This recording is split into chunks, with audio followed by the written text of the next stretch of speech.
All right. Well, it says I'm live. I don't know if I'm actually live or if it's lying to me. We don't know until things catch up. But hopefully it will catch up soon. It's taking a while, isn't it? It always does. All right. Oh, there's Jesse. Hey, Jesse. Yeah. Well, we're going to do another one of these sort of live freeform things and see how it goes. So I'm going to post up some linky links here. Whoops. Can figure out what I'm doing, which sometimes I can. Most of the time, no. But occasionally I like figure it out and then things start working.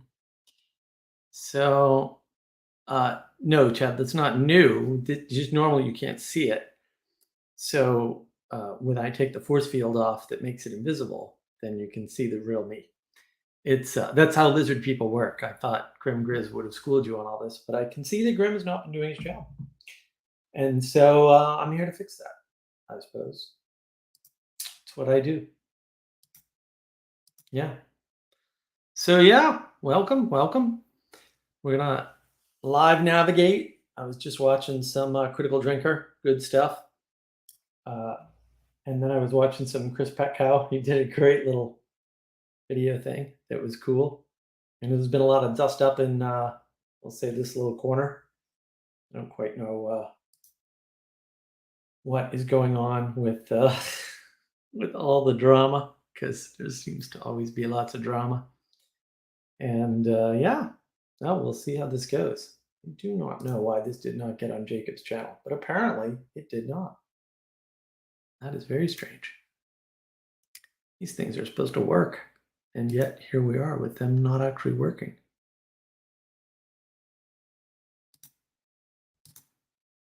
So the interesting thing to me was John Vervaeke's After Socrates comes out, and he's talking a lot about the imaginal.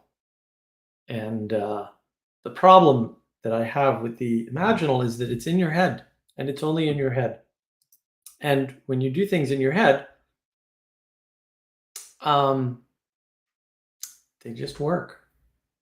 They just work. But you know what doesn't just work? When you do things not in your head, that doesn't just work.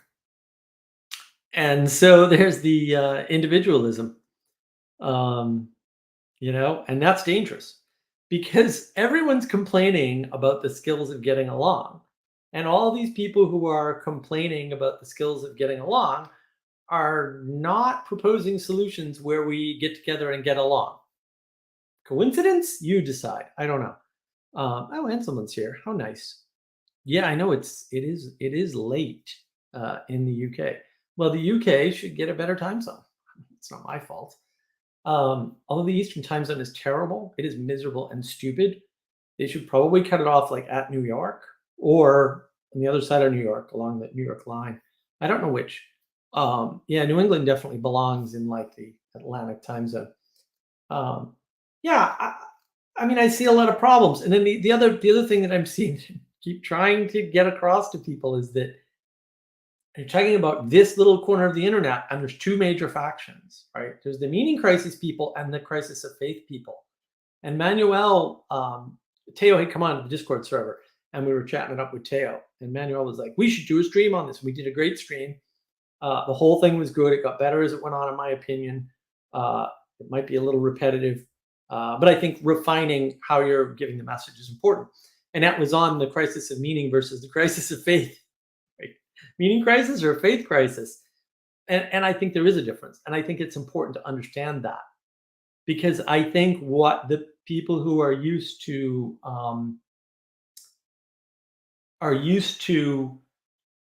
preaching, used to the Christian framework, are seeing is a crisis of faith. But that's not the crisis that Vervaeke's talking about. And it's not the crisis Peterson's talking about. Like Peterson is a meaning crisis, pragmatist. Vervaeke is more of a scientist doing the science of meaning, which helps you understand what Peterson's doing, which is strange that John doesn't see the difference, at least as near as I can tell. I was listening today to Paul Vanderklay and Jordan B. Cooper and Vervaeke. And man, I wish somebody had told me how good that was. The beginning of it was kind of boring.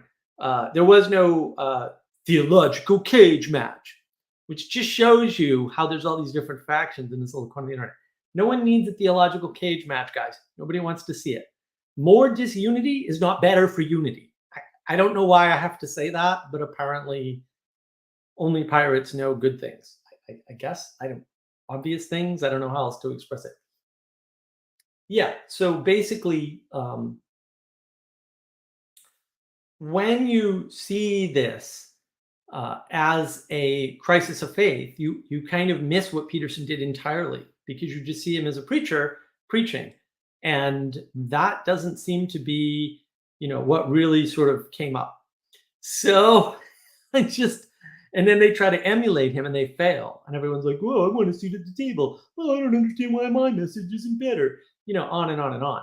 So, I don't know what to tell you. Like, if you're misreading something for 3 years, you're misreading it. Like, no, really, you can be wrong about things. So, all right, let's see who we have here. Hello. Hey. Hey, Mark. Howdy. I remember you. Do you remember me? Not off the top, not under that name, not off the top of my head, no. Yeah, I was at the Thunder Bay conference. I just remember seeing you. Yeah. Oh, okay. Well, lots of people saw him. Yeah, Thunder Bay was weird for me, right? Because I walked in with Ethan, and the absolute first thing that happened to me was somebody said, "Mark, I know you." And my brain went, "Wait, this is a person I do not know and probably have absolutely never talked to." Because I would remember, and I'm used to meeting people online, but it didn't really occur to me that I could meet people that knew me that I never talked to. And my brain was like, "Oh no, what do I do? I need new protocols." So yeah. Yeah, that's true. Yeah. It's a It was a weird real shock, actually. feeling. Yeah. Yeah. Like that's what this online thing. It's putting us in a strange space. For Yeah. sure. No, it is. It really disrupts a bunch of things. It Yeah, really so does. what's that tell us, right? Right. So Right. anyway, Mark, is Ethan not here? Oh, he's in the chat. He says you're Elizabeth. So yeah, I did figure Like, that out where is he? immediately. He's chatting Where away. is he? He's The stuck chat, in the chat. Jacob. He watches Jacob's stream because he's not really my friend. He's my fake friend. I've even, he sent me books and they're up on the bookshelf and you can probably almost see them in there. And yet he's betraying me by not watching on my channel. I don't know about this guy. I think I'll kick him off my Discord server. Are you talking about Ethan or are you talking about Jacob? I'm talking about Ethan. I think Ethan's great. Yeah. He's an intelligent guy and he sees a lot. It's cool. And he knows where there are lines, man, and he lets them be where they are. So that's cool. And he told us we had to come to this. He told us we had to come to your live stream. So here we are. Oh, good. Did you? Glad you're here. Yeah, like there's a long story. Did you actually listen to any of that? He said he sent you the conversation between John Anderson and Os Guinness. Oh yeah. Yeah. That was an amazing conversation because it sounded a lot like some of the stuff I was talking about when I talked to Adam on my channel about the French Revolution. So I was like, oh yeah, no, this is exactly what we were on about the misunderstanding of the Enlightenment and how that led to revolution and why that was fundamentally different. I didn't think of the three revolutions as contrasting the way Oz put it because I don't know about the English Revolution, but I was like, oh yeah, the more you learn. Yeah, I just thought it was fascinating. Hey, Jesse, finally you made it in. All right, now I got Jesse and Elizabeth. The two of them can fight for attention on their topics of choice. I was looking here a story about Thunder Bay. I have not watched those videos yet because there's too many videos to watch. There's just too many videos. Thunder Bay was great. I mean, it was some of John's best work, actually. I mean, I'm still angry at his opening, but that's not entirely his fault, so that's okay. What do you mean? What are you referring to? John framed everything for the whole conference by going first and doing it in the way he did, which is, fine. It's Catherine's conference, but that was I think things would have gone better if that hadn't happened that way. But whatever. I mean, it is what it is, and what happened, and it's fine. What did you enjoy most about it? Yeah, I thought it was great. What did you enjoy most about it? About the conference? Yeah. I can't narrow it down to one. I mean, it was a conference for the people who flew in and went to the conference. For me, it was this huge adventure. Google Maps sent me a year-end thing where I'd been around the country, and it was all over the place because I drove from South Carolina in 2 days to Southwest South Dakota. Met up with Sally Joe, who I'd never met before, stayed at her house for a few days. And, I hadn't driven through the Midwest since I was young, really. So it was lovely to drive through the Midwest United States. It's an experience. Like, all the parts of the U.S. are so different that, so that was fun. And then, I hung out there. I got the books. So, right, that she made for the conference. Right.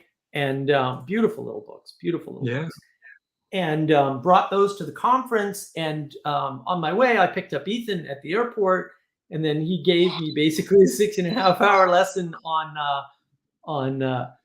sort of the artistic, symbolic side of the philosophical movements. Right. So like the art sort of runs in front of the culture. Right. And you can hear, so he's putting on pieces of classical music, right? And going, you can hear this, you can hear that, and here's when it happened, and here's what was good, right? He has all this perspective that I don't have. That's like right? So, guy. I need to talk to this guy. I got this 6.5-hour crash course lesson on my way up to Thunder Bay, right? In sort of a brief history of music. And then I get to Thunder Bay. I have this radical new experience that I've never had in my life of people knowing me, and I've never even talked to them at all in any medium whatsoever, right? And then I'm just flooded with meeting a bunch of people that I've wanted to meet for a long time, right? Because I've always wanted to meet Jonathan Peugeot, and I hadn't actually bumped into Paul van der Klee in person, even though we're pretty tight in some sense for online. And John Vervaeke, of course, I've wanted to meet John for a long time, so it was that was wonderful, and I got to meet Catherine, and yeah, I mean, there were so many people. So yeah, for me, it was a big adventure. I get to stay in a hostel, which I'll never do again, but was lovely. Like, yeah, you should do that once. Right? People do that before we do hostels. Yeah, I'm never staying at a hostel again. The communal experience that I expected to be there, that should have been there, really wasn't there, which was too bad. Like, people weren't meeting.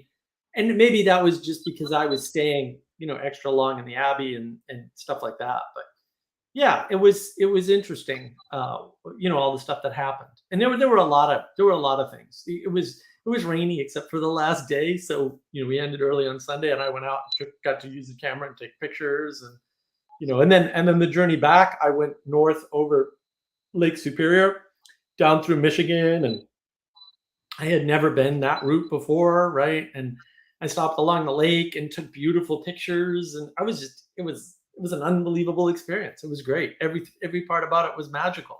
And in the conference, I got to hear some new stuff. Like Mandral had some new stuff about consciousness, and there was some interesting framing. So there was a lot going on. It was lovely. Well, I got to meet Sevilla, who's actually watching, so that's nice. Yeah, I met a whole bunch of people. Actually, one of the highlights of the whole trip, honestly, I'm not exaggerating, was Sevilla said, "Oh, Mark, and it's nice to meet you," and blah blah blah. And I was sitting at the table giving out the books, and she said, "Would you like some tea?" And I was like, "Actually, yes." And she went and got me tea, and I was like, "This is great. This is the best day of my life," because normally I have to get my own tea. So Hey, Chad, good to see you. Hey, Chad. Oh, there's Chad. You're one of my favorites, Chad. You know that? Thank you. Yeah, you're the first conversation you ever had with Chris Petkoff. That was like one of my favorite things that ever happened in the corner. It was awesome. Thank you very much. Yeah, that just happened. I'm not really very tech savvy, and I was playing on my iPad, and all of a sudden I'm in this conversation. So that was amazing. Actually, you know what? I was thinking, Chad, I think that's what we're missing. I think we're missing, and Mark was just talking about the music and how it was Ethan who gave you the whole course, right? And we're missing the artistic piece here. We're missing the images. So I think, and we're also missing the feminine big time. The entire, never mind a little corner. The entire thing is missing the feminine. So it's right here. It's right here. Mark, well, I don't know what that is, Mark. That's Sally book. Yeah, this is Sally Jo's book. You didn't get one at the conference? No. I was giving them out at the table. No, there was so much going on. What you're showing me that, and why are you showing me that? Well, because that's art, and it's got Sally Jo's mostly female, I think, as far as, she had a kid, so I'm assuming, but I even checked with her pronouns. I think she identifies as an attack helicopter, though, an Apache attack helicopter. No, I'm not talking female. It's not female. No, I know, but there is the art, right? And there is the divine feminine, I would say, in that art. Yeah, but it's not just that. All of North America, in my humble opinion, is totally without an artistic tradition, really. You're much better off in the States than we are in Canada. No, but it's highly significant because we're not surrounded by images that have told these stories for hundreds of thousands of years, right? And so I think that's why, one of the reasons why John Vervaeke goes on about the overdosing of the propositional is because, in fact, we don't have enough images. We don't, and the artists, it's very important. It's really important. My big thing is I think everybody needs to start traveling, and I mean it sincerely. People need to get, like you were talking about hostels. Well, too bad. Doesn't matter, stay in a cheap place, because people need to go to different places. They need to see different cultures, and they need to have, they need to open up their vision, because we're also siloed. Yeah, thanks, Chad. They'll do it. Those flowers will do it. There we go. Little beauty. Yeah, I think part of the problem, though, is just art is not going to do it. Because part of the issue is that we're missing as a culture, as a Western culture, we're missing lots of binding elements. And if you just do something, quote, artistic. I didn't say just. I just think that's one of the thrusts. I think it's one direction that needs to be. No, but it's really important because. Oh no, I agree that it's important. But my problem is people are talking about, oh, we need beauty. Oh, we need art. Oh, we need. No. We need the binder for all of those things, and then we need to submit to that binding. And then we need to do the art and the beauty and the symbolism and the rest of it, right? Because you know what that used to have a common aim. That's not how reality works. That's not how reality works. Come on, I listen to you. Everything's based on aim. Everything's based on aim, and aim matters the most. Exactly, but you will. No, that's the left hemisphere, man. That's totally left hemisphere. That's not opponent processing. Nah. That's not how it works at all. I believe in opponent processing. That's fine. You're moving into the linear. Hey, Chad, help me out here. You're moving into the linear sequential stuff. No, that's Peterson's aim thing. I don't agree with that at all. I think it's, the whole thing is the tension, if you like, of the relationship, as you say, between being, I guess you could say, or beings. And I wasn't saying just art. I'm seeing clearly the problem with vision, however one wants to understand that word. If you're not surrounded, if you don't have images, if you don't have architecture that's reflective of the deep patterns, it's psychologically, your perceptual system is misaligned. John Vervaeke needs to go to Europe for a year, seriously. He's Yeah. overdosing North American Where do you think culture. we left that, though? Where did we lose that cultural root? When was that? When can you pinpoint it? Was it in the 60s? Was it in the 40s? Was it 1910? No, I mean, What are look, you talking about? What do you mean? Jesse, tell me what you're asking.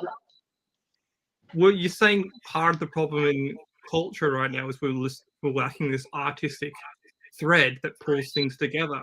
So when did we lose it? Well, I agree with Pajot. I agree with Jonathan Pajot. I think we lost it at the end of the late medieval, for sure. I'm the lady who reads Dante, right? I'm a Dante aficionado, and actually the person who clued me into this was Francis Schaeffer, who was the man who with his wife started La Brie. You've heard of that community. And he wrote a book. I actually gave it to Peterson before he started on his book tour, but he was probably, I mean, he wouldn't have read it, probably just went with all the books he received. But I gave him one of Schaeffer's books, which is called Escape from Reason, in which he actually answers your question, Jesse. He's trying, Francis Schaeffer was studying the culture, and he was trying to figure out exactly where things started veering off. And he maintains it was the late medieval as well. That Dante is actually the hinge between the what was and what was well contained, and then gradually over 700 years, we everything became disembodied, I guess you could say. So Schaeffer said that, and I was talking to Pajot. Pajot did a little lecture, I guess you could say. Just thinking of Ben Power. Ben Power's whole project, doing this cultural history and trying to trace these threads. Have you watched that? No. Very, very interesting guy. Very good guy. Hoping to chat to him soon too. We do have some I think you're missing out the romantics. Clearly. If you want that synthesis project, you need to include the romantics. That's where I would say the artistic project of the West falls off the map. I wouldn't say the medieval period. That's just my argument. We are working on getting ready. We're in the process right now of writing a series. Lost Cause. He's in the chat right now, but him and I and a couple of other guys are working on a project right now. It's kind of taking a while, but we want to try to make sure that it's at least decent before it goes into the production and the recording of the actors and the music and all that stuff. So we're working on the episodes right now, and it should be an interesting project when it's finished. It's been really cool because like that aspect of getting together and actually trying to create something, we had like an idea of something in mind, and we started that, and we're trying to move towards that. It's a challenge because I don't think any of us have ever worked together in a writing team, so that's a challenge. But it's been pretty cool, and it's been one of the things that has helped to kind of step out of the propositional. Another thing that I've actually done, I know I've been talking about this a lot lately, but I started actually writing handwritten letters to people that I've met online here. And that's been a way to step out of the proposition and into some sort of different procedure, so we can have some sort of embodiment with the world, and then the relationships that we have on here. And then a lot of the stuff I try to do on my channel is something like art. I don't know if it's exactly art. I know that the Vervaeke was talking in that Jordan B. Cooper, Paul Vanderklay video about an art project that he was contributing to, talking about The Wastelands, which is an Eliot poem. I did my own little version of that using some clips from the OA and a Sia video, and this video where this guy's doing a dance where he walks up the stairs and he falls off and he bounces back up, and so that's a kind of an artsy thing to do. It's fun. I think it's good because I think a lot of the thinky talky stuff, I think anyways, for me, it can feel like I'm drowning sometimes when I'm doing that. And I think honestly, a lot of the frustrations that I have when I start to pull apart from the community has a lot to do with that, because I start to take the thinky talky too seriously, and it's not. This is, you know. Yeah, that makes sense. I mean, for me, this is all about the poetic, right? Like there's a poetic set of information in the world. Writing letters is less procedural and more poetic than an email. I mean, in email, there's a person to send to, and there's a place to put that name, right? There's a subject, right? And then there's a body, right? It's very procedural. Whereas a letter is like, well, how do you open a letter? What do you do when you open a letter, right? Like, how do you when you're writing this? What's the greeting? What's the interaction? These are all poetic ways of interfacing with things, right? It's poetic information, and that's why we've modified John's model a bit. And it's not knowledge; it's information, right? But there's 4 types, and that's very important, right? And then I would say the propositions are already broken. And that's the problem, is they're not anchored with art. But I would also say that because they're broken, you can't anchor them in art. So if you look at some of the newer art that's out there, for example, and there's tons of it, like there's actually more art now than there ever was before. The problem is most of it's complete garbage. It doesn't point at anything good. So they unveiled a new statue today in Boston Common. And because I'm from the Boston area, you know, I caught wind of this, and I looked at it. It's terrible. It's just 4 arms clutching. Arms. There's no bodies. It's completely disembodied. And, you know, when John talks about the imaginal, and this is Chris Petcow's little video that he released today, it was very helpful. When he talks about the imaginal, he's just talking about disembodiment. And it's like, well, yeah, I mean, you can get very artistic in disembodied land. But the problem with your head is everything in your head is either right or easy to fix and then to be made right. Okay. The real world isn't like that, right? I can imagine all day long what Thunder Bay is going to be like. And the minute I walk in and this guy named Eric, who I've never talked to before, says, Mark, I know you. Until you have that experience, you don't know anything. Like, you don't know how to deal. You don't know the experience exists. It's an unknown, right? You can laugh at Donald Rumsfeld all day long, but he was right about unknown unknowns. They were there, and there's a lot of stuff that we just don't know. And because we're not interfacing with the stuff we don't know, and the vast amount of it, for example, we don't realize how stupid we are. And it's very hard for us to be humble. The humility is difficult to get at when you're taught all the answers and they're always correct, rather than being graded by, you know, the results of your actions, right? Like 4-H club and Boy Scouts and things like that it turns out I did when I was younger, right? You know, going to summer camp and learning how to water ski and archery and whatever, right? And there's lots of things like that. Learning martial arts, like I did. You can't do that with a book. You can't do that in your mind. You can't do that by yourself. You can't do any of those things that way. And that makes all the difference in the world. And that's another reason why I think I was doing the letters thing, was I felt like that's something that a lot of us began life with, and like we've completely stepped away from it almost entirely. And I thought, well, there's something that I had a little experience with that, and so I wanted to do some of that. And the other thing about a handwritten letter is it can't be reduced to 1s and 0s, unless of course the guy on the other end just decides to throw it away. But even still, like, the experience of writing is completely different experience. Like there's a lot different kinds of thought and all that, like you're saying, the poetic there. And I mean, I also get the sense that there's a real potential where something like that could actually go away forever. Something as simple as handwritten letters could actually go away forever if we don't do it. And you know, I sent one to a couple different people. I don't have autocorrect. My grammar's terrible. My punctuation is trash. You know, I have cursive in the middle. Personal. I have uppercase, lowercase, you know, all that stuff. So it's really imperfect, but the person on the other end gets to know me a little more. You know, they get to see my sloppiness a little bit, and that's okay. Vulnerable. So. It's vulnerable. Yeah. Well, but it's not. Yeah, I don't. It's vulnerable, right? It's authentic and real, because people are not the perfect things that the electronic communication medium would have you believe, because we're way better in electronic communication, like autocorrect, spell check, formats. Like I said, with the email, like they have subject lines, and then you can organize your thoughts, and your thoughts are pre-organized by the computer automatically, just by any procedure. And because we're very procedure oriented, and this is really one of the weaknesses of John's work, we are just flooded with procedures.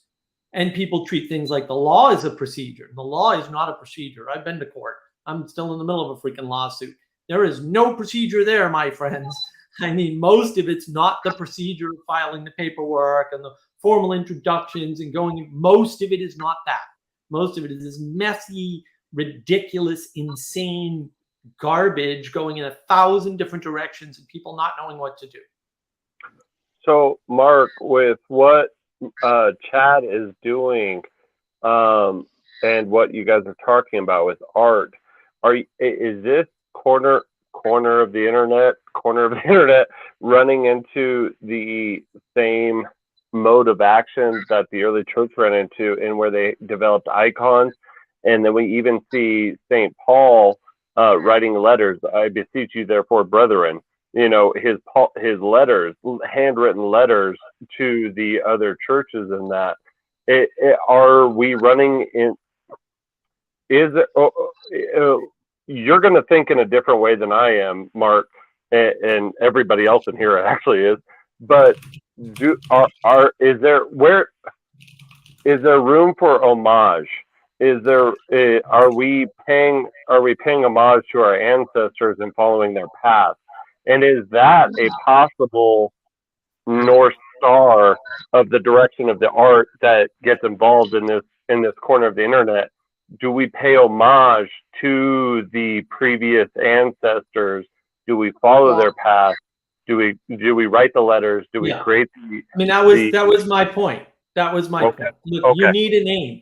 How do you have a name? You have to have a ground to stand on. What's your ground? What's the ground you stand on? The ground you stand on is the common historical grounding of your ancestors. Why? Because you're not here if not for their sacrifice. And this is why humility is important, because you have to understand that all of this stupid stuff that you have, electricity, internet, the World Wide Web, this great microphone, you know, my little trinkets. I get trinkets all over the desk.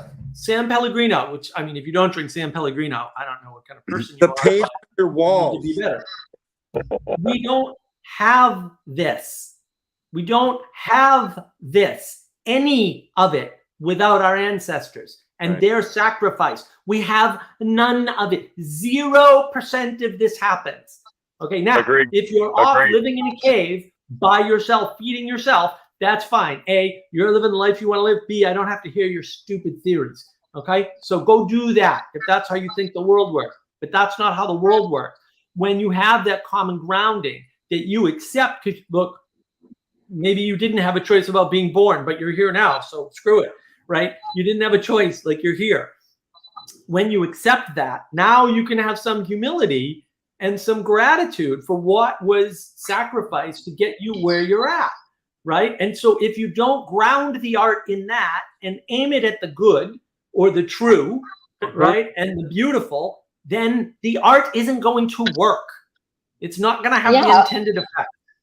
That's the point I was making. That's exactly the point I was making, Mark, initially, that we've lost the tradition of art in North America. We've lost the traditions. We've lost the images. We've lost the architecture. It is so, I won't swear, ugly in North America compared to in Europe that there are no words.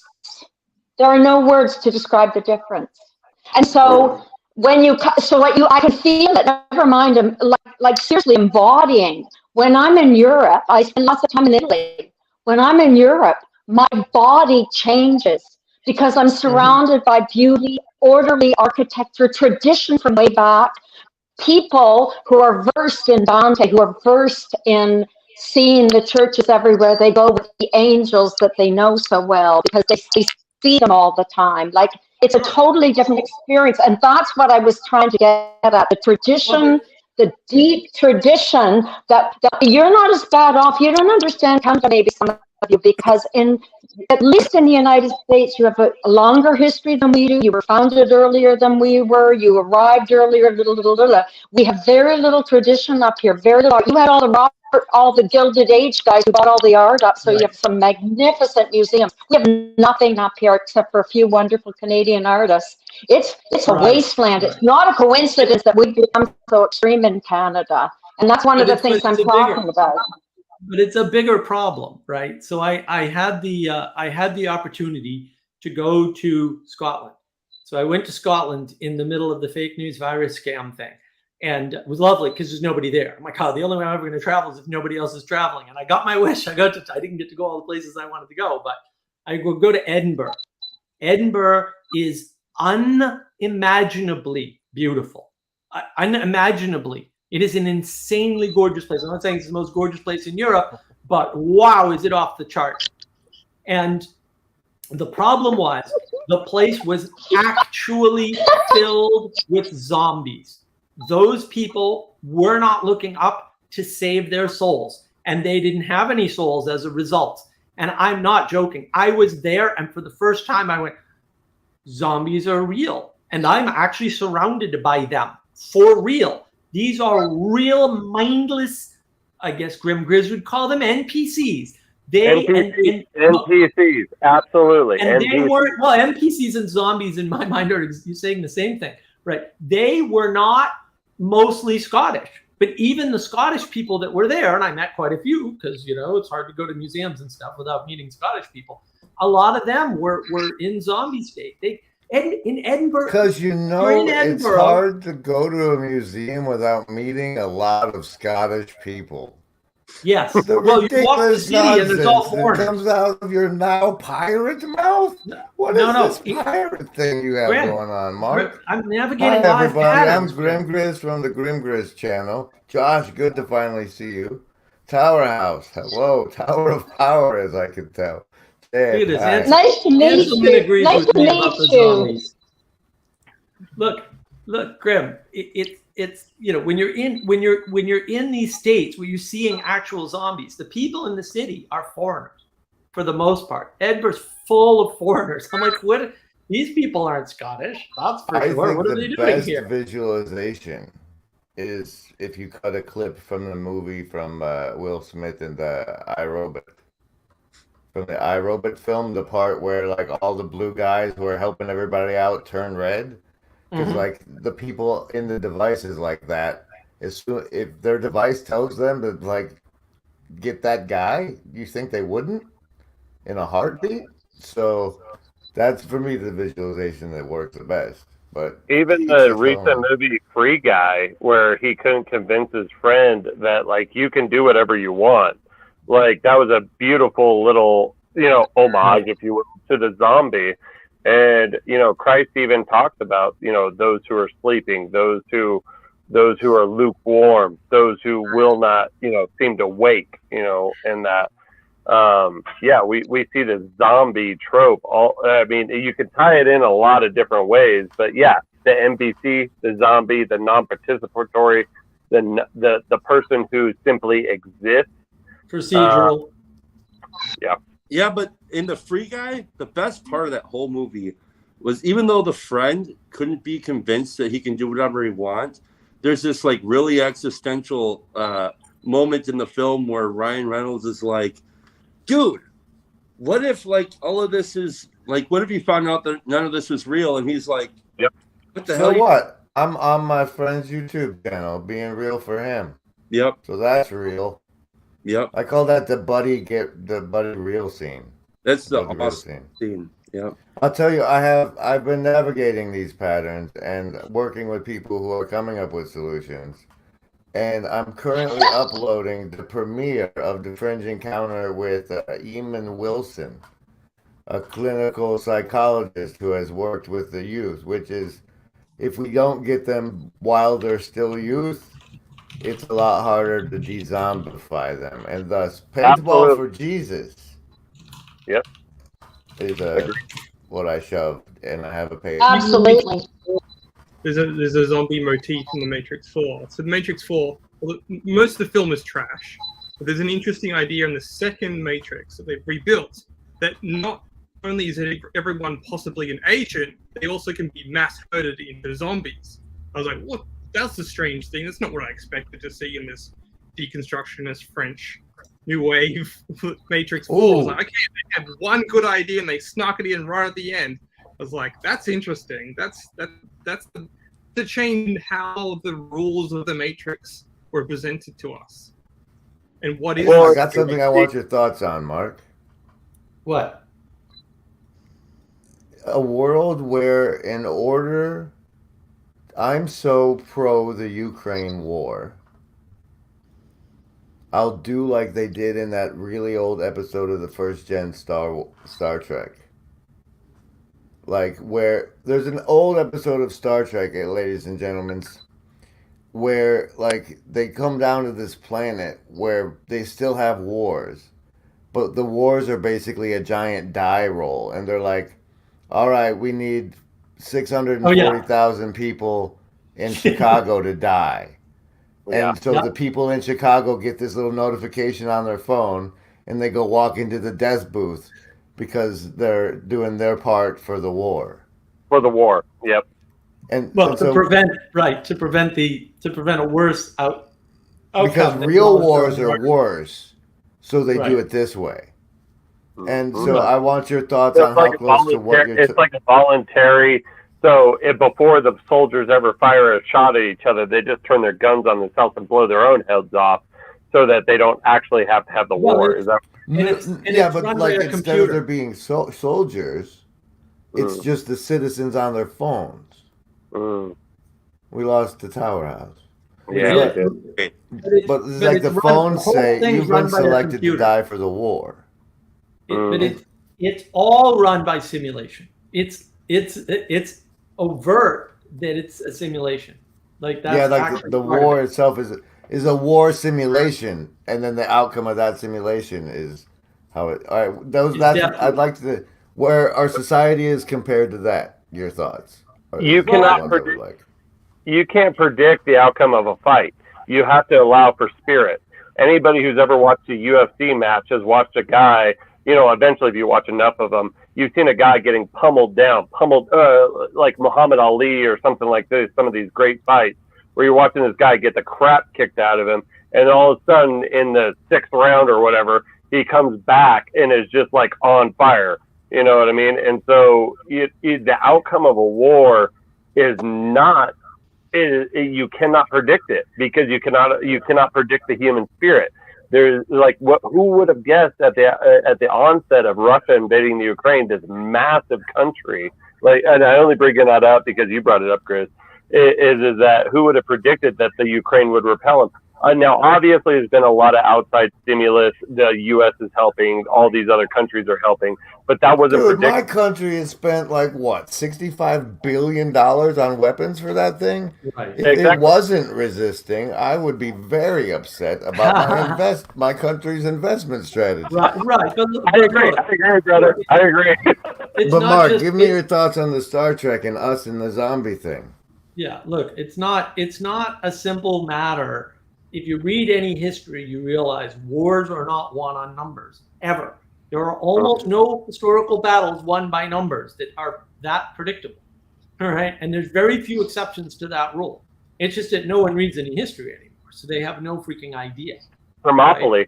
Right? So the question is, there's dozens and dozens of examples. Like, they're almost all examples of that, actually, right? In fact, the wars that aren't examples of that aren't written down in history books. They're just like, we rolled over here and that happened. And because they had the bigger force and the other side wasn't prepared, right? But that's not what happened, right? The other side had no spirit. And because we know of all the examples where they had spirit and they won. So it's sample bias. But I think that the important thing to remember is that these things unfold over time. And I don't see, so the Nichelle Nichols has a wonderful, she played Uhura on the original Star Trek series, right? She has a wonderful story she told when she kind of burst into Gene Roddenberry's office and said, I know what you're up to. You're writing moral plays. Yes, that's what the original classic Star Trek was. It was a series of moral plays that he was picking from some of the greatest writers of the modern era, for sure. Like some of those people were just amazing. And there's no corollary because for me, science fiction. What does the phrase "there's no corollary" mean, please? Okay, what I'm saying is what's happening now and what happens in science fiction doesn't have an attachment, because for me, science fiction is the process that the ancient Greeks used to call philosophy, not modern philosophy. Modern philosophy is all garbage. Throw it all out. Every single last bit of it. You will not miss anything important, I promise you, right? In Plato's time, their game was, let's engage with an idea by putting forth something absurd, or maybe many absurd things, right? So we'll make crazy assumptions like there's no money, right? That's one of the ones that was in the original Star Trek. There's no money. Another one is we have kind of unlimited power. We're at science fiction. I am. I'm recapping, so I'm making sure I'm with you, and then I'm gonna let you go some more. We're at science fiction is what the Greeks actually meant by philosophy. Yes. But there's no corollary with the current zombification of people. No. Because a corollary would require. No, because it would require the same output. It would require the same conditions. The conditions in Star Trek, for example, were again no money, right? They didn't worry about food supplies. They didn't worry about energy. All of those things were taken out of the equation, right? And the reason why you do that is to exemplify other things. Like the core of human behavior would still be the same, even if energy were free, you never had to worry about money, and you didn't have to worry about food production. Let's just take those three things off the table and see how people act. Well, they act the same, but how does it come out? Because it doesn't come out in a fight over resources. So the environment determines the motivations and or the impetus for the action. Is that what you're kind of getting at?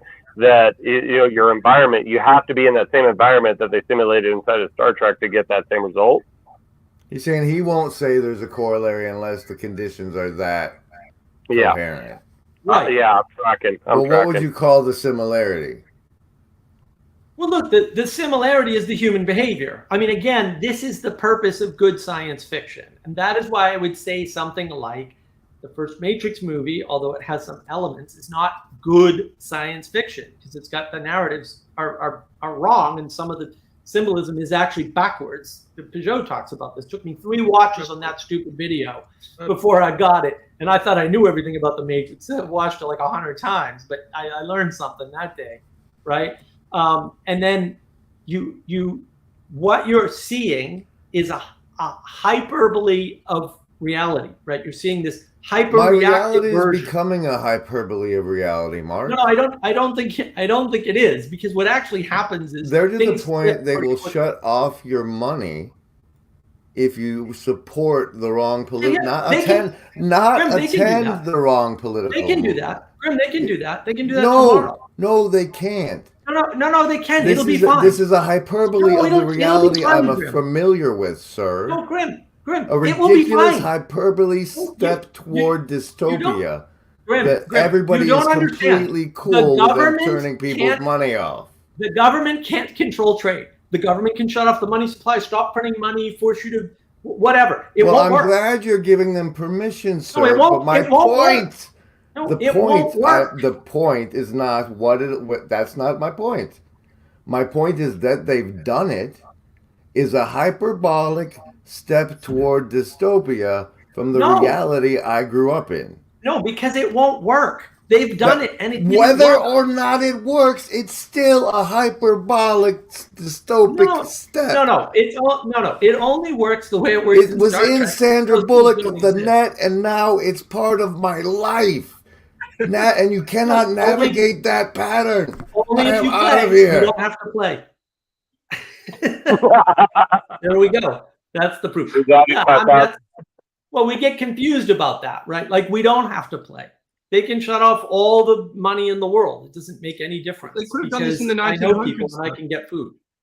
They So could have done this. They did this in the 1900s in the Russian Revolution. They just were like, okay, holding all the money back until the right government's in place, and eventually that government superseded the banks and they stole all the money. And then they Crazy. printed all that money and lost all the money, and then the country went to hell, literally. So, Well, let's also look at what money is. Let's look at what money is. Is there an underlying value? If it isn't, then it's simply the new currency by the Nero or by the current emperor. So do we possess, like, when you're trying to avoid dystopianism, do you know what value is? right. Well, that's the key. The money is the thing that you place the value on. It doesn't. It's your currency. It's been seashells. It's been gold. It's been silver. Right, it's been the U.S. dollar. But what that means is that all currency is fiat, all of it. You cannot make a non-fiat currency. It's not possible. I don't care if it's Bitcoin or whatever. It's all fiat. I don't know if I agree with that, but I'm willing to listen. Well, look, I mean, I have 2 videos on money and 1 on the economy, on navigating patterns, right? Yeah. Right. They're very important because they point out important things, like the reason why Elon Musk has more money and got more money faster than anybody else in history is because he sells future potential. And that's what you're investing in. You're not investing in his stupid electric car company. You're investing in the dream that we'll all be able to afford electric cars and that they'll overtake gas cars. You're not investing in him getting people and equipment to Mars. You're investing on the fact that if he does what he does, that will enable people to get to Mars. I mean, he's not going to do it in his lifetime. There's no freaking way. But look at what the U.S. economy does, and it's actually quite the opposite in that it's mostly based. It will, as far as I understand, the U.S. economy is the U.S. dollar is mostly based on debt. It's based on slavery. Like, it's based on, that's not slavery. Look, the problem is disagrees with you, bro. Proverbs disagrees with you. Yeah, well, look, I mean, it's wrong. It's just not that hard. The primary currency that I see a lot in the world today, we could say money or whatever, but I don't actually think it's money. I think the primary currency is our kind of self-centered attention. I think that's really a big thing. I mean, it always has been, though. Yes. Attention always drives the ontology of things, always drives the market. Mm-hmm. So what we're actually doing here, which is what Mark's done with a couple of videos, which is why I'm on this channel, is you have to criticize the economic frame, because the economic frame fundamentally is materialist. It does not hold any hierarchy of values. It only holds the hierarchy of attention. But Chad is a bit right in that attention is a bit like a boat, and the currency is a bit like the river. It's a thing that actually moves something along. So you can't access my attention without a currency. You need to have a base trade value. Gosh, I already did it. I already accessed your attention. I hijacked the whole thing already. You're here. It's already done. There was no money involved. Agreed, but agreed. However, the thing that we would not be in this space if we were not being publicly viewed. If it was just me, you, and these 3 other people on a conference call, I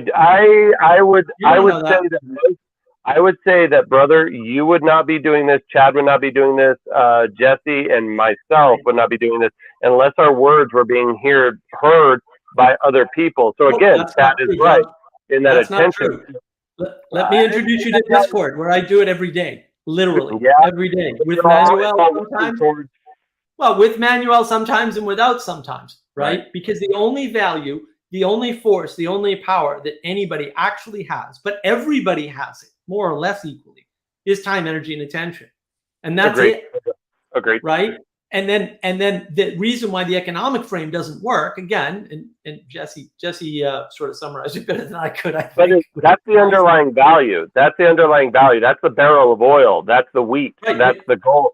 But you don't have currency to trade it with other people unless you have YouTube. No, that's not true. That's not true. You can trade anything. And that's the thing. Like, you trade time, energy, and attention for time, energy, and attention. You can trade your San Pellegrino, which I'm not, you'll have to pry this out of my cold dead hands. You could trade that for somebody coming on a stream. Like, I wouldn't be on the stream without this, because man, do I need this right now. And that's the thing, is like, and this is why debt doesn't matter. Like, you don't have to pay a debt. People can try to make you, but it doesn't work, as it turns out. Like, Russia did this and almost collapsed the entire global economy. It wasn't Russia, But you have to be on a certain standing and to where debt doesn't matter. It's kind of like after a certain point, when you're a billionaire, taxes kind of get like, meh, but to the common man, that's 20% of his check. That's 25% in some states, and so it does matter. However, once you scale high enough, it starts to not really matter. But to the overwhelming gross population, I almost disagree with you, brother. I don't see that, Josh. I don't see that. So I don't live in a wealthy place anymore. Wait, right? so you think like they can't control your money flow and that it doesn't really matter? And like, so I know they can't. I know they can't. I've watched them try. People have tried to control my money flow. I'm still here. People have taken everything from me 3 times. I'm still here. It didn't work. It's that simple. Well, let's use oxygen. Without oxygen, you can't speak. That's the underlying value. And so if they constrict your oxygen, you will not be able to. No one controls that. But I'd like to see them try. There's only one thing you need is water. The thing that's only one thing you need is water. Clean water, and that's it. Essentially, that's it. Oxygen is just life. Without oxygen, you don't have life. So you can't. It's not a tradable thing. Water, you can still trade. You can say, but with oxygen, you can speak and you can move your currency. Okay, I don't need to speak to communicate.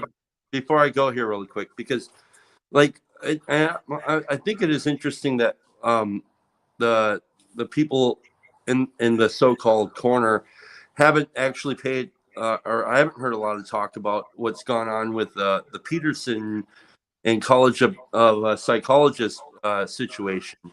And so we could say, well, they can't make me pay a debt, but they can cut off your and they might not cut his money off, but I think like what they can take his license and he can get another license in another country.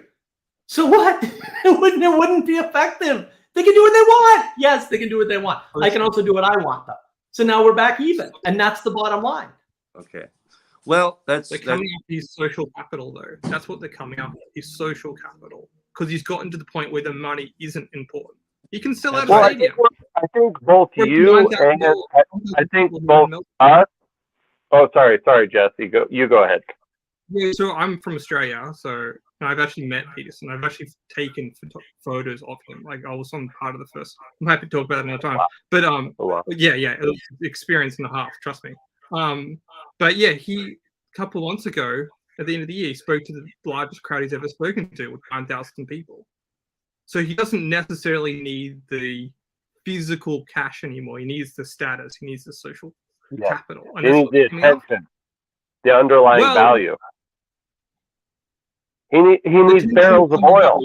He needs gold. He needs underlying value. Gold is reflected in USDC. However, it is the underlying value.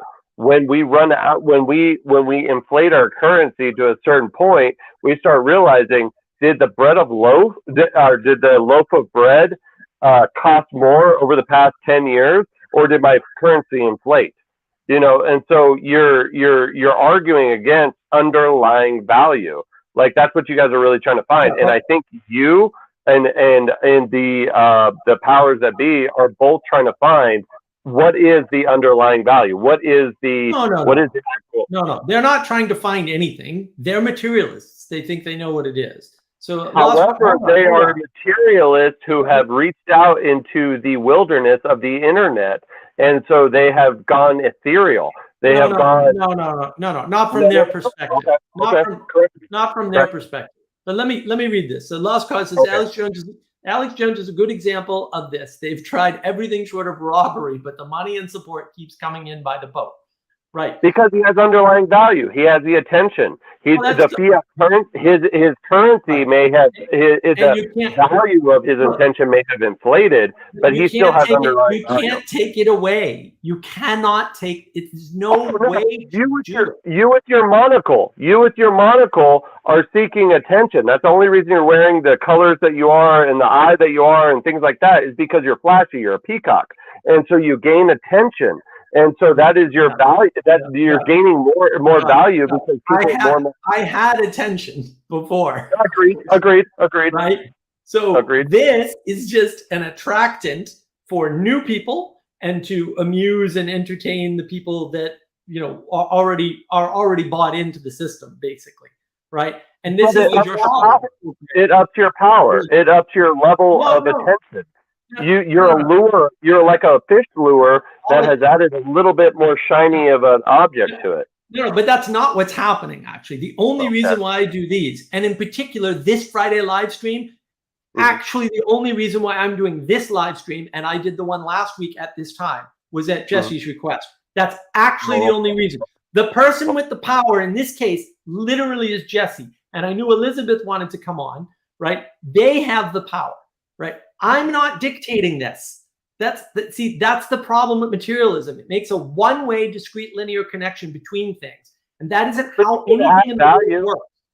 You can add value. You can add. If I have one silver coin, one gold coin, and one fiat currency, my value is like in my hand. My value is compounded and abstracted into other things. You can continue to map materialism onto the ethereal world of time, energy, and attention, roughly speaking, right?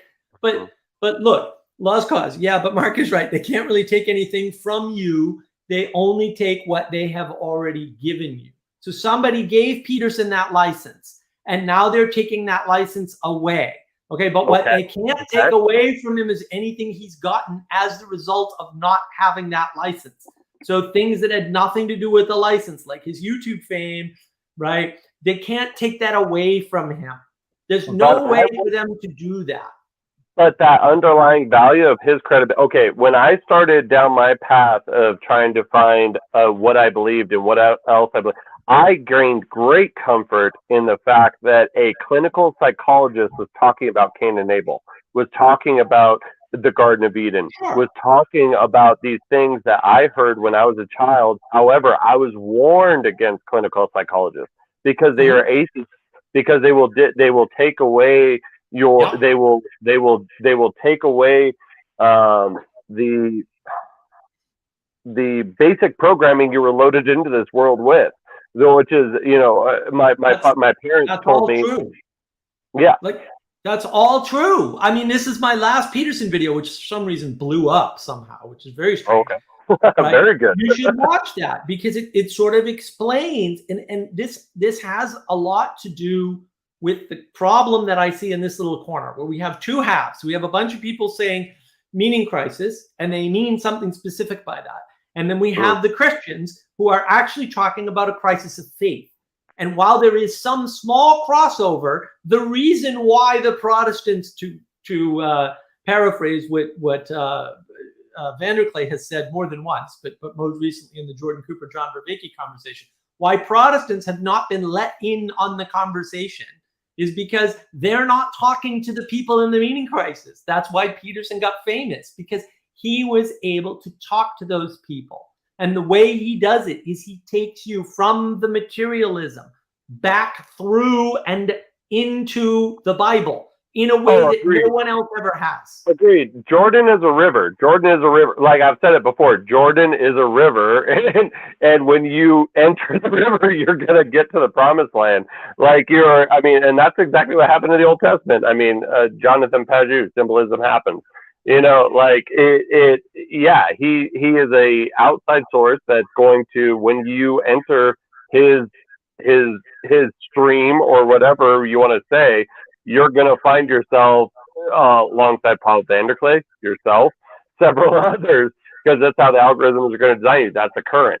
And so that's in a lot of ways, I I see what you're saying in a way, but however, I can't admit the powers that be may have the academic powers that be may have given him a platform, which is a springboard.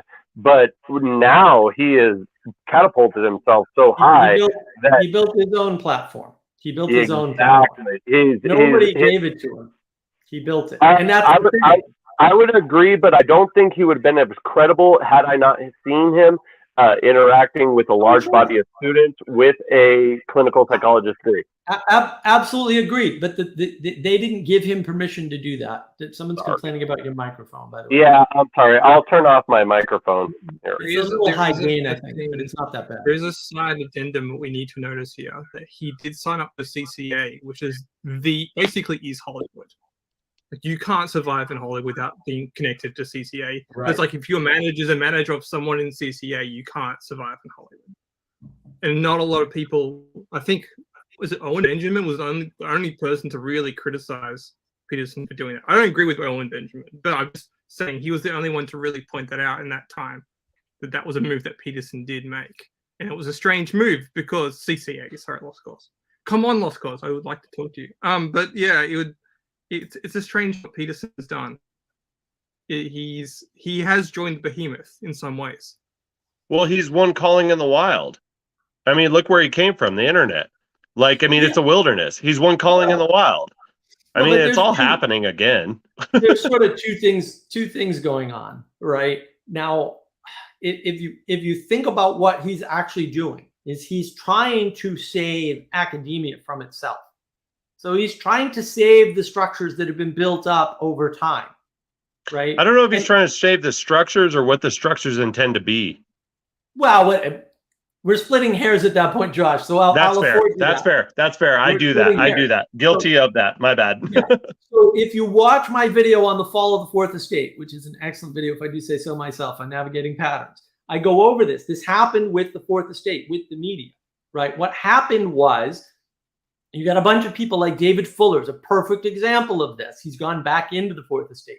He was trying to fix the Fourth Estate, and he thought Peterson was his ticket. And when that didn't work out for him, and you can criticize all the various reasons why that might have happened or might not have happened the way he wanted, right? He got very upset and turned on Peterson.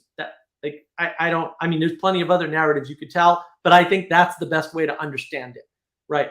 Because other people who weren't doing it the way Fuller did it were able to come up with credible news organizations, right? And, Ben Shapiro went a more classical route because he was always in the system. Tim Pool did something totally different, and so did Carl Benjamin. And they are now credible news sources, and they draw more than the mainstream media. And that's kind of amazing, actually, that they were able to do that. But that's how things happen. People create them. It's not granted from some mystical force in the ether. And that's what we need to understand and take back, right? And then are you doing that would you say that the humans have the underlying value? No, I don't think I don't think humans have the underlying value. What they have, what each individual has, and this is why I try to fix this on my channel, right? With the idea of power. What they have is time, energy, and attention, which is power.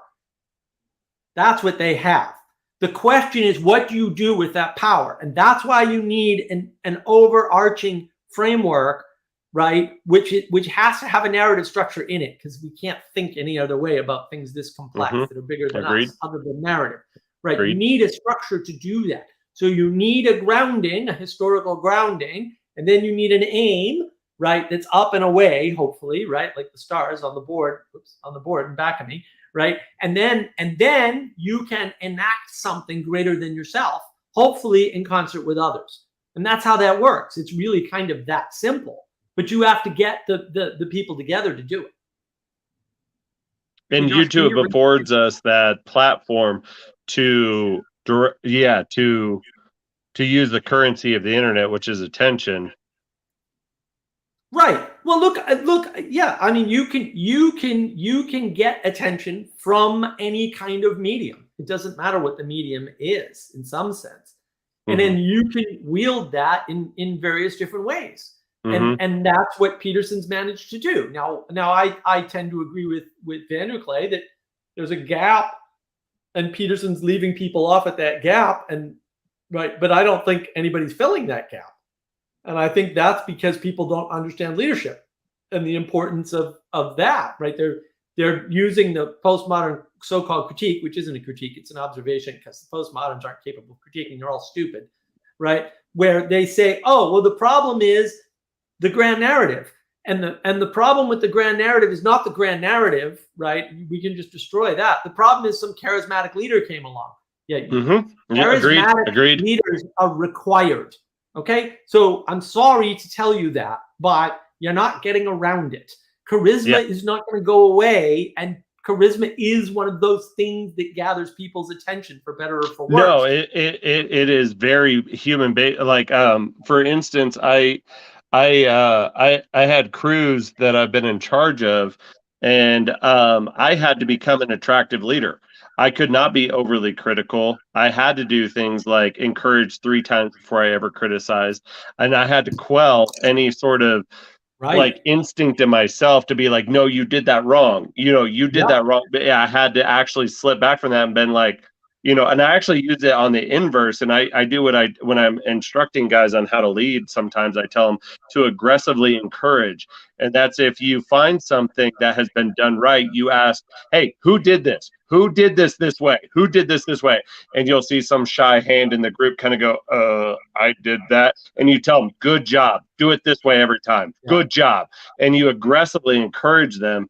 And it's a very effective leadership technique, but it is something that you don't really learn until you've been in that seat and realize that encouragement is like twice as powerful as negative reinforcement. Like it is so powerful. Only if it's contrasted with the negative reinforcement. Otherwise, we run into the but again, they always know that there's a risk that, oh, I screwed up. My boss is always going to be waiting for me to screw up, and so they have that fear inside them. Right. So when you come along and encourage and act as the opposition to that, then all of a sudden they're like, oh, okay. They breathe and they're like, I did good, and they seek after. They get that. You create a dopamine loop, honestly.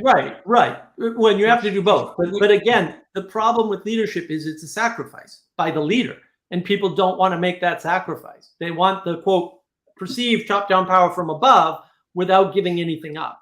And that's part of the problem with it. People don't realize that that's what's going on. Leaders have a very tough time. It is not a fun thing to be a leader. No, it's not fun, but it is necessary. If you are a charismatic person in your group, you need to rectify yourself, square yourself, get a hold of a tradition or something like that so that you can serve your group, because otherwise you'll become the demon of it. Like, that's what I've found is that if I'm in a group that does not have a leader, if I don't square myself, orientate myself, put myself at the mercy of something higher than myself, I'll become the distraction. I will become the agent of chaos in the group. What you've just mapped out, though, is attention. You fundamentally attach the microcosm of attention. The problem with Peterson at the moment, the problem has been with Peterson, is what is he paying attention to? And a lot of the time, for maybe for the last year, the attention that he's putting out and wanting to get returned is really of himself. And that's what's flawed him. And that's some of what David Fuller did was correct. I don't know how much proportionally, but one of the things he did point out was the attention meter that Peterson was pointing his community, what he would say, his tribe, whatever, his audience, maybe is the easiest way to. He shifted that. He shifted that from a communal perspective into his brand, and that changed the relationship sphere or the network sphere of all how people give Peterson attention and how they value Peterson, and that is essentially, like you've said, destroyed his, or not destroyed, it's pulled into question his leadership ability. Even his latest outfits again are another like, hang a second, like blue Smurf outfit, sneakers. Like, is Yeah. this the new conservative revolution? Like, I don't think it looks this way. It's definitely not scrutinism anymore if he's going to continue being a caricature. But okay, one thing I pointed out. So when you're going, I do this. I'm trying to summarize back. This same thing, I pointed this out to someone on Twitter. The same thing happened with U2 and Bono. YouTube became the biggest thing with Joshua Tree. They had the attention. They became the rock band of that era. Mm-hmm. And what happened? Gone. Maybe Bono becomes a caricature of himself, caricature of the rock industry, caricature of the progressive band. What happens after that? The credibility of U2 slowly starts to decline. And that's what's happening with Peterson. He isn't a slow decline. Like, I appreciate. I don't know that. I mean, the algorithm. I mean, I haven't. I'm not as privy to his ratings or anything like that. But I don't know that he is declining. I mean, his Exodus series. My father would not listen to Jordan Peterson when he was just on YouTube. He wouldn't. However, when he showed up on Daily Wire, now my father and a lot of Protestants and several other people who are like, okay, that adds a layer of credibility to him, and so he's possibly moving out of a sphere, losing certain attentions at that sphere, but gaining a huge amount of attention at another sphere. Yeah, that's actually what's happening, right? He's changing audiences. He's changing audiences entirely. And that's what people don't understand, is that it may be that on YouTube, he's going to get less attention because he's changing his messaging, and he's also changing, where he's at. But his goal isn't to fix YouTube. Nope. Right. And YouTube, like all technologies, like all so-called platforms, is a filter. Now, it might be the best filter ever for Peterson, but I actually doubt it.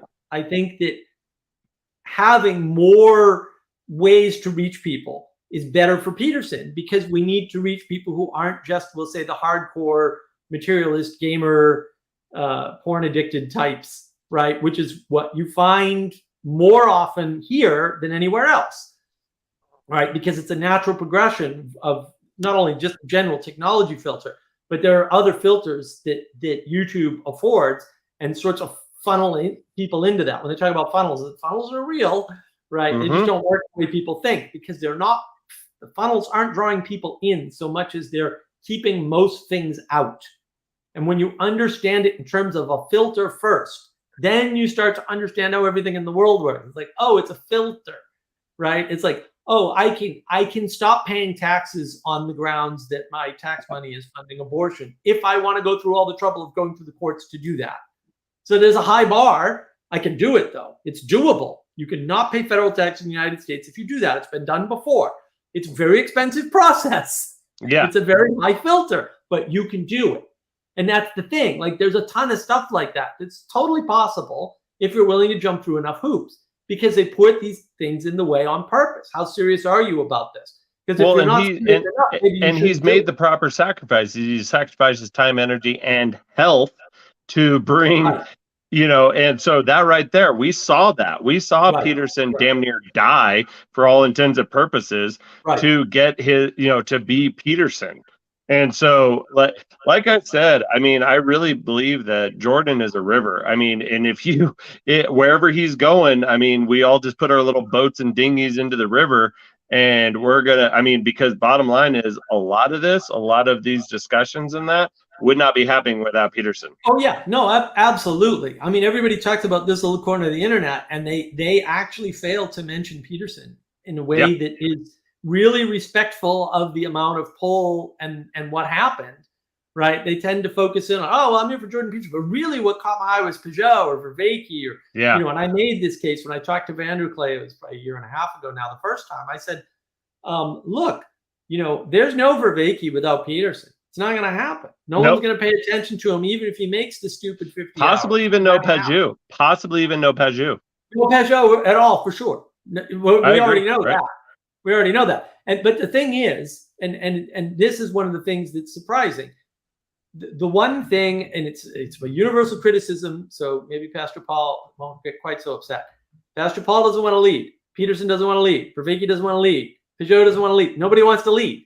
It's like, well, that's great, but you can't get a group together on a platform in a filter or not and not lead, because leadership is going to emerge.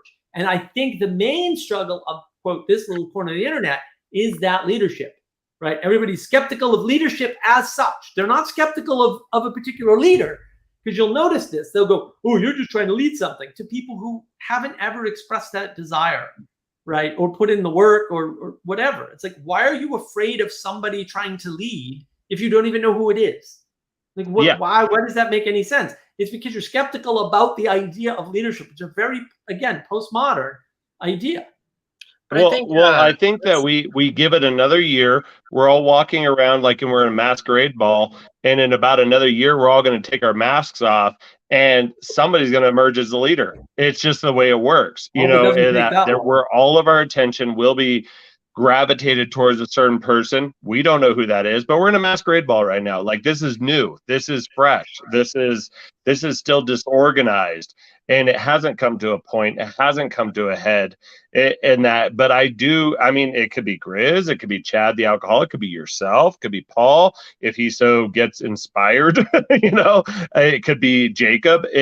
We don't know, because it is not up to us. It is, in all actuality, it's very honest, because however it comes about will be organic and in a lot of ways natural. Because attention targeting is not something that we can predict it in a lot of ways, but not necessarily in, I would say, the Christian sphere, because that's a hard one. That's a hard thing to become an attractive believer.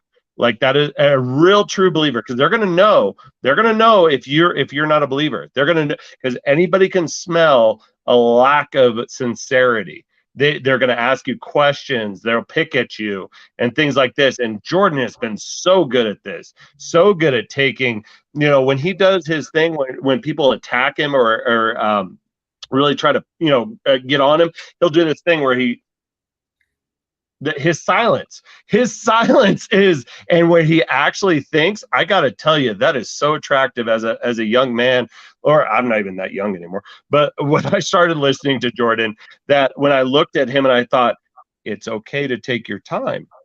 It's okay. You don't have to have a 3-second response. You don't have to, or a millisecond response. You don't have to. There's something. It's Clint Eastwood. It's John Wayne. Yeah, it's freaking, like where, you see it in the old Westerns where, he'll kind of take his time and, kind of do his little nonchalant thing. And that's a sign of masculinity and maturity. I mean, and it's attractive. It's, oh, this guy's so confident. He doesn't have to respond within a millisecond. He's so and I mean, he takes his time, and that he's a gunslinger. You know what I mean? And there's that old Western, kind of motif to him. And he's got his beard, his his salt and pepper beard, and he's looking real good with his suits and everything like that. And I got to tell you, there's a reason he dresses up. There's a reason he's picking them suits. Yeah. There's a reason he's doing them things, and he's on to what it means. I don't know who Jordan is as a person. Never met him, never shaken his hand, never gotten a vibe for him or anything like that. But I got to tell you, like, I've been around some pretty strong dudes, and that guy impresses me. He impresses me. And I don't know, it's on a baser level or something like that. Yeah. But if I'm a monkey, I'm following that monkey. Yeah. I think they're like you named, I think 4, like Vervaeke, Peugeot, Paul, Jordan. They're all reaping, or they're still sowing leadership, really. And so we're still like learning from them as like different examples of, like, Paul's very ground level with it, not necessarily micromanager, but Jordan's really up there. Peugeot's probably a little more here. Vervaeke's kind of next to Paul. And so I think, kind of like you said, the leaders are just going to emerge naturally from whoever. Well, wins, I would argue that's the whole problem. Like when you look at, say, the postmodern critique and what happened, we'll say pre-World War II in a certain country in Europe, right? What happened is, yeah, leadership emerged, and then everybody bitched about it, right? And that's what happened in Russia too, in the same time period. Yeah, leadership emerged. That's right, leadership emerged. Yeah, how's that emergence working out for you? Because I'm not a fan. Sorry, and that's the proper critique of postmodernism. Is emergence is dangerous because it's random and uncontrolled. But doesn't have I mean, as much as we want to poo-poo on Putin because of, you don't think that those leaders emanated? No, not. I know they did. I know the history well. They did not. They emerged. But Putin plays his part well. He got in cold baths. He took his shirt off and rode a horse. He kissed the cross. He kissed the Bible. He got in league with Kirill. Yeah, look, Critical Drinker, actually, just before I started the stream, I watched Critical Drinker from Today, Part 1. And he went over this in that Part 1. Like, male characters used to have some of these characteristics you're talking about, Josh. They were slow, they were considerate, few words, stoic, right? He said they were stoic. I might have some disagreements with his characterization on that front, but I understand what he's talking about. There is a stoic element to them for sure. I'm a big fan of stoicism, so I'm a hard no on whether or not they were that stoic. They appeared stoic for sure. But fair enough, absolutely. Right? So I get it. There's certainly the popular version of stoicism, if they're not like the historically accurate version, or I might say the pragmatically useful version, right? And I think part of the advantage that I have, especially in running my channel Navigating Patterns, is that I'm coming from an area where people often do this. They say, well, they could take it all away from you. Yeah, I lived in a car, kid. Okay, I lived in a fucking car. You can't take nothing away from me. In New England, okay, you're not taking anything away from me that I haven't already lost. Yep. It's not gonna happen. Good on you, brother. You, okay? Yep. You lose that game. Play it all you want. You will lose every single time. Yep. Okay. So I have no fear. Like, I'm just not afraid of these things anymore. I've lost everything 3 times. You want to make it 4? Go right ahead. Go right ahead. You're not scaring me with this Gestapo bullshit. It's not going to happen. Right. Hollow. And that's the thing. Like that's why when I'm doing my project, the Navigating Patterns project is cultural cognitive grammar. It's one of the things that Vervaeke talked about that I took very seriously.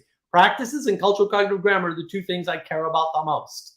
Right. So we work on practices, and the cultural cognitive grammar is, what's the definition of power? How do I understand principalities? What is the 4th estate and why did it fall? Like, that's all that is. Like, in some sense, it's fixing the language so that we can talk about things in a way that's useful again.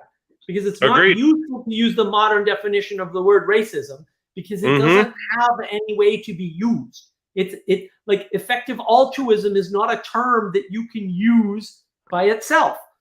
Nope. You can't talk about social justice. There's no such thing. There can be no such construction in the language that can communicate information, right? Because society doesn't work without justice, and justice makes no sense out of a specific society. The concept of justice is not universalizable in that way. And so when you do these things, you destroy the language. So that destroys the cultural cognitive grammar. And I would argue, yeah, you got to fix that too. You can't just fix the art and the beauty, and you can't just fix the aim, right? You can't just add symbolic thinking into the equation. You need all of these things to come together, right? And then that's where we're going to require the leadership, right? Because now we just have a bunch of scattered groups off on their own little projects, whether it be Meaning Crisis, which is where I am, right? Or Crisis of Faith, which is more where Paul Vanderklay is, right? Or the Theological Mission, right? Which is one of the 3 missions that Jacob and Chezi are on about, right? These are different projects in some sense. I'm not saying they don't have overlap. Of course they do. But the question is, how is this going to lead into something better that actually has the qualities that we need in terms of fixing what is broken about our ability to commune and cooperate? My only contribution would be, don't rush the cake. Don't rush it. Let's let it bake. Let's set the timer, let's let it bake. So when you make a cake, you have a plan, you have a recipe. You don't just Agreed. the cake just doesn't make itself though. Like I wanted to get back to the point that Lost Cause was trying to bring up. I kind of lost the thread. Do you remember we were trying to talk about Lost Cause? What, with art or with Yeah, leaders? no, the other one. It's about leadership. Well, I guess the thing is I was kind of agreeing with Mark as as somebody who's working on these art projects, I often hear people say, like, that's the answer, is making art, and it's like that's not enough, and it won't be. Europe has all the most beautiful art in the world. Nobody's using it or cares, or they just like a copy of it on Instagram. It doesn't matter that much. Like There's got to be something much bigger. Yeah. But then I guess the thing about the leadership is like what, you say leaders don't emerge, and I don't think anything is pure emergence. I think it's like two things meeting. And so, Mark, you seem to have the answers. Like what is your ideal leader? I just always think whenever you talk about leadership, I know I'm going to get biblical, whatever, I always think of Saul and David, like being anointed, and that whole idea of like being anointed. Saul it's super funny because it's like, in a way, he emerged. It says he was the tallest, handsomest man in the land. Everybody was like, well, that's naturally follow that guy. He's the tallest one. But then he still gets anointed by the prophet. And so Right. Well, even Jesus was baptized by John the Baptist. Right. And everybody knows Jesus was tall. I don't know about that Napoleon, one. Well, he definitely wasn't short. There's no way. Napoleon I checked. He was exactly my height, just by pure coincidence. Exactly. And he was bald too, by the way. No, I mean, this is the problem, right? And Oz Guinness did a talk with John Anderson. John Anderson talked to Peterson a while back. So Ethan turned me on to this talk. And it was a great talk. And in it, Oz is talking about the difference between the English Revolution, French Revolution, and the American Revolution. And I had never thought of it that way before. I was like, wow. On the other hand, that's cool. I have a wonderful video with Adam on the French Revolution where we talk about a very similar thing, right? Where we talk about the difference between being anointed a king from above, right? So you're right, which is that used to happen pre-Napoleon, and Napoleon forcing the bishop to put the crown on his head, which is an inversion. And so the problem with leadership is, it has to be anointed. Okay. The Protestant churches aren't going to do that. That's for sure. Are the Catholics? Because I don't think they're going to do it. Not in the U.S. anyway. Right? You're kind of talking about. We run into the problem is where is that anointing going to come from? Because I don't disagree that that's the proper relationship, but I also don't know where that's going to happen anymore because Napoleon broke it. So do we kind of find ourselves where the Jews found themselves when they elected Saul, as their king, in that they wanted a king, and then they got Saul, and that we the democracy elect our king, so it's kind of bottom up, bottom anointing versus top down anointing. Well, it is and it isn't, because let's take not the president we have now, but let's take the president we had before. That looks like top-down anointing to me. That looks like the people agreeing to somebody at the top of the hierarchy already. Wait, so then how isn't Hitler and Stalin top-down anointing? Because they weren't successful outside of politics. I don't know about that. World more than any politician has. Actually, no, you're right. I agree with that. Now, I'm kind of thinking about it. I agree with okay, I see what you're saying. They were both two-time losers. I mean, this is so why they were upset and acted out, because they were two-time. I mean, this is well documented, right? Like, Hitler couldn't get into art school. He kept getting rejected, and he couldn't. He tried to show his art outside of being in art school, and still didn't, right? Like all these things, right? It's over and over and over again. So what do we think about Lincoln? Well, he worked his way up, and he was a well-known orator. And that's the thing. Like, he impressed people with his oration skills. But exactly. He oppressed the masses, so he was able to gain his favor from the bottom up. Like, and then well, no, I don't think that's fair. I don't think that's fair. I think that, look, power is something that is dispersed because power is within each individual person because it's time, energy, and attention, right? So what happens is the bottom and the top have to come together. The question is in what order, right? And I would say your skillfulness as a person has to come first, right? Now, the way they did it in Europe was you were trained as a royal into the royal family. And look, there's people don't understand. The reason why the upper class got a different education was in the unlikely event that any of them ever got to power. And it wasn't about them individually. So like you would train your 50th cousin or whatever, because maybe their child's child would have to rule. That's why they got the different education. They got the different education because you don't want to train somebody in the royal family to farm because they're never going to do that. But they might have a shot at being able to influence government. And so you have to train them in that.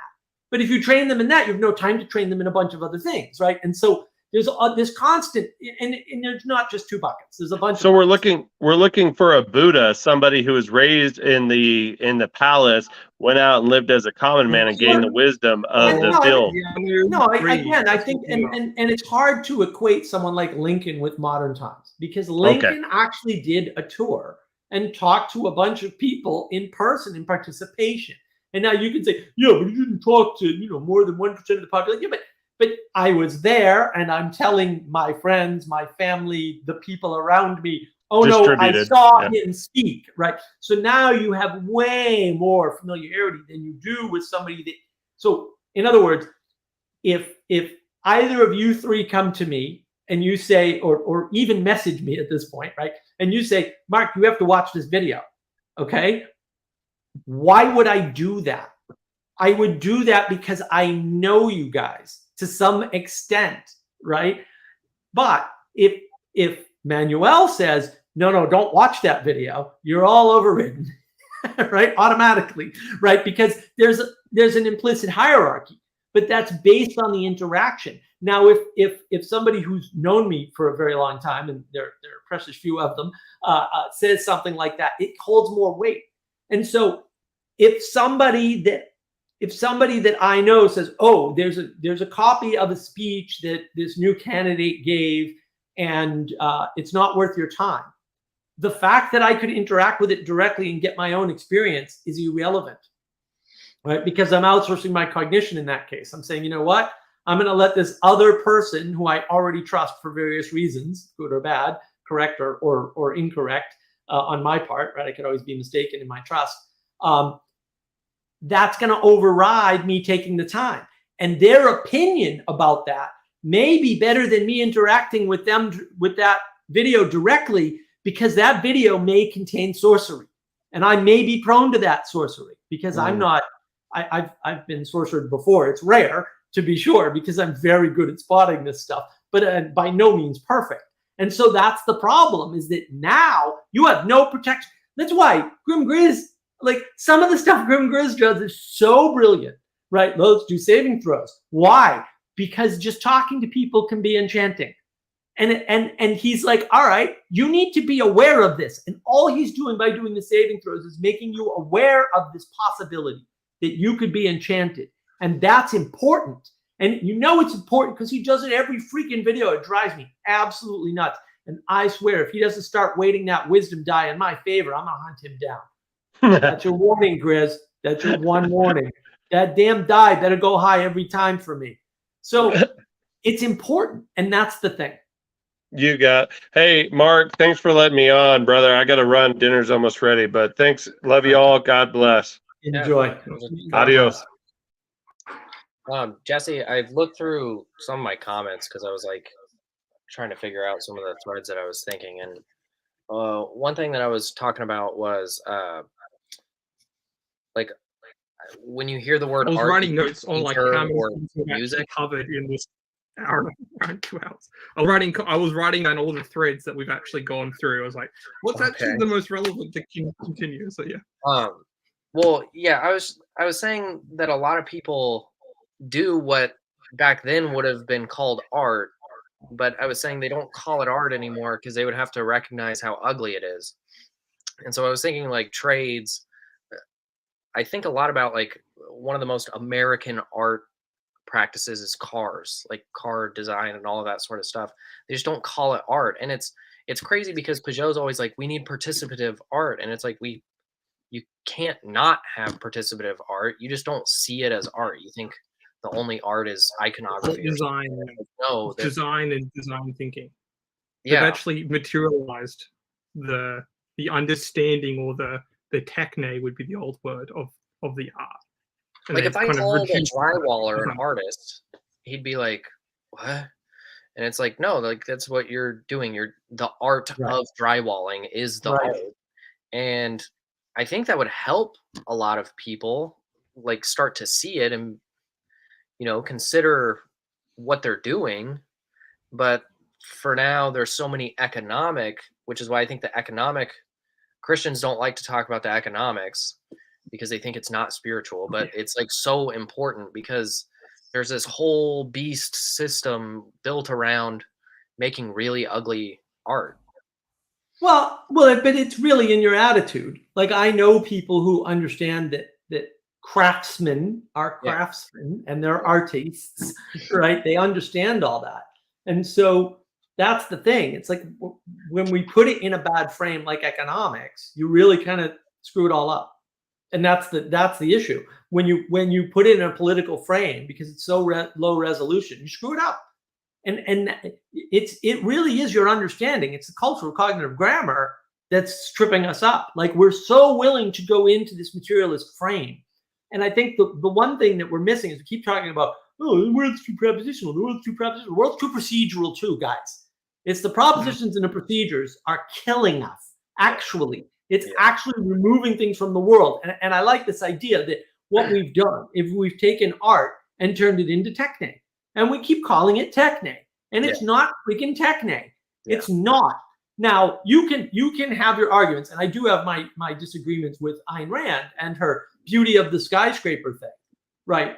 But that's one of the things she actually got right is that look, if you're going to be here in America and you're going to come to New York, as she did, New York City, and see these things, that's your temple, that's your worship, that's your highest thing, right? I mean, that's how she based.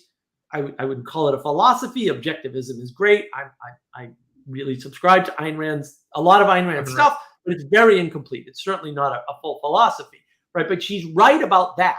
I think she's wrong about the starkness of the buildings. Like I don't like the starkness of most skyscrapers, but some of them, and you still have to have stark skyscrapers, but some of them have that flavor. And the older ones are nicer. The ones with crowns and crenels and gargoyles on them and stuff. Those are nicer, obviously. Well, as everybody knows, legacy thinking, though. I have a Techne gargoyle, so he's got a laptop, and he sits on the side of the table. Oh yeah, I saw that. I saw that. I was with my mother. This is back when she was still alive, when she had cancer. We went out to Ridgeway, and she was in this shop, and I was like, I really don't want to go in this stupid knickknack shop. I walked in there, and there was that thing, and I'm like, I gotta have a gargoyle with a laptop because I love gargoyles and I love laptops. So we're all in. But you have to meld. That's the proper melding of art with techne. Is gargoyle with laptop. Yeah, I think there's a thread there's a couple, obviously, with every conversation we're like raking the ocean floor of the cultural bed of cultural decay. Probably every conversation kind of, especially on the internet, we're using the internet to rake the internet of the cultural decay of society. We're using the thing of itself to bring up more things, and then it's kind of, we have to filter, as you were saying before, what's more relevant. I think one thing that probably been a through line here, which is what I like to try and see in these conversations, is there's this thing I would probably maybe term legacy thinking. And those older buildings have that idea of this is a legacy of our time and of our place and of our era, or it's a reflection or an homage to the previous era, and we're kind of carrying that on at some point, which is, again, I think it's a little bit sad I didn't get to talk to the Lady of Towers, what is it, the Elizabeth. Elizabeth.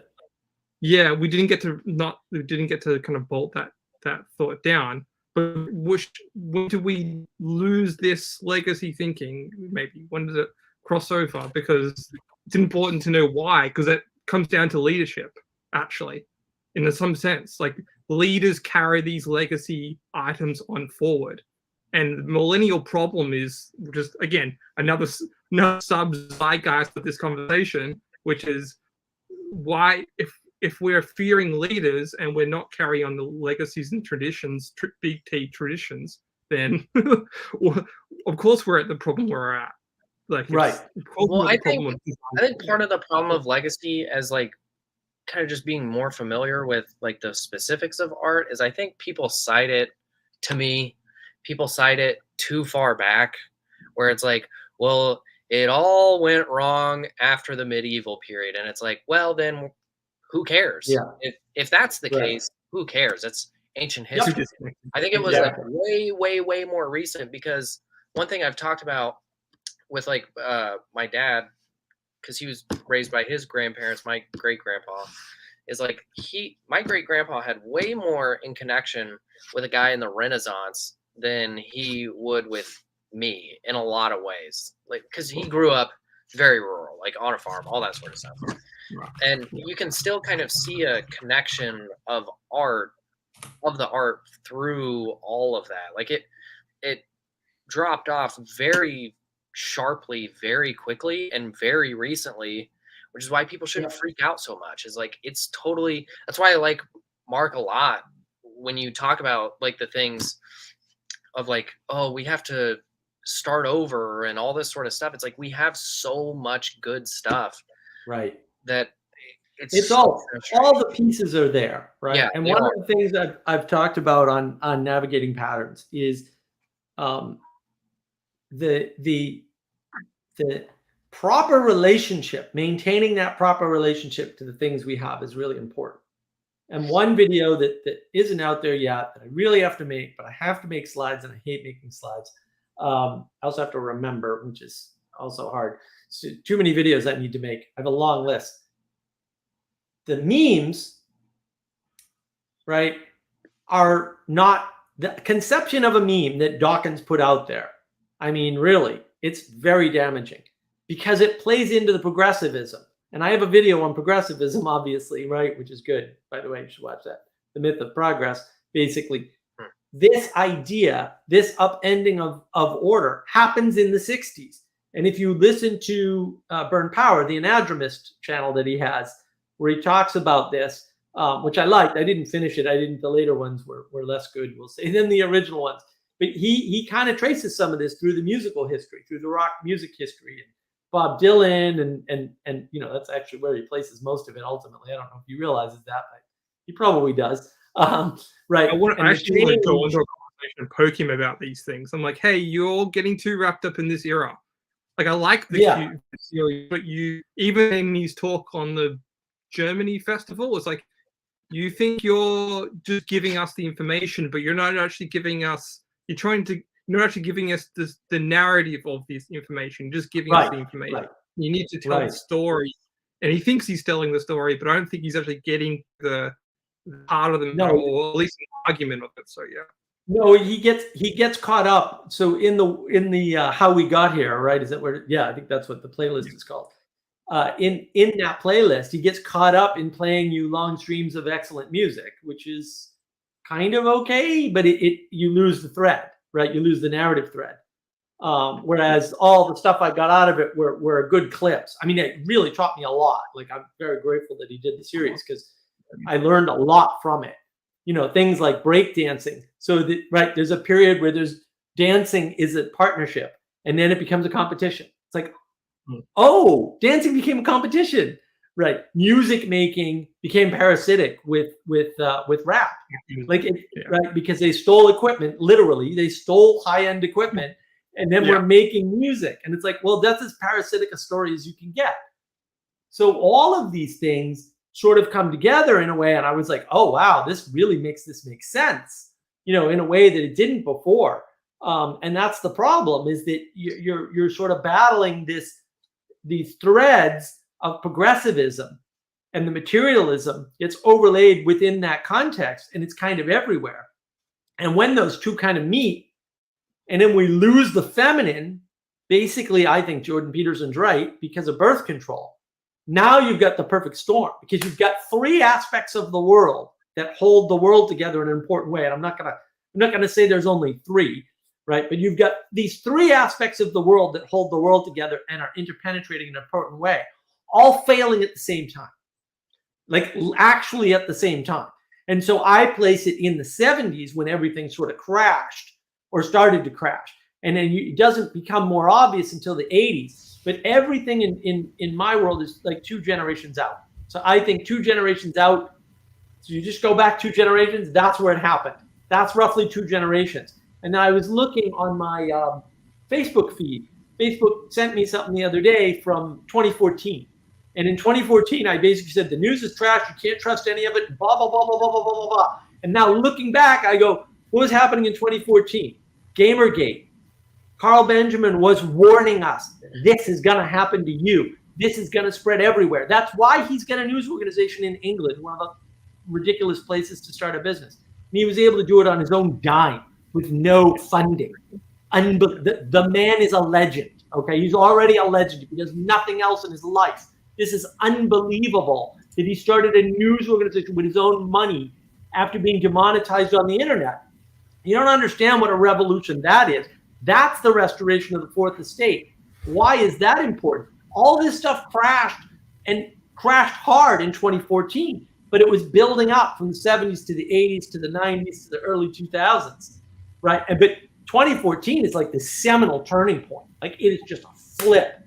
And that is because it's second generation of birth control adoption widespread. And so now you've got people, and I actually know somebody like this, oh, I didn't realize that if I was on the pill for 15 years, I couldn't just get off the pill and get pregnant.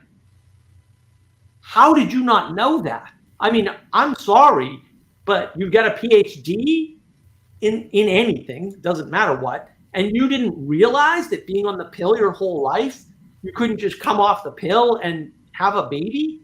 Like, what kind of an education did you get? Like, unbelievable. But that seems to be it.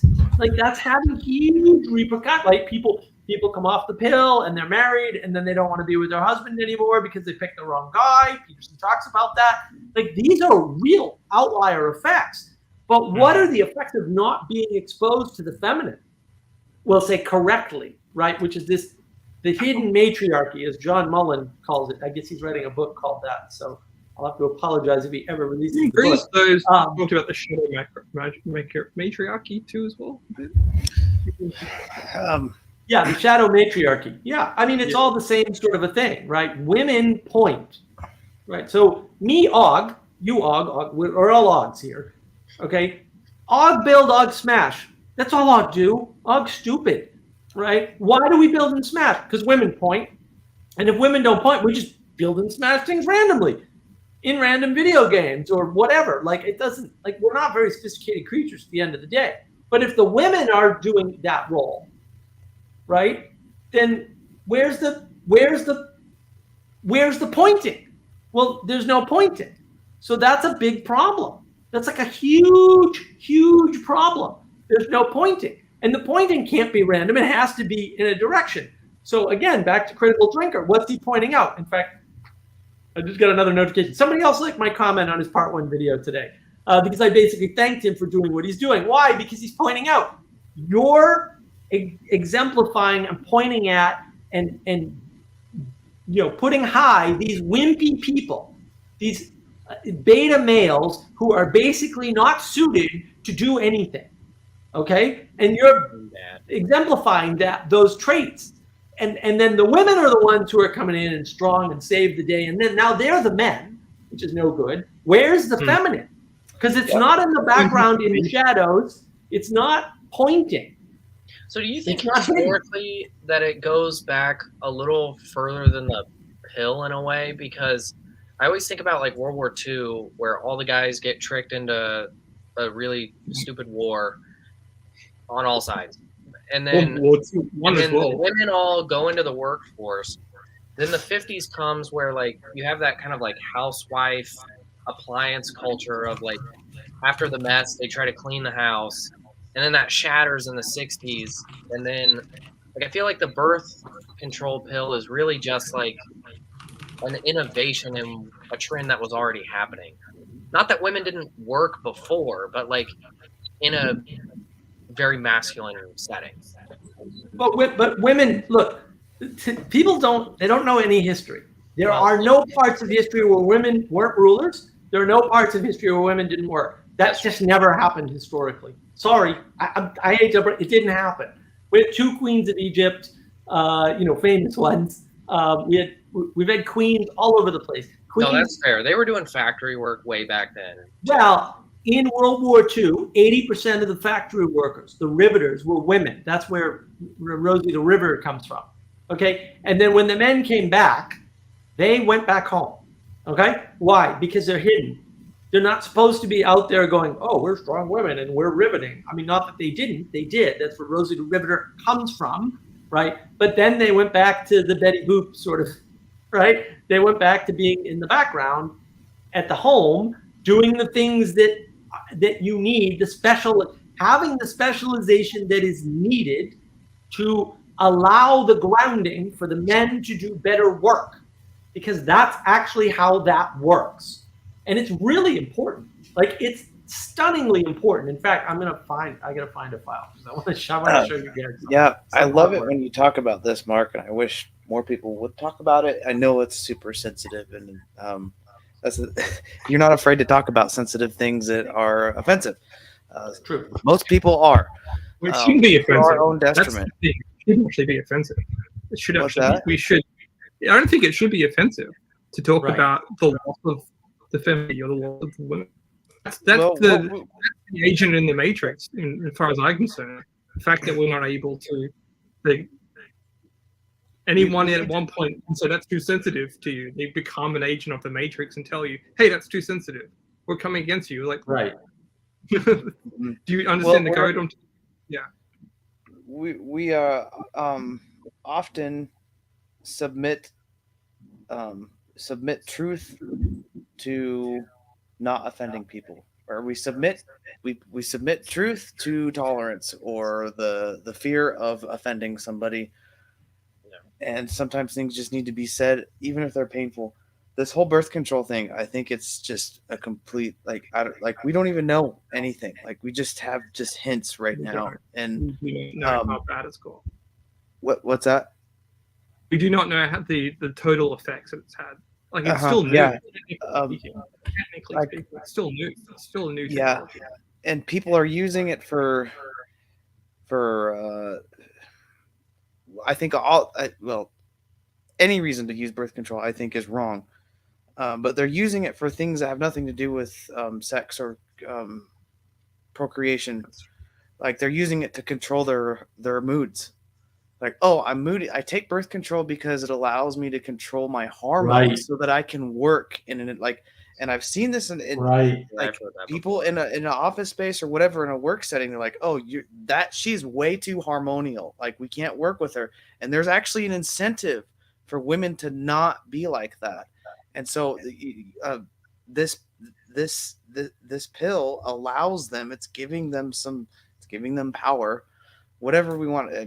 This pill is allowing people to take all of these things that appear negative in the workplace and throw them out the window. And it's very scary. It's very frightening, I think, because we're offending our own humanity when we do that. That's an offense to humanity.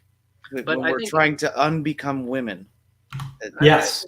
Catherine made a comment on the marriage crisis video that came out today. Yep. That was really, really good. At one point, is his name Rod, the guy that's on there? Or am I confusing that? I don't know. Anyways, the guy that's on there, he was saying something about making an institution for helping mothers out of the workforce, blah, blah, blah. And it's like, they don't want that. Like, young women don't desire that at all. They don't want the kids. That, tell them all you will about how harmful birth control is. At this point, they're just like, oh, that sounds oppressive. Like I don't care. Like, you know, they don't want anything feminine at all. It's just not. They don't desire that. We don't even know what the feminine is, so that's why we're so quick to just throw it out the window. We have no idea what we're doing. Flebas is saying that like children will go to the doctor, and yeah, great, yeah, I love that. Children will go to the doctor, and the doctor will give them birth control for acne. Like this is like, Right. I mean, that's a horrible offense. I think like. It's an intuition I have. I can't say why it's a horrible offense because I can't. I mean, first of all, you can't measure these things. Like you can't measure. Oh, well, this person's this much not a woman. These are things that you can't measure. Yeah. Well, look, and I want to do this excellent artwork by Sally Joe. You want to talk about art? We get Sally Joe art. We get Sally Joe book. We get Sally Joe image. Right. So this, I think, represents the proper relation. And there's a lot of symbolism going on here for sure. This represents the proper relationship between men and women. Okay. And the woman is pointing up above the man's head at the star. Right. Women point. That's what they do. Og build. You can see Og's pointing at something he built at her feet. What did he build at her feet? It doesn't really matter. What it does to the woman, though, is make her equal. Right? So the proper role of the man is to make the woman equal, although I wouldn't argue for equality because I think it's dumb. It actually makes her much greater. I hate that word. That's up there with tolerance. She has the power. You're going to be zero equality now on my server? That's yes. But that's the thing. It's like they're different skills. The man points at the material and manipulates the material. The woman manipulates the ideas. She's the one that points at the ideas. And the man just kind of builds things. And this image, I mean, it's really genius because Sally's freaking an artistic genius. And that's the thing. Like, this is the proper relationship. We're not supposed to be equal. Equality destroys evolution, actually, in many, many ways. One of the problems is that the theory of specialization doesn't, is an important part of evolution, but it doesn't get any play if things are equal. And so it's not just equality means the end of evolution because there's nothing to change because everyone's perfect. It also means that there's no specialization and we just can't be the best that we can be in that case. And that's the problem, is that we need specialization. We need women being women and men being men in order for things to work more efficiently and better and more proper for everybody. And without that, we're completely screwed. And if the feminine is trying to enact the masculine, right, or women are trying to enact the masculine archetype, the feminine archetype vanishes. And that happens from materialism because men are the materialists, right? If we skew material, women skew towards church. One of the things that always puzzled me is in the 90s in the United States, they did a bunch of surveys, and what they found out was the way that people get to church basically is that women bring the men to church. So in a relationship, now this goes way up when they get pregnant. So the minute a woman gets pregnant, bang, they start going to church. They weren't before, right? Or they start attending more often or whatever. And I was always puzzled by this. I was like, well, that's weird. Why would that happen? What is going on there? But now I'm like, well, yeah, duh, of course. Like, of course, that's the way it would be, right? Because the woman's got her eye on the highest, and the man's the pragmatist who's got his eye on, well, what can I build? I got to make things safe, right? In the way that I can. Like, I can't make a baby safe in the way a woman can because she provides all the care and comfort and all that crazy stuff that I know nothing about. But I can build a house, and no one can blow that house down, come hell or high water, right? That I can do. Right. And so you need both. You can't, and you don't want to mix them. So I guess Eamon mentioned something about being a sensitive father or something. Yeah, I don't agree. I don't agree. Well, I still, the picture is actually really weird. It's like, feels a little, kind of feels inverted. Like if you were to take that picture, it kind of feels like what popped into my head was like oh, like women pastors, like they're the ones that point at the star, and that's not seemingly how it's set up. Like the man is supposed to be the heaven, the one that looks up. And even how you said, Mark, where like a man naturally, you know, think of single guy's apartment, like he's thinking about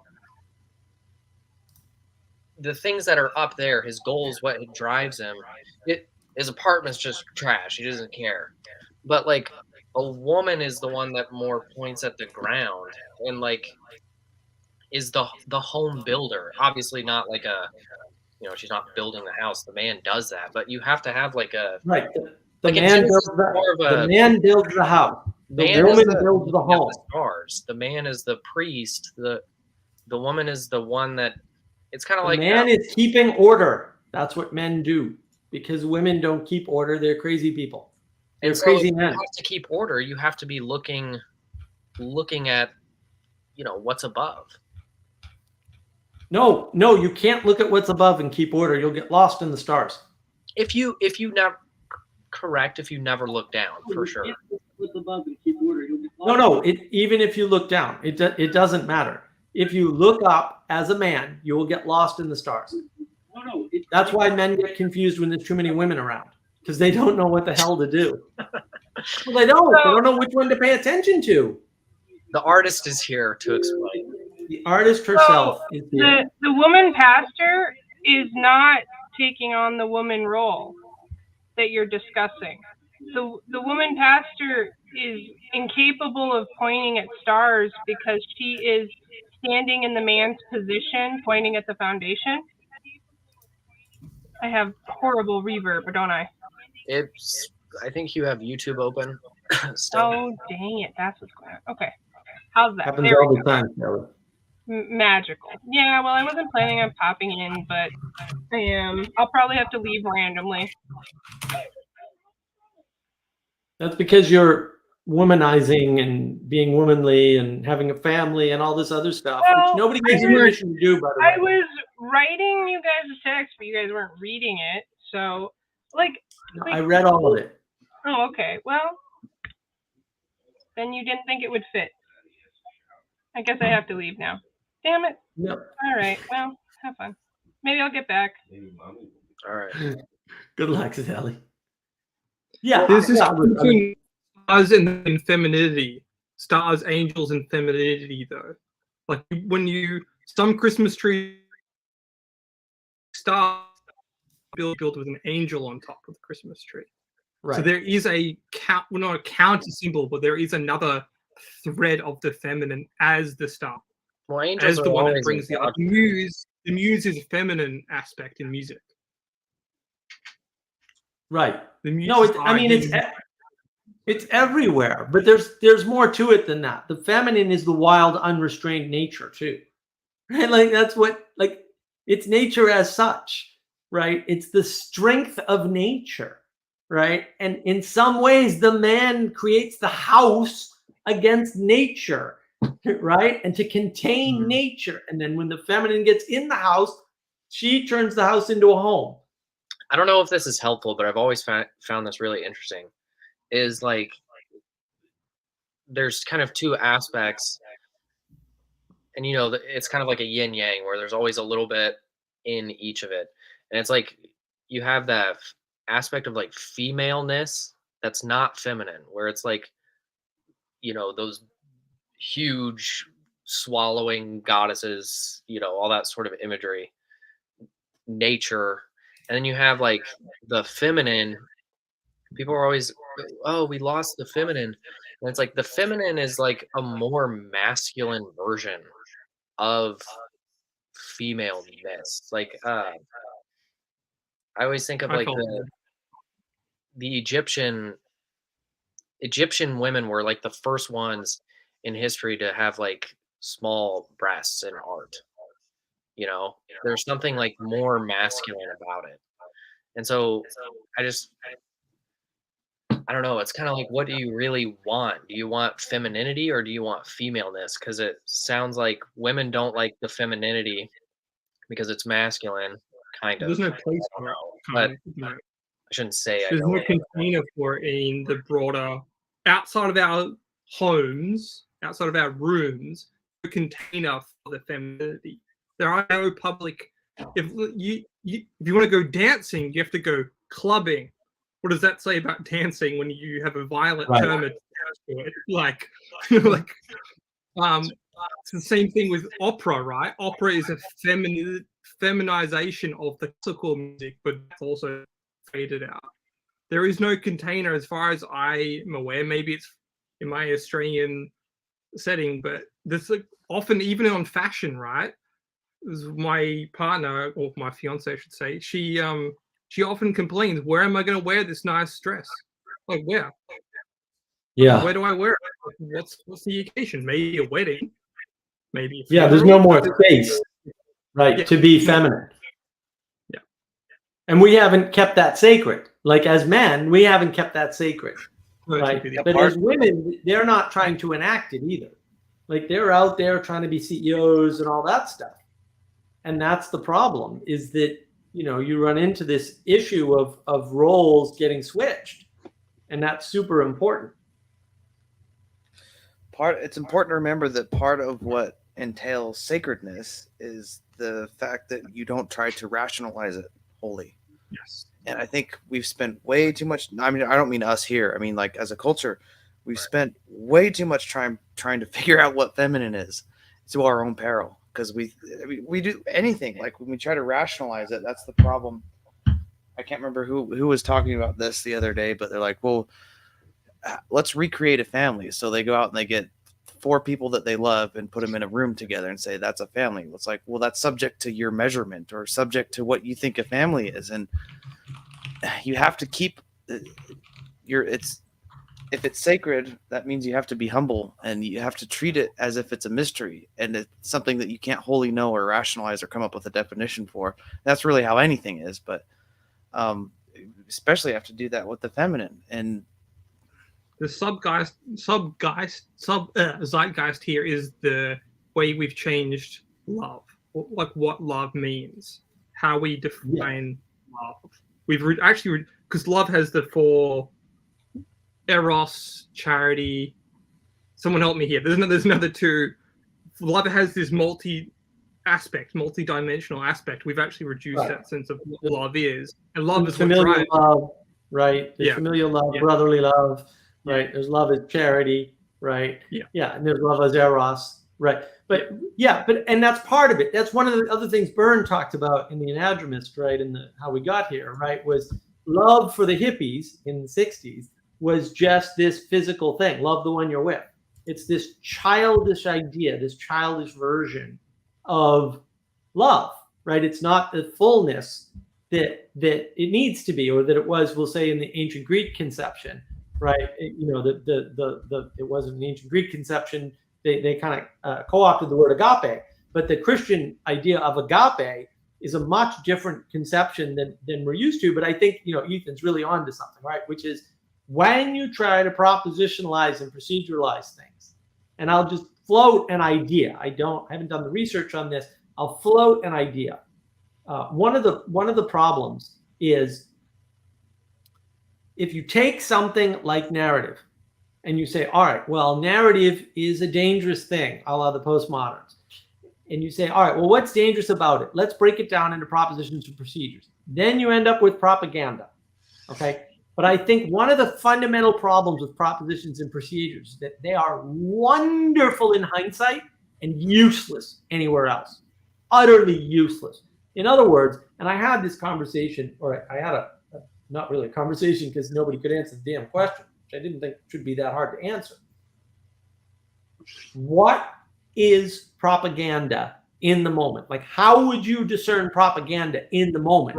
And it's an open question to me because I don't know. And I always get worried when I don't know stuff like that, because this is the sort of thing that I'm well studied on. It's like, well, if I can't define propaganda in the moment, like, oh, that's just propaganda, and discern it from other things, then maybe it only exists in hindsight when you've already had the time and the unfolding to judge by, right? Because it might be that it's just a descriptive map of the past, because lots of things only, like, this is one of my criticisms, and I'm going to upset people for sure, of people like Curtis Yarvin.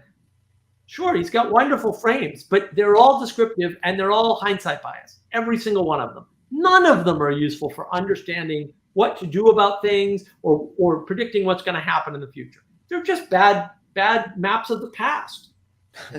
And that's the problem. That's the problem.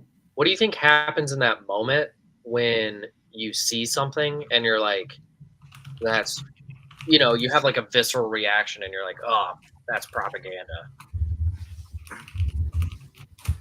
Right. Well, the question is it? And that's what I'm saying. Like, it's not so clear to me.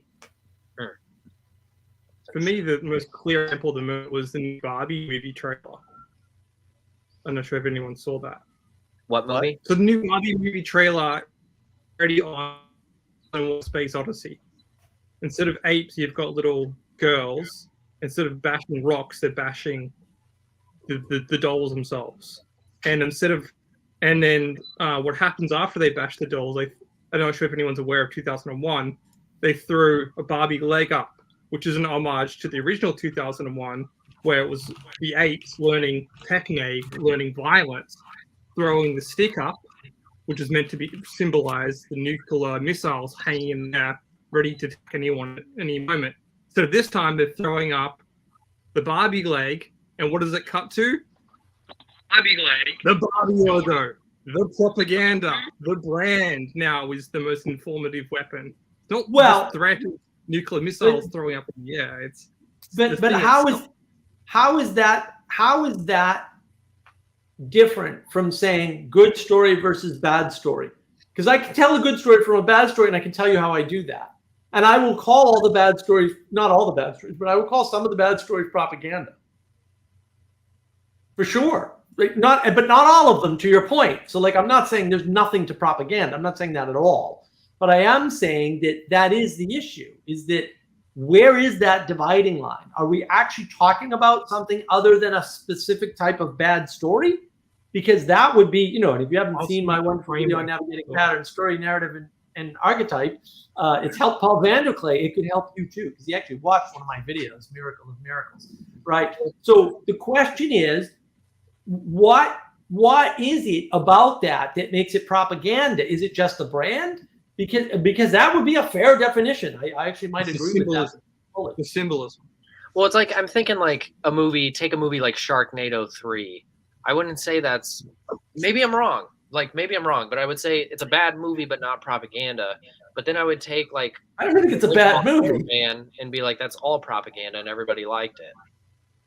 So there's something different. Right, because about Marvel or something like that. Right, because I don't think it's the brand. No. I don't think this is what I'm saying. I'm not saying there's no definition of propaganda. There might be, but there might not be. We've got to keep that in mind. It's trying to beat you over the head with a message. It's trying to, and it's not just a message, because every movie, Sharknado has a message. See, that's the but that's the problem. It can't be beating you over the head with a message. It has to be something about the message.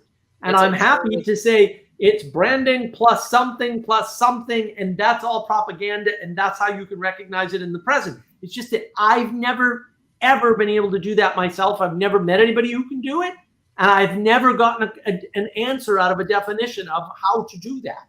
And so this sort of indicates to me that propaganda is something you can only know in hindsight. Now, that might be totally wrong, but I'm leaning in that direction because I can't find what I would consider a simple answer. I kind of think of when it's trying to make you accept that this is the message, and if that makes any sense. I know that sounds super abstract, but when something is trying to tell you that this is the message you should take away from it, that kind of feels when it gets into propaganda mode. A low resolution, at least, of the propaganda. It's obvious. That's the 8-bit version of noticing. What Mark's trying to get to is, how do we have a full, rich 32-bit high definition color of what propaganda is? And it is actually quite hard. I know that there is a few books that Bern has actually suggested on this topic. Yeah, there is definitely an easy, and The Drinker, is for all these flaws, does have a good does have a good radar for what the low bit propaganda is. Yeah. Well, I don't. He just calls it bad storytelling, and I think that's correct. Like I think that's what it is. And so with the story narrative archetype formula, stories are instances or implementations. Narratives are the patterns. So a good story from a bad story is easy to discern because you can say, oh, well, this story doesn't follow any of the narrative patterns. And where it gets tricky, because that's not a perfect system, isn't something like The Matrix. The Matrix is an amazing movie. I love The Matrix, but it's terrible, terrible, terrible messaging. The symbolism is absolutely atrocious. It's also accurate. It's just that it's very subtle and you don't realize. Those people are willing to be free in that movie, where the definition of freedom is ragtag fugitive group with nothing in common, living in a grimy submarine, basically, right? And what are they doing? This is their description.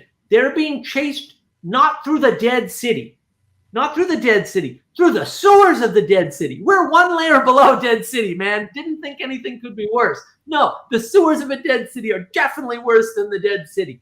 That's what the way they'd rather live than eat steak and be happy and conform to the system. I mean, that's a terrible message to tell people. Like, what are you, a lunatic? Why would you tell anybody that?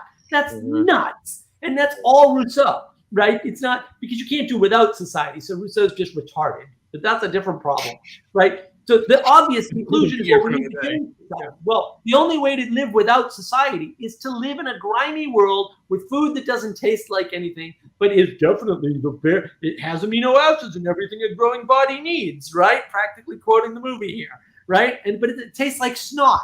Oh, lovely! It tastes like snot, and you're living in this grimy tube running through the sewers of a dead city. Oh, that sounds like a wonderful life. Sign me up.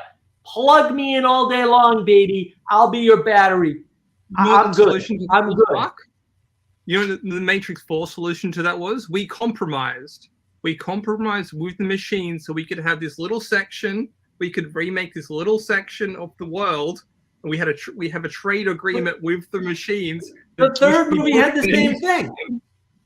The third movie had the same thing. We're going to compromise. Yes. Oh, by the way, you see all those machines that are actually running us in the last city near the core? We're still beholden to machines. Yeah, you're not getting out of society, guy. It's not happening. You need a new plan, okay? You need a new plan that involves accepting that you're part of society and that society gave you all this stupid electricity and all this goofy internet and these wonderful microphones and these webcams. And I've got, how many monitors do I have now? 5 monitors, right here. I have 5 monitors right here. They're all on, well, except one of them, right? I've got all kinds of crap. I've got my LaCroix. What would I do without my LaCroix? I mean, if my cousin hadn't introduced me to this stuff, I don't know where I'd be in life. Really, it's great on road trips. Like, I wouldn't have any of this if I weren't giving my time, energy, and attention to the system, if I weren't paying my taxes, right? Which is another theme in the movie. You have to pay your taxes. Why? Because your taxes give you all of these things. You know, and you can argue about their misappropriation. Okay, genius, how would you spread out the taxes? Why don't we put you in charge and see if you blow up? Because you're going to blow up. Because you can't even keep your damn room clean. To Jordan Peterson's excellent point. What do you know about how the taxes are spent and whether or not it's good? Nothing. That's what you know. You know nothing. Can I share a clip, a YouTube clip that complements Sally's artwork? Of course. And your whole idea?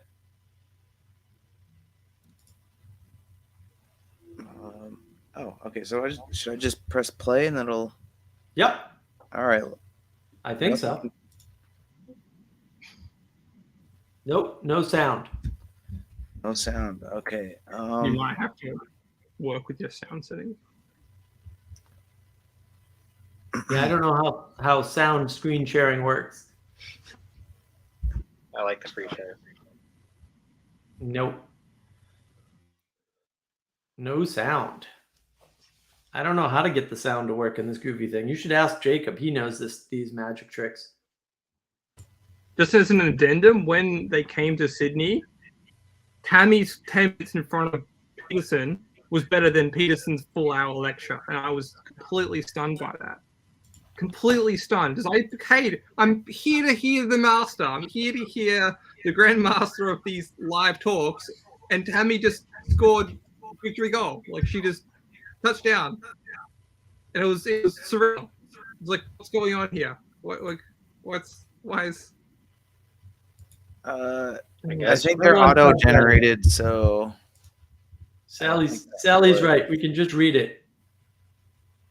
Sally's usually right. She doesn't often make sense, but she's usually right anyway. So you have to listen to okay.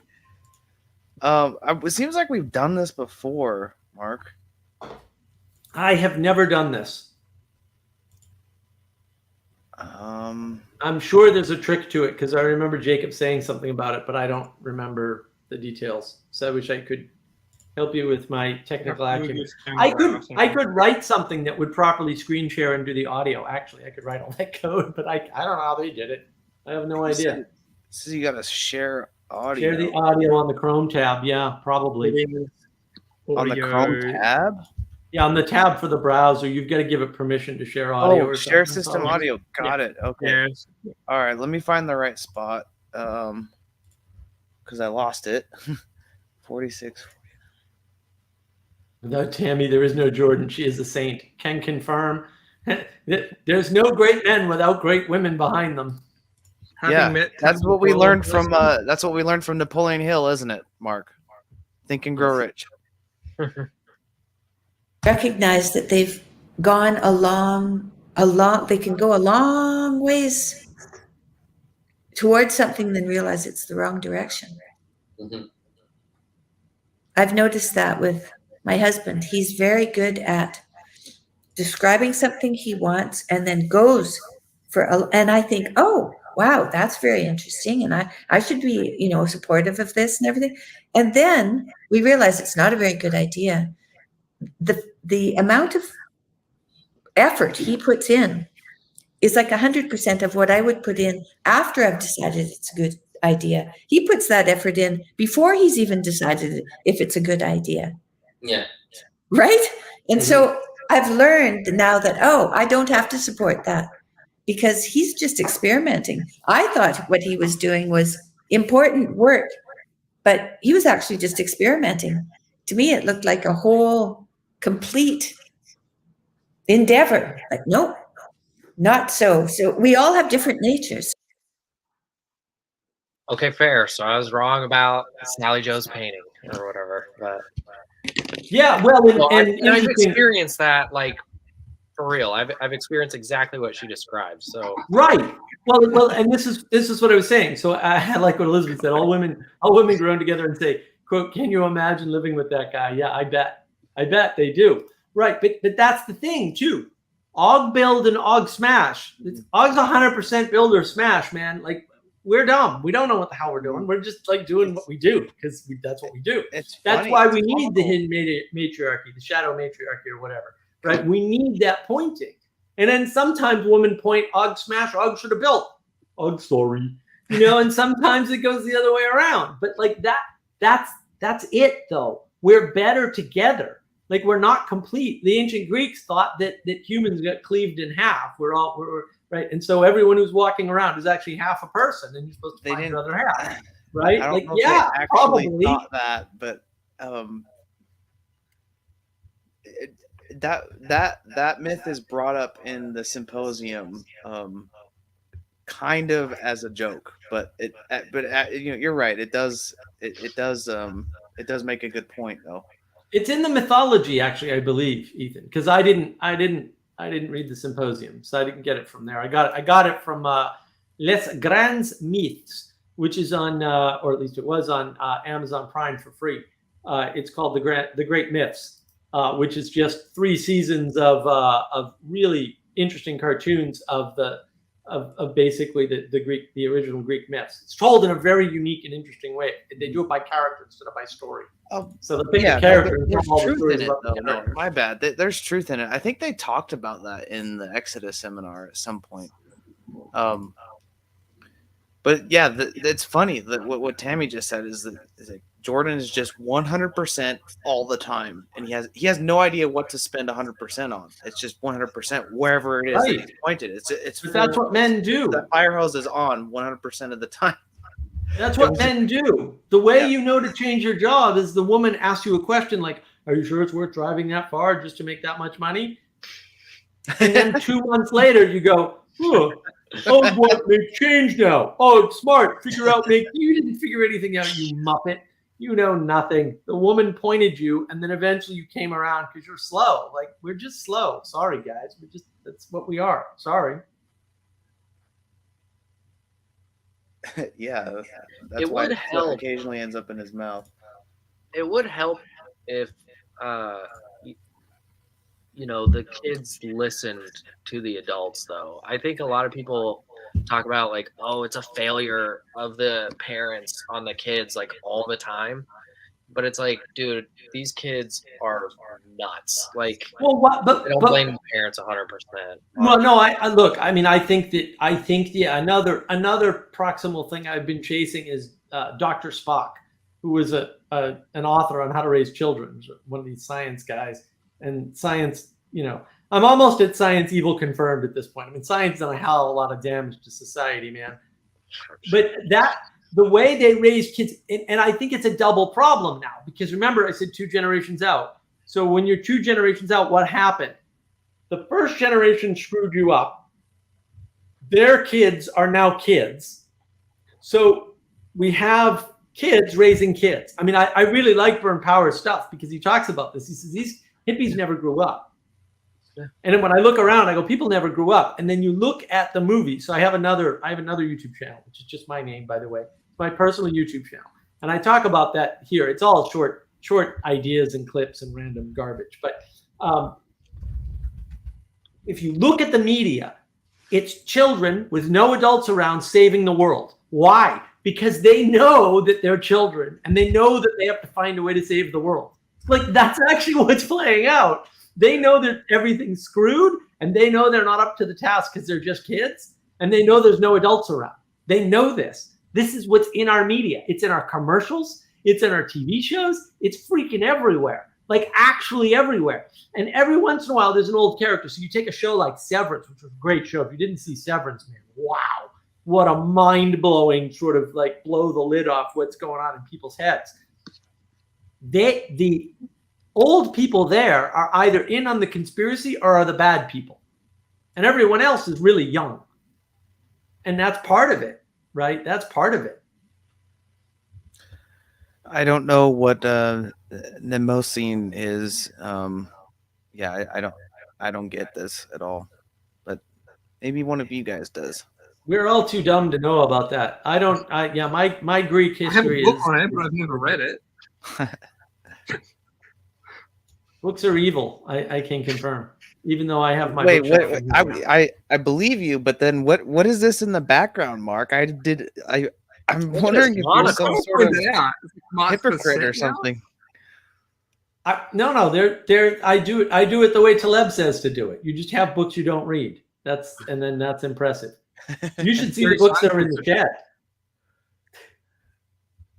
Did you see any books in particular you recognize, Ethan? That's the real question. I don't know. Let's see. Because I did on the top shelf. I did move them over on purpose so they were more visible on camera, sir. Trying to read, language but of I creation can't. over there. I know that he does have language of creation. I do have language of creation. Yeah, I think I see it. Yeah, that's the only one I recognize off the spine. There's a Taleb book there. Oh yeah, we got Taleb books for sure, of course. Oh, I see Plato. There you go. All right, Yeah. I just needed Ethan to see Plato. Now I'm happy. That was actually that was a used copy that I purchased. I have, how many do I have? I have 1, 2, 3. Well, now it's my 4. copy, and I really appreciate that. And I am going to get to it at some point. None Ethan, of those are notes you in there Ethan? are mine. I purchased it off of eBay, so those are somebody Okay. else's notes. Just so Is you this know. the thing Ethan that gave the 6-hour music lecture? Driving? I'm not someone qualified to lecture on music. I mean, I'll talk about music, but I can't lecture on it. Well, if you guys want to get back into the whole art thing, I think Lost Cause was saying some things earlier in the chat that I didn't really. I didn't understand what he meant. Hold on, Ethan. You need to whatever you did in that 6.5-hour trip. up the Thunder Bay, man. You need to do that as a lesson online for sure. That was just great. Like I learned a lot from that. That really exemplified a bunch of stuff. And yeah, don't let his humility fool you, folks. He's got game in that category with classical music in particular. Well, I think it would be particularly helpful to have Elizabeth's input because she just spent 3 months in Italy, and there's the history of I hate the word art, tolerance, equality, and art. They're all kind of up there, probably in that order. But she's seeing it over she's looking at the images during Dante's time and before, and seeing it all the way through to post-Renaissance romantic type art. Visual. That would be amazing. Well, Yeah, yeah, so- and I think I like that's what Burn Power went through the history of, we'll say, modern music from the 60s onward, roughly, right? And that, like I said, I learned a lot about that, a lot from that. And then I learned a lot from you, Ethan, on the car ride, because you kept saying, "Can you hear this in the music?" Yeah, oh yeah. Once you pointed it out, right? Because you need someone to scaffold it, Because I engaged with a lot of music, didn't realize a bunch of things about a bunch of artists, a classical artist in particular that you explained to me. And I'm like, oh, well, that totally makes sense why I like them, And so these things become more clear when you have a little bit more scaffolding. But yeah, I mean, the art thing, and I'd love to go to Europe. I really got to get to ancient Greece one of these days, man, and check out all the ruins, because that's the history. And I actually have a course on Greece that I've been taking that somebody bought, one of my relatives bought for me for my birthday. So that's been really cool. Just learning kind of the history of how these things unfold over time, because that's really the missing component. Like when you're a child, time doesn't exist. This is one of the things I've been thinking about all day today, actually. And so part of what you see is people ignoring time. They're ignoring the fact that they weren't the same, 10 years ago as they are now, right? Or that they were babies at what. I literally had to argue with somebody on Discord, over the past week. No, you don't understand. You were a baby once and you had less agency than you do now. Like you can't just say like I'm the same through time. Like that doesn't work. And they didn't, it took them a while to figure out that I was right, which is just kind of stunning to me. But because they're still children developmentally. And I don't like developmental models, in particular psychological ones, but there's something to it. And part of the problem with them is because we think everything's a linear projection into the future, we think it just progresses up. But actually, you can slide back. Like you can have skills developmentally and develop out of them. Like I've seen people undevelop their social skills. That's why staying indoors for 2 years on a fake news virus scam is dangerous, because now people don't know how to commune anymore. They don't know how to get together. They don't know how to socialize in person. They don't know how to do that.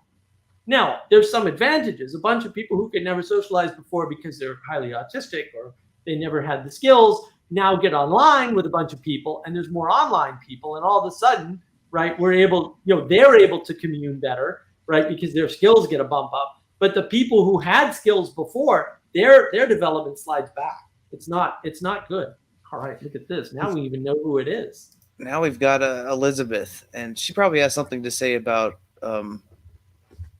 I'm going to start calling them icons of beauty. I'm not going to say that they're beauty. It's not beauty. They're icons of beauty. Yeah, well, I already made my point, Ethan. These people don't agree with me. They think it started in the 70s. Well, let's put some boxing gloves on, Elizabeth. Let's make them agree with us. The feminine's hidden, man. The feminine's hidden. Like the guy has to go right down to the bottom and scratch in hell before you can hear the feminine. We agree on that. There's no you there. Guys, I have met very few males who are able to go to the bottom of hell. Oh no, I agree with that. No, Mark, not here. You have no idea. No, not here. We know. We all know. Maybe other people don't. That's fine.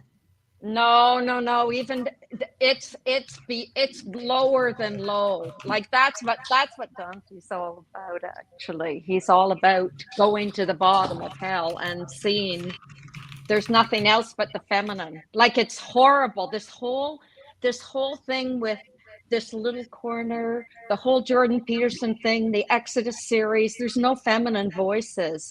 It's not good. It's not going to go anywhere. There aren't going to be any leaders. No, there aren't going to be any I leaders. agree with all that. I agree with all that, Elizabeth. Where's the Project is disagreement? feminine, though. The Peugeot Who's got the project is feedback? feminine, restoring the feminine. Sorry? He said so himself. Peugeot's one of his main claims is he wants to restore the feminine. So I don't agree with that. He does talk a little bit about it. He does I've heard him talk a say he's little bit about afraid it. of the feminine. But he also, you know, nobody's perfect. Like, that's the whole point, right? We can use words, but the question is, what are our actions? When the feminine appears, how well do the males listen? I think that's the point. When the feminine appears, how well does the masculine listen, in fact? So it literally, you can see it, like, it's constipated. The whole damn thing is constipated right now because there isn't any feminine. Yeah. And you no, because you guys don't understand, because you're so busy, like, you're so busy acting because things are so crazy right now. Like, the male needs to, I don't know. Like, you guys should all shut up for at least 5 years and let whichever women there are emerge. Tammy Peterson might emerge. No, they're not gonna. I can guarantee it, because the feminine's been corrupted by the masculine. They're all busy trying to be men. They're all busy trying to run companies and build houses, do crazy stuff. And they're not out there doing the feminine Elizabeth, stuff. you just made a truth claim, though. You just made a truth claim about the four guys here that we haven't actually listened. The fact that I'm not saying you four guys. I'm talking about the whole thing. Okay. The whole thing. Well, that's not helpful. It is helpful. It is helpful.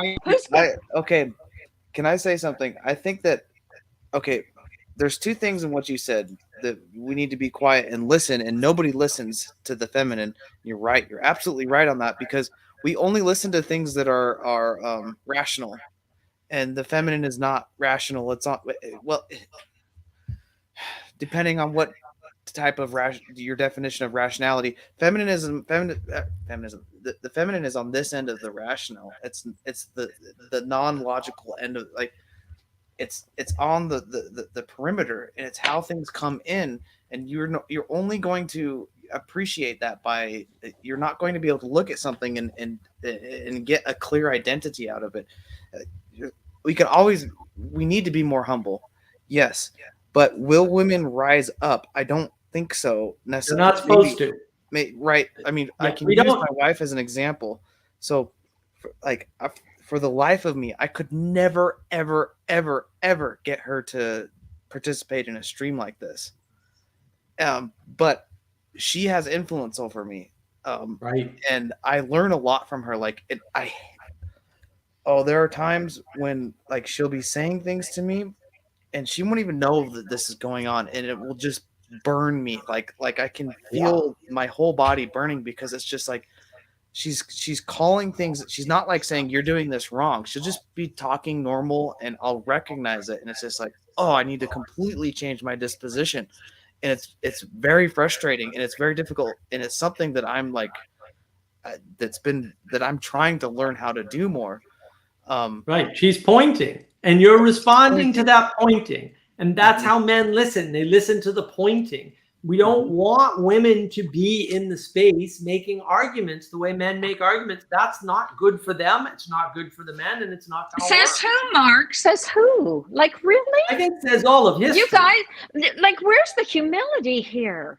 I say something, like, this is just a perfect situation, because I say something and all the shackles go up, right? You just can't handle this. No, there's no. No, I don't mean you. I don't mean just listening. You. How? I don't mean Elizabeth. you personally. I mean you. No. I mean you, generally speaking. Like, no, there's no question about it.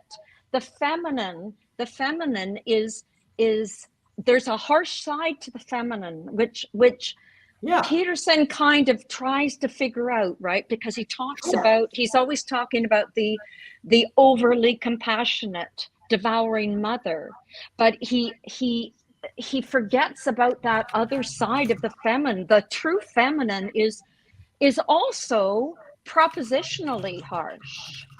We're not just nice Right. creatures, right? Like we sometimes say things that are disagreeable. We sometimes are leaders. In the medieval times, like I don't know how much you guys know about the medieval, but in the medieval times, the women were strong forces. It wasn't just St. Francis, it was St. Catherine of Siena. They're both patron saints. St. Catherine of Siena advised popes. She advised queens. She advised royalty. She was this tiny little lady from the middle of nowhere, and she was recognized by the Catholic Church as one of the greatest leaders.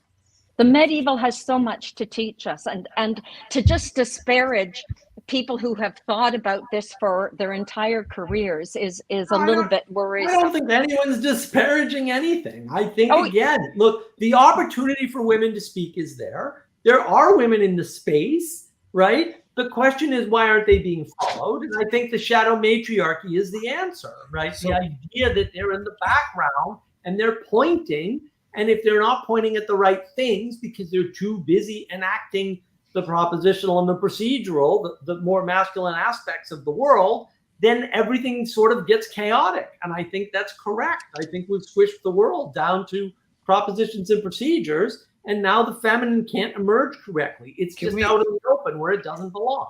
Can we use St. Catherine as an example here? Because what was it that gave her influence to these people? Was it her logic? Was it her arguments? Like, would she have the same influence if she wrote down her speech and then sent it in a letter? Was it has something to do with her way of being? I mean, tell us your experience with her. Like, I don't know really much anything other than like she's known for starving herself. You know, you can't write down starving yourself and that being a good thing on a piece of paper. It's something that you have to witness and participate in. I imagine that has something to do with the influence that she had over these people. Well, she was a true saint. She understood the patterns of reality. And so because she understood the patterns of reality, she had great particularity. She was a highly recognized image of God, you might say. So she was iconic in the true sense, not in the modern sense, not in that overused way. But she was truly iconic because she understood the patterns. She understood that she herself was responsible for the sins of others. She understood mercy. She practiced mercy continually. She worked with the naked and the disgraced and the hungry, and she cared for them. And so she was totally stripped of ego. But she also, because she had such great particularity, this is what Dante's point is in the Commedia, by the way, is the particularity of the saint. And like Jonathan Pajot says, a person like that shines forth. Sorry, there's reverberation. I don't know why. She shone forth. She had great particularity, and so she was recognizable. She shone, and so because of that, people consulted her, and she could see the problem. She was like the ancient Sibylline prophets. Now, Jonathan Pajot might not like going back into the pagan practices that way, but honestly, those ancient women who saw things and could see things, and people would listen to them. It's like Cassandra in the Trojan myth. Cassandra was screaming out that there was trouble with the horse within. You know, those are the stories. That was one woman, Cassandra. That was one woman, St. Catherine. And the feminine needs to be listened to because there's no feminine voice. I think that's why I say it. There's no. I don't see it. Like, if somebody can show me, like, correct me. It would be lovely to know there was a feminine voice in all of this, but I just don't. I can't find it. And maybe I haven't looked. Maybe Karen Wong. I don't know.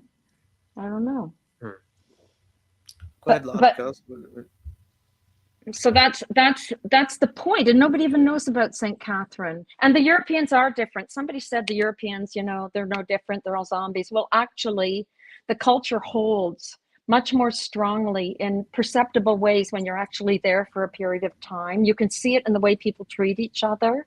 I'm not saying it's perfect. There's still all sorts of problems in Europe, but there's a perceptible difference. Peterson's talked about that. There's a perceptible difference in those cultures where you're surrounded by beauty, because beauty is actually enacting the patterns of reality. Like Jonathan talks about the church. The church is the instantiation of the patterns of reality. Architecture matters, beauty matters. So being in a culture like that, and this Francis Schaeffer studied the cultures, the development of the Western world. Byrne Power was at L'Abri. It was at L'Abri that Byrne Power started his own way of looking into culture. It was with Francis Schaeffer. Francis Schaeffer studied what was happening in the culture in the 60s, and he pinpointed it. That's why Os Guinness speaks so highly of him. Os Guinness was with all these great theologians in the 60s in England. Nobody was understanding what was going on in the culture. Francis Schaeffer, like Jonathan Pageau, goes back to the end of the medieval, and that's where it starts. I'm not saying that there weren't other changes along the way, but there was a giant shift, and you can see it in the art. You went from having the Madonna to having the mistress of the artist portrayed as the Madonna in the Renaissance 100 years later. There's a shift, man.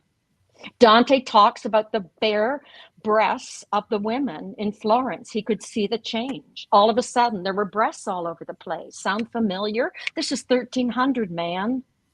This is the beginning of business.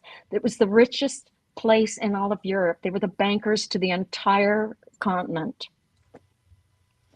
And he could see what was happening. He even talks he graphically like that. He could see the problem with the corruption in the church. He could see the Reformation coming, man. This is 1300, and you can see it in the art. There's Madonnas. This is my thing, because Peterson's wrong about compassion in some ways, because mercy, as Os Guinness and John Anderson were talking about it recently, mercy is the ability to see context, right? Mercy is the ability to see that the person in jail, the person on the street, Grim Grizz understands this thoroughly. The person on the street is there but for fortune. And by extending mercy to that person, you actually cure yourself, because you're incorporating the shadow, right? You're incorporating your own projections, man.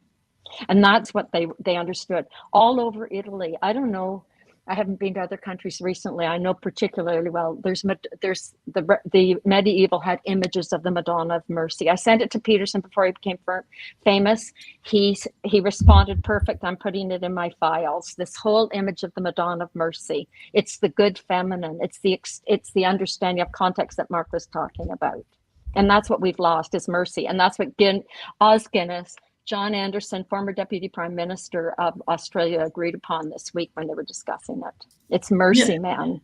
Yeah, but you know, I think I like Ethan's point about tolerance. When you have too much tolerance, you can't have mercy anymore. Oh boy, don't open that can, Mark. Well, no, look, I mean, it's absolutely true. Like you can't have redemption, you can't have mercy. If you're going to be tolerant, you're never going to get to the point of transgression. And without transgression, you can't grant mercy or redemption.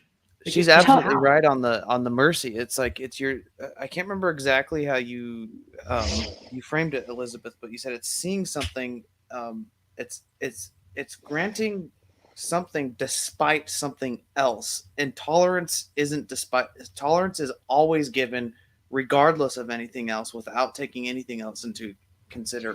Well, there's no giving in tolerance. There's no giving of self-intolerance. It's hard. Have you ever gone and talked to a street person and invited them into your home? Have you ever lived with a street person for a month? That's giving of self. The man that I was talking about, Francis Schaeffer, that's not my most famous icon, but that's good. The most famous one is the Madonna della Misericordia and the Big Gallo, Ethan. But Francis Schaeffer, which is where Os Guinness got his roots, they opened their homes to people. There you have it. There's another Madonna of Mercy. But the one that's really important, that's most important, is the one that's in the Big Gallo, the Bigallo. Oh yeah, That's the one that because it shows, it has the oldest depiction of Florence underneath it, which was a flourishing city. So that's why it's so important. If you look up Florence Bigallo, Bigallo. But anyway, so that's why Jonathan Pajot is so adamant about it. And sometimes, and anyway, so back to Francis Schaeffer, they opened their homes to people. So they it wasn't, that's mercy, man. There's a, it's dealing with the people, the lowest of the low. Jordan Peterson used to make fun of street people, guys. I attended his lectures from the beginning. And I went to the biblical series and I watched him, and he was there. There it is. That's the Madonna of Mercy. And everybody needs to notice that there's these little round circles on her that sash in front of her robe. And in the circles it's Matthew 25. When we went to Thunder Bay, Catherine's brother, what's his name, Ethan, talked about Matthew 25 as being the clear words of Christ, that this is what we must do, is it's food for the hungry, it's drink to the thirsty, it's visiting those in prison, it's clothing the naked. That's where it's at. And those in the little rounds there, you see someone helping somebody in prison, somebody carrying a dead body, somebody giving drink to the thirsty. But what's fascinating is the artist shows that the person who is being helped shines. It's not the person giving the help, it's the person who's receiving the help who actually gives back. You could see it on the face, is giving back to the other person. So there's the story right there. It's the paradox, right? It's the paradox of mercy. By extending mercy, you're given mercy. And that's what this is. That's what I think is what's lacking, is this understanding of the good feminine. Because Peterson talks so much about the devouring mother, and it's not right. It's just not right. Anyway, back to him making fun of the street people. He used to make fun of street people in the biblical lectures a couple of times. I called him on it. I wrote to him.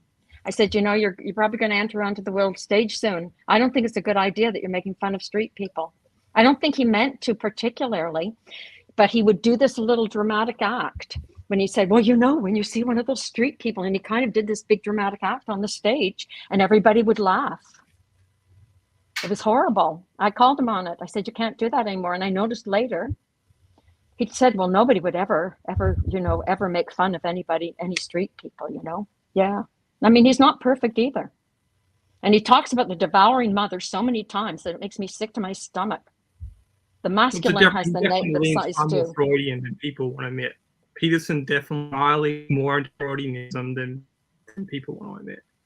He presents Carl Jung, but what he's actually doing is smuggling most of what Freud says through Carl Jung. In the energy of Carl Jung is presented as a smuggling technique of Freudianism. Well, the fact is, he's like, he saved my life. Peterson saved my life. And I can say that unequivocally. He literally saved my life because he understood that you need to pay attention to your problems. You need to, because so much in the culture says, don't pay attention to your problems, just be nice, just be cheerful, and, make your way and be brave and blah, blah, blah. And stoicism, I guess, in a sense. And he says, attend to your problems. It saved my life. So he's a magnificent individual, and he's a gift to all of us, but he's not perfect. And he talks constantly, continually, even to this day, about the devouring mother. And it's time he gets a better balance about the feminine, because that's just not right. I agree.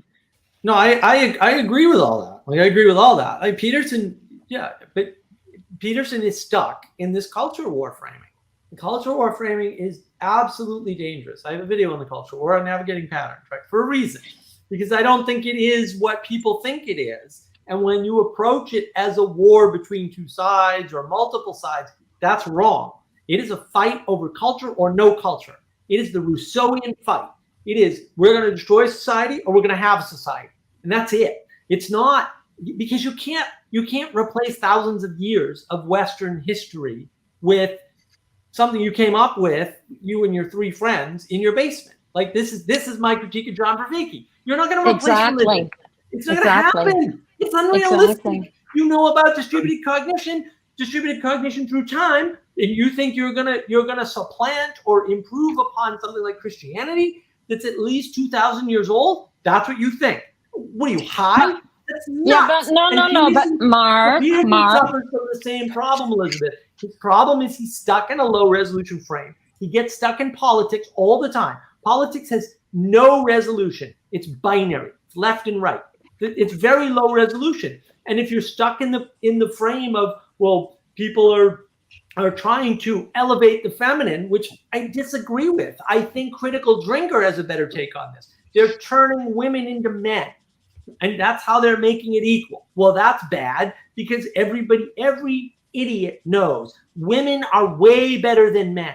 First of all, they can have children. We're done here. We're done. Like, that's it. It's over. Argument over. But if you want to continue, we can go on. You're going to lose, because women they point. They see things that men don't see.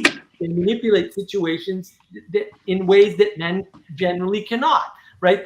So when you don't have the framing to kind of understand that it's not the elevation of the feminine or of females as such that's the problem, it's the masculinization of the feminine archetype that's the problem, which you would think a Jungian would know, by the way, but apparently Peterson is missing that. So if we want to get critical of Peterson, that's the way to get critical of Peterson, and I'm all for it. But I still think it's an important message that he's putting out, and that's part of the problem is, how do you get the rest of that message out there, which is the proper role of the feminine, which goes back to the image that I had up earlier. Because I think that's the important image, is the idea of the woman pointing up at the star and the man pointing down at the thing he built to elevate the woman.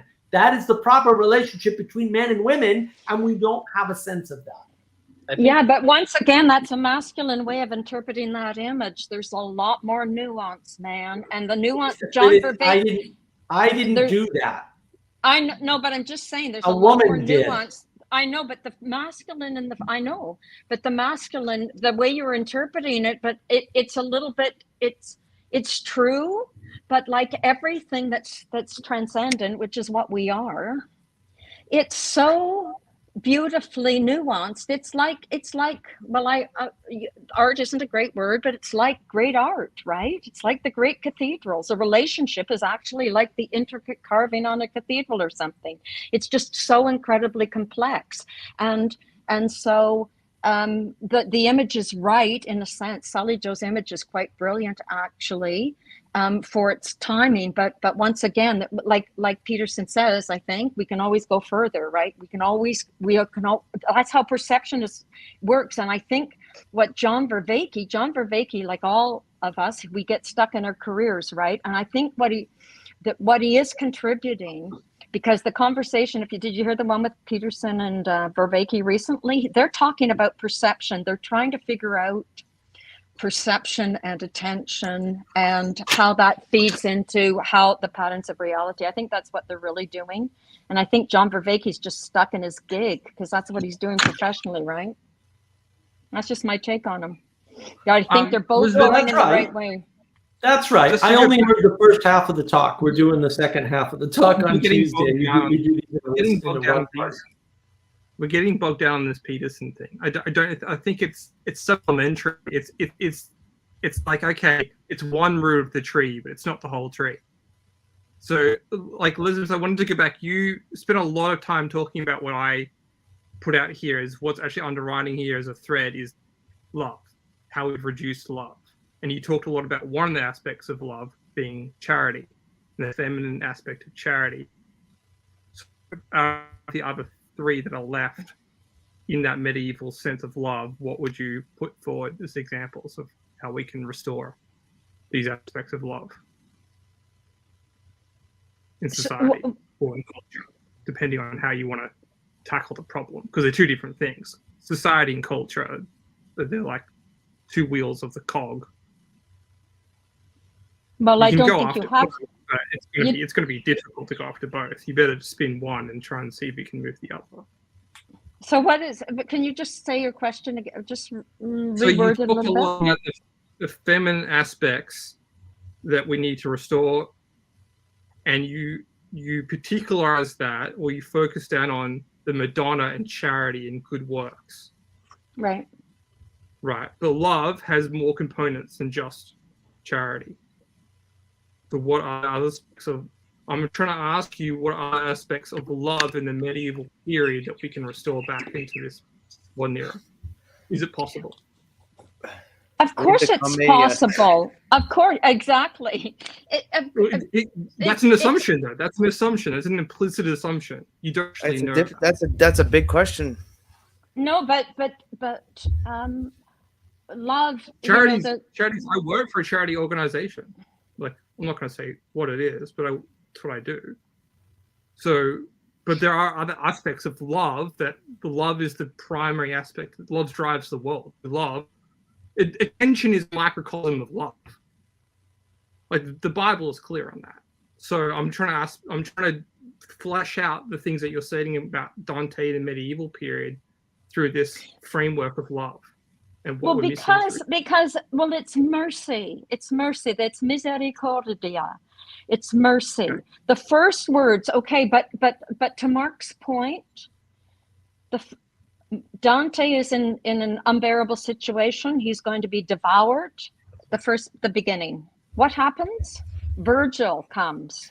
Virgil from the Greek, who wrote the Aeneid, right? And the first words out of Dante's mouth are "Miserere di me," have mercy on me.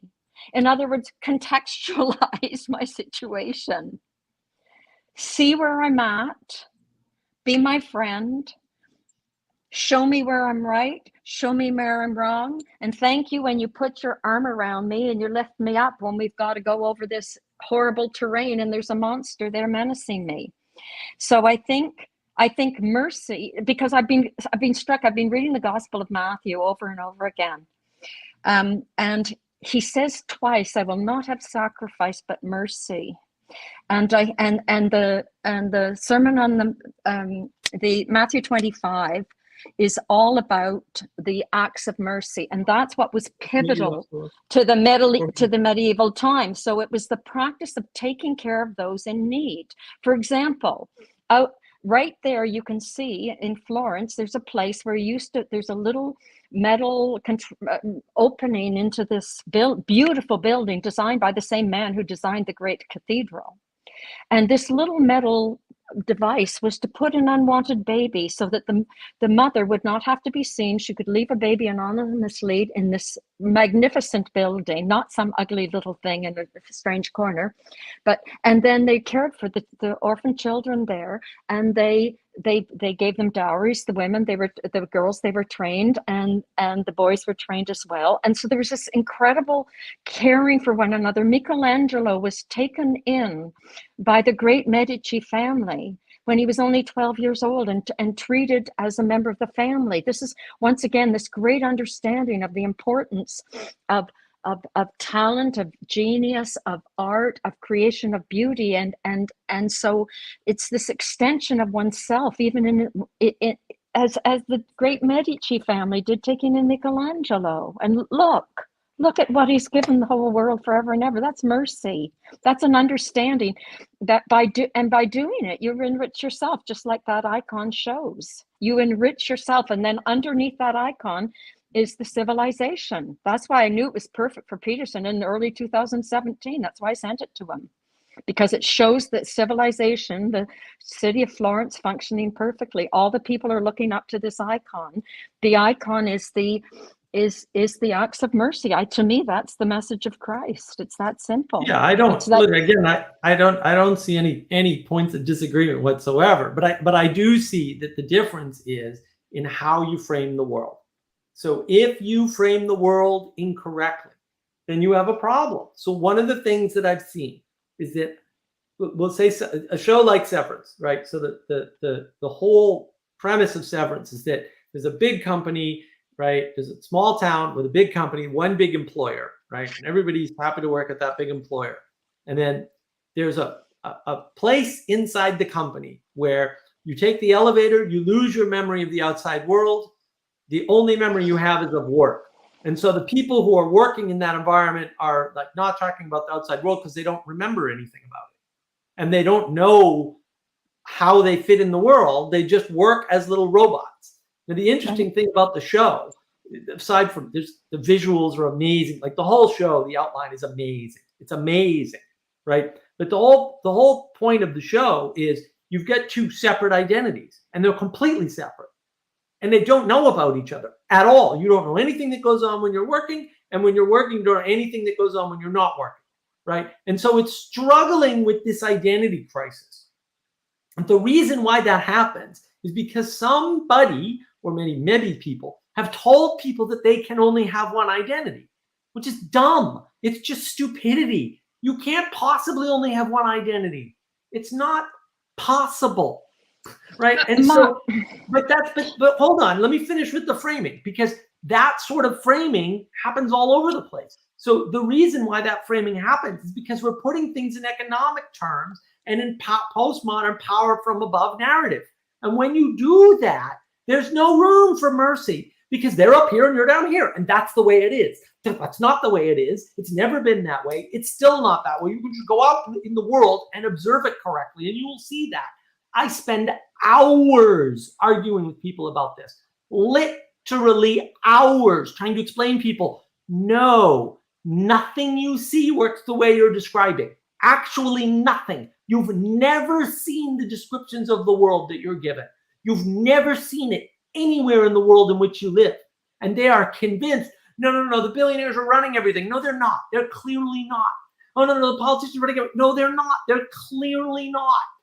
But they think that. They think there's this hierarchical thing and that it's rigid, and there's no way that you could, at the bottom, come up to the top. In the U.S., what does Guinness say about where that happens the most often? They replace their hierarchy is structured on power, right? Right. So who has the most power? Who has the most money? They don't understand that these people that have power, they are subordinate to something above them, a spirit, something. But listen, I mean, when I'm talking about mercy, I'm assuming my audience here understands that mercy is nested inside the Old Testament of justice. Like I'm just assuming that we're all in the same playing field. Here's my crappy drawing. So these are two pillars. Yeah. There are two pillars, and they're holding up a throne of love. And they cooperate together. I'm sorry, I like Mark's tweak on Vervaeke's polar processing. I'd like cooperative processing better, because this makes a lot more sense. These two things are cooperating for the identity of love. You can't subtract justice. You can't subtract justice from mercy. When you subtract justice from mercy, it becomes something like tolerance or whatever the hell Jordan's talking about with the eatable mother. When you subtract mercy from justice, you get tyranny. See, when you take one pillar away, the throne falls down, and then the highest point of identity becomes this pillar, and the name gets changed. It's no longer. That's exactly right. That's really good. That's really good. But it's Micah 6:8, right? It says it's mercy, justice, and walk humbly. It's humility too. I don't know where you want to put humility in there, but there's definitely humility is a key piece for us moderns, I think. Because I don't think we understand. I don't think any of us, and I'll put myself first, I don't think we can understand humility anymore. We just don't get what it means to go so low that you can see everything. So right. Sorry? Well, unless you've been there. I mean, this is my argument. Like I said, this is the argument I have with people all the time. They do something, they pull the stupid move. They go, you know what, Mark, if somebody held a gun to your head and told you to lie, you'd lie. And I know I wouldn't. And I know I love this. I know I wouldn't. I've already, because they don't understand how the world works. They're like, no, because then you'd be dead. I'm like, guy, I'm going to die anyway, kid. That's how you know that Mark's not everybody happens to die. So the question is not whether or not you're going to die, because that's not going to prevent you from dying if they don't shoot you. Them not shooting you has no impact on your death whatsoever, right? Because you're going to die. But what matters is how you live. And I'm not going to live having lied for the sake of saving my life. That's not going to happen. It's just not going to happen. Like I said, I've lost everything 3 times. You want to take it a 4th? Go right ahead. You're not going to scare me with that bullshit. The same reason why Socrates didn't run away, like everybody that convicted him, we're sentencing you to death, but run away, run away. He's like, no, I'm not going to run away because the most important thing to me is goodness. And that's the highest thing at my, that is what I'm attuned to. My own well-being is subordinate to that.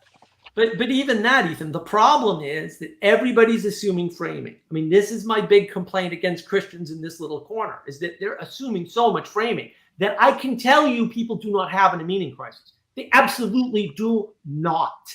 They don't, you know, you can make the Dominion argument from Tom Holland all day long, and I'm totally, like, I totally get it, right? But the problem is they've never been to a church. They've never read that silly book. They haven't read Plato. They don't know anything about Socrates. They actually do not know these things. And I can point to famous people, right? Like you can listen to things like Eric Weinstein, right? And Brett Weinstein. You can listen to them. They haven't been properly educated in the Western canon at all, right? You can listen to somebody like Donald Hoffman or David Levin, right? When they're talking, they're very clearly making philosophical questions into scientific questions and pretending like no one's ever thought of these questions and no one's ever answered them. And it's that's so true. Yeah. You're not going to get a scientific answer because they're not scientific questions. Mm-hmm. But where the hell did you go to school, kid? At some point, like really, where did Donald Hoffman go to school? Because he missed a whole bunch of schooling that I got and I didn't go to college. So why did they let him into college? I'm not being flip. Why did they let him into college if he wasn't educated in at least what I was educated in? This is a problem. He doesn't understand that he's asking a philosophical question. Like, why wouldn't you know that? Why wouldn't you understand the boundaries of your goofball, useless science? Because it has boundaries. It can't answer questions that can't be tested. Guess what? Most questions can't be tested. No philosophical questions can be tested. Zero. That's how you know it's a philosophical question and not a scientific one. And they don't know this. You can't assume framing. You can't assume that they understand the Christian message. You can't assume they understand the Jesus story. I didn't. I've told this story before. They lock me in a room. They tell me to read The Lion, the Witch, and the Wardrobe for a month, right? And which is fine, right? And then the guy comes in and he says, and I'm in a Catholic school. I'm in a expensive private Catholic school as in junior high, right? My freshman year of junior high, right? And he says to me, who does the lion remind you of? And I'm like, are you okay, dude? Like, do you need like something? Like, what do you mean, who's the lion remind me of? It's a freaking children's story about a lion. It's pretty cool. I really liked it, but it's about a freaking lion. And he goes, no, it's Jesus. And I'm like, I never heard that story. How would I draw that parallel? He thought that I knew the story. And like, fair enough, I'm in a Catholic school. Like, why wouldn't I know the story? But the fact of the matter is, I didn't know the story of Jesus at all at that age. Well, that's my point I'm trying to make. That was my earliest point that I started with, is when you go and you're surrounded by all the images in the public buildings, in the churches, on the corners of the street, of the Madonna and the Child, of the biblical stories. Trust me, you start to understand things in a different way. And I'm the people reflect it. They're surrounded by images like that, and it changes who you are. And that's one of my points. Like we need to restore, to your point too, Mark. I mean, there's many threads involved here, but one thing I take exception to, though, in which Os Guinness said in his recent conversation with John Anderson, is that, you know, the French Revolution was utopian. The woke, the far left is utopian. Communism is utopian. It means that we can perfect ourselves. And as Os Guinness points out,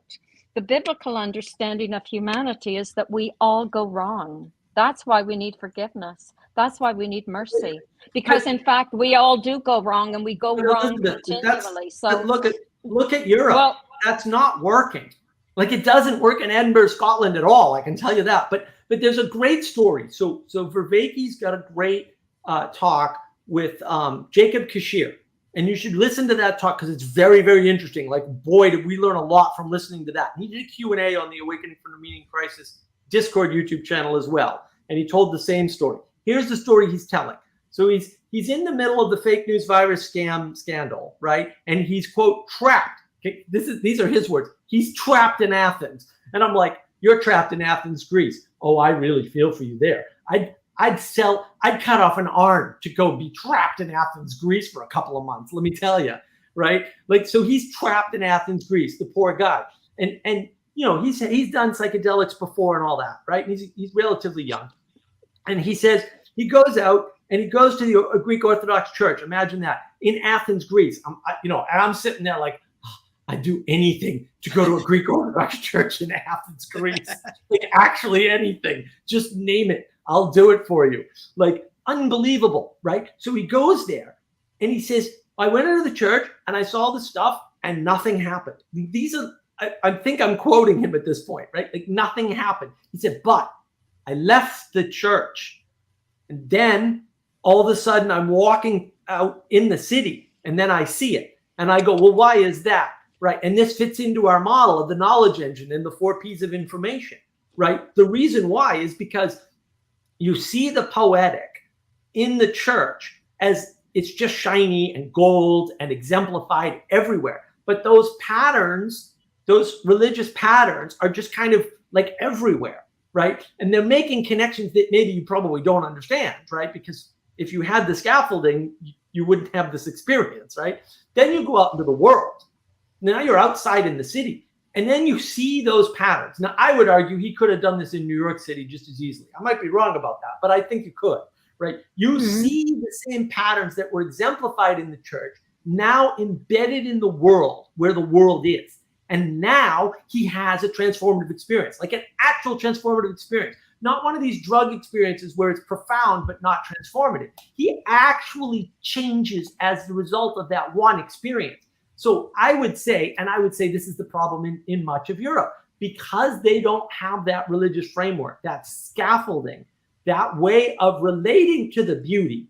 The beauty, they don't have eyes to see. The beauty is not having the right impact. Now, I'm not saying that you should do without it or anything like that, or that we don't need to hear or whatever. But I'm saying that it's only one piece and you need all these other pieces. And I'm glad Bruce is here because he always has good stuff to say. Yeah, but we need the image. We need the images.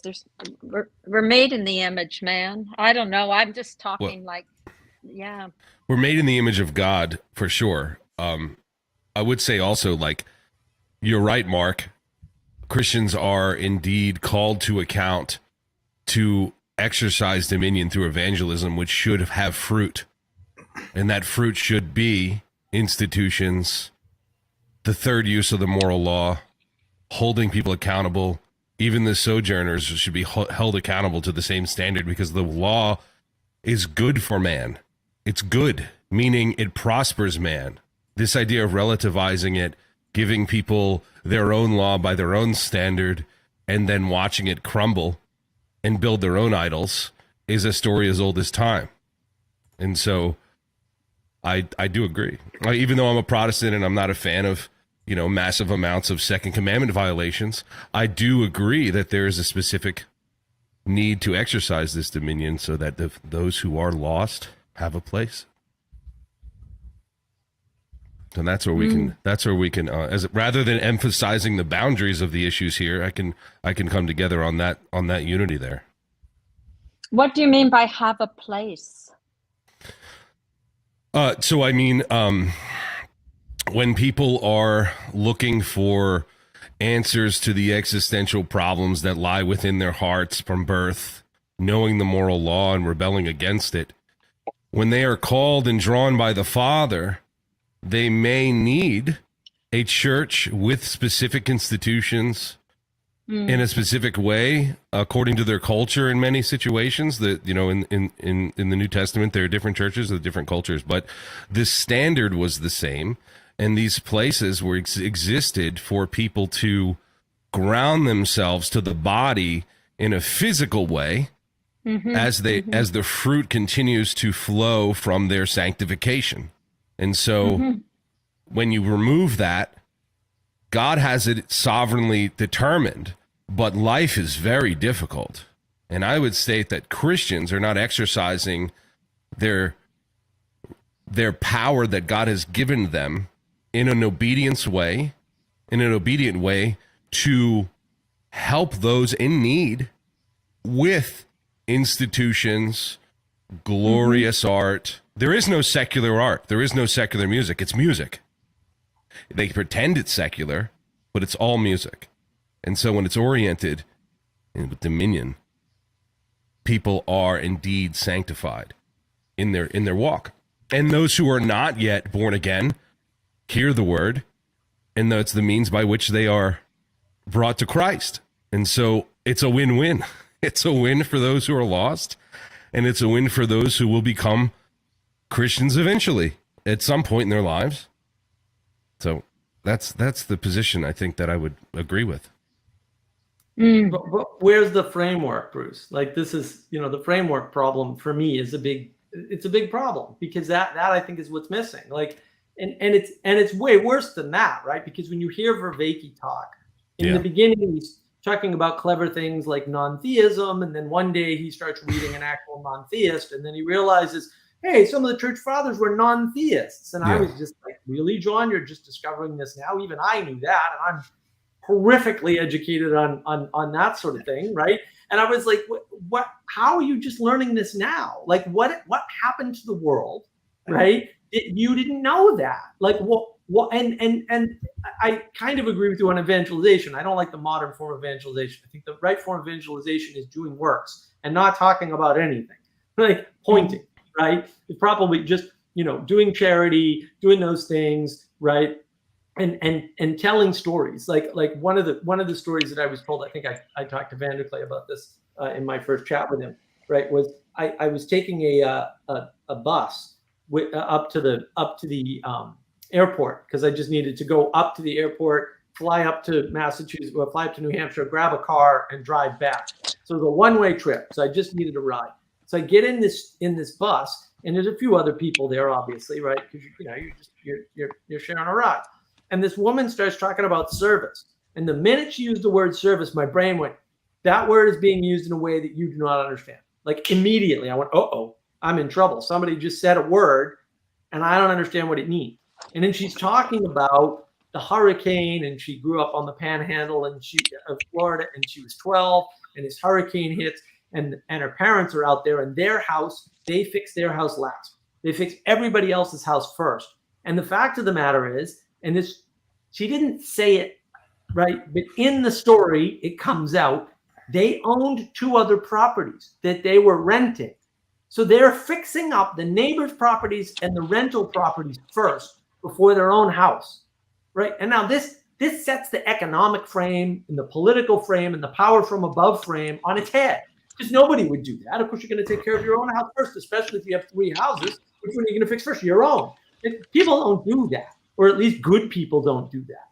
But nobody knows this. Like, people actually, I've talked to lots of people, especially on Discord, right? Which is bad sample. I understand that, but it doesn't matter. The fact that there are any people out there who actually think that isn't a thing, that's a problem. And we need to address that problem. Why is that happening? That people don't understand that most of the people out there help their neighbors and help them first. This is an issue. Like, that's the issue. That why don't people see this? Why aren't people engaging in this? Why is the only framework they have available to them top-down power from above, either economic or political or social or whatever? Why is that? Where is the competing narrative? Because again, who's the lion like, Mark? Mark doesn't know who the freaking lion is like. I don't know. He's like a lion, man. Like, that's what the book's about. Did you read the book? You telling me to read a book you didn't read? I don't get it. Like, that's, and to some extent, like, you can't blame me for that. And do you blame my parents? Maybe, right? Maybe. I don't know, right? But you do blame the Christians for assuming that I know the connection, because they have to take responsibility for that. That's right. I get it. I'm at a Catholic school, but like, they had just passed that stupid law in Massachusetts that said I had the option to take ethics, and there was nothing they could do about it. And they weren't prepared for that. So that part is on them. I understand that entirely. I do think that the responsibility falls on them. You're not being a good steward of your family, school, teaching lives. Like, it's a terrible stewardship. leaving people to the wolves, especially children and otherwise. Equip them for every good work. Like, you're being equipped by the Holy Spirit for every good work, and then you are indeed also commanded to teach those in discipleship the ways of Christ. What does he do? Teaches them the triune God, the truth of the gospel, the ways to live, how to pray. Start that as soon as kids are able to talk, maybe even before. Definitely before, actually. What if the parents aren't doing it? Like, where's the role then for the church as the body of Christ? Not the church as the administration. The church is the body. I don't care what freaking denomination you're from. And I swear, if people in this corner of the internet go off on me, well, we run and when you see another doctrinal denominational fight, I'm going to hunt them down myself and take care of this problem the right way. This is stupid. We need to talk about what we have in common, because otherwise it's not going to work. It's not going to work. Yeah. It's gonna get worse. Stop making bad things worse and start finding things in common so that you can work towards those common things to make things better, because otherwise better doesn't happen. Take your Protestantism and throw it out the window. Find ways to agree on how to get this message out to people who do not have it, because that's really important. And the problem that I see, and I love Pastor Paul, I've met Pastor Paul, we're dear friends as far as I'm concerned, but he doesn't even see any of it. He keeps talking about this stuff in a way that I'm like, dude, you're making all these assumptions about what people have already been taught when they don't even know what you're talking about. And maybe not his audience, right? But the audience he loses. No. All of them. That Peterson gets that he doesn't. Indeed, his audience. Yeah. Indeed, his audience, though, too. This is a problem I think many pastors make. The gospel is for also the believers, not just for the non-believers. In other words, once you get complacent and stop, you make all of these assumptions about the people that are in your congregation, and it especially gets difficult when the congregation gets massive. But even in a smaller church, you make a lot of assumptions about what they know and how they engage with the world. And you say, they've made a confession of faith, they've signed a membership covenant, now I can just keep it on, keep it moving. Well, if you're not continually pouring into the truths that you hold to these people, and they likewise do the same to their people outside of the church, you have work to do. So that's my answer to that, which is to continue to equip your body so that they also equip their neighbors, right? And we really get so complacent in our churches that we just forget that not everyone is even ready to come to the table. Well, and you lose it over time if you don't practice it. So you need to keep revivifying it. That's part of the reason why you have ritual and liturgy, right? Is that you're revivifying stuff that again, you need to practice. It's like meditation. Everybody talks about, you're going to meditate every day. Yeah, well, it's the same with prayer. You're going to pray every day. Why? Right? Because you're never good at it, no matter how much you do it, right? And if you stop doing it, you'll get worse at it. And that's the problem, is that it does actually get worse if you don't revivify it. That's why I like the Peterson message about revivifying and saving the father from the belly of the whale and all that stuff, even though I can't do that for various reasons. But, there's something there. There's something about the revivification of the thing that is supposed to be, attended to. And we're not attending to those things for whatever reason. But I think we don't understand attention as such anymore. Propositionalize the whole world. And when you cathedralize and propositionalize things, there's no room for attention. This is why Vervaeke struggles with aspiration. Mm-hmm. This is why Peterson struggles with it. They're both materialists. They're material first, material moves the world thinkers. They're middle out thinkers. They're not considering, they can't afford to be fair to them, consider the idea of creation and that you were born into something. And that means you automatically are beholden to that thing. To hold it up, to revivify it, right, in humility, because you didn't make it. I didn't make electricity, Bruce. I didn't make the internet. Have I contributed to the internet? Oh, absolutely, I have. We don't want to go into a long technical. Al Gore invented the internet. That's who made it. Yeah. I'm beholden to the past for these things. That's why I try to engender as much humility as I can about what I've done and what I can do, because I'm just a Muppet like the rest of us. We're all Muppets. The past is so powerful, and it's given us all of this ridiculous. This is ridiculous technology. With 5 monitors, I got 5 freaking monitors in front of it. It's not the total number of monitors in my house. Right here. I can look at all of them at once. Right? Yeah. I've got a cool microphone. I've got all kinds of stuff. I've got this crazy device that does all kinds of crazy things. Yeah. Right? I've got all this stuff. None of that is mine. It's Right. all the legacy of the sacrifices of the past. We have no appreciation for any of that. And there's no exemplification from anybody that we should. And part of that is building pretty buildings, right? Part of not ugly buildings, pretty buildings, right? Look at the Scottish Parliament building in Edinburgh, and then contrast that with the rest of Edinburgh and tell me that more art is going to save the world. No, it's not. That building's freaking ugly. It's like the stupid engineering building in MIT that looks like a Dr. Seuss house. It's insane. Oh yeah, I saw that. It's awful. It's this terrible monstrosity of modern art, and the calling it art is almost an insult, really. I mean, one day I hope, and this is something I heard from someone a while ago. Another pastor said this, but one day I have hope that people will eventually go to, in their homeschool groups, they will go to their field trips to the Museum of Modern Art and laugh at it. They will say, I can't believe we were there. You know, they'll look at Pollock or something and they'll say, this is hilarious. I can't believe we thought this was art. Well, to be fair though, Bruce, you shouldn't laugh at the mentally ill. And not the people per se, but that the fact that we're laughing at not the mentally ill, we're laughing at the people enabling the mentally ill. I don't agree with that at all. I don't think that's true. I don't think that's true at all. One thing you've forgotten though is when people go to these modern art galleries, they don't go in and appreciate it. They spend 10, 30 seconds on a painting and then they walk to the next one. Like, all right. Well, why? Why are they not gripped? They're not gripped. Well, they're not going for the art. Because it's modern art. The truth. They're not going for the art. Oh my gosh, you guys need help.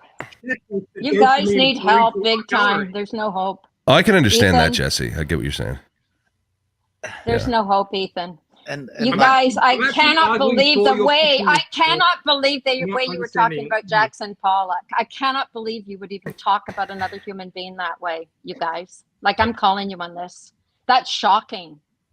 To not have Why do you think? No, it's not aimed at the highest. It's not good art because it's not aimed at the highest. You guys made a little joke. It's got to be aimed up. It can't be a scribble of paint on a painting that just happens to follow the fractal chaotic patterns of mathematics. That's like that. That's you guys. You showed that was the highest. We've attacked the sacred cow of modern art, abstract art. No, it's not. No, you haven't. It's the way you talked about another human being. You made a big joke about the mentally, like the way you talk. Just listen to the way you did that. You made a little joke. This is, that's. Wait. I'm not finished, Mark. I'm not finished. Not finished, man. That's what Peterson, he had that same little masculine thing that you guys just did, making a little joke about Jackson Pollock. And, then what did you say that, people encouraging the mentally ill or whatever? Like, what the hell is that all about? Schaeffer would say, it's a man made in the image of God. People were attracted to it and see it as greatness for some reason. We need to look at it and figure it out and not make comments like that. That's, to me, like, oh my gosh, I'm shocked that you would even talk that way about Jackson Pollock. Like, I'm just shocked. Who isn't mentally ill? I have never met anybody who isn't mentally ill and who isn't an addict. They either do this. No, but I need to tell you, that is totally inappropriate. To talk about an artist like that. I'm not trying to be argumentative. I'm trying to understand what. To make a joke about Jackson Pollock. You didn't say anything. I didn't. No, you didn't. I don't think anyone here actually made a joke about Pollock. Well, what were you talking about? You implied that you were cruel, that he went through a period of mental illness. And that why would you make a joke about? Why would somebody make a joke? I don't know who it was. Yes, they did. We didn't make a joke. You're implying that we did. We didn't. We could go back and watch the scene. We were. Yeah, you Like, did. You were I mean- joking about people who think it's you were putting Huh? people down who think it's great to go and look at somebody's work who is supposedly is mentally ill. I don't know how he's any more mentally ill than anybody else. We didn't even get there. We did not even get that far. Pardon Bruce me, was I heard commenting- somebody say that. What she's pointing Correct out me is if that I'm wrong. Comment modern art isn't it of itself a joke, which Andy right. Warhol You were was the using chief clown of. what the problem I think that That's not true. pointing out is that there was a we were liking modern art to mental illness. We were as a pejorative. We were pejoratizing mental illness, and the way that we're pejoratizing modern art, and the way we were doing that is by comparing it to mental illness. I think that's what she's. I'm not even identifying. arguing for that. I'm not even arguing for that because I think there is and can be beauty in expressionism, but you have to. No one's the man arguing and his for the art. artwork of The this man guy, and his art Jackson are Pollock. the No, I mean, no, synonymous. No, but Like- why would anybody speak disparagingly of people who go to see art that somehow they think is worthwhile didn't. spending an Because afternoon me- looking? No, not I- you. Somebody else Okay. made a joke about, oh, these people who go and look at work of somebody who's mentally ill. Like, I can't even believe anybody would say that. They actually do though. That's the other thing. It's called the whole Balenciaga saga that's going on the internet is about that. Yeah, About that's that true. Jackson Pollock Tell was me. bipolar at the very least, but that's beside the point. Everybody's mentally ill. Honestly, this mental ill thing. This is groupism, I'm not man. arguing So there's- with This either. is why we've got the woke. This is why we've got the problem. People making comments. Oh, like, and that's pretty. You know, once again, I'm sorry, but it would be hard to find. I could be wrong, but of my friends and all the people I know in Italy who would ever make a comment like that in that way and laughing about the mental illness part. That is so American. It's not even funny. I don't think you're accusing us of something we didn't do. Yes, I did. I'm not accusing you. You didn't Even say anything. Bruce's very nuanced comment about people visiting an art gallery and reflecting on that experience of going to an art gallery. Let me finish my point. I'll let you finish yours. Okay. People going to an art gallery and realizing that the art on the wall and experience was a joke, which is one of the intentions of many of these artists, is to be ironic, is to be cynical, is to defame beauty, is to defame moral standards, is to defame traditions, and to defame themselves.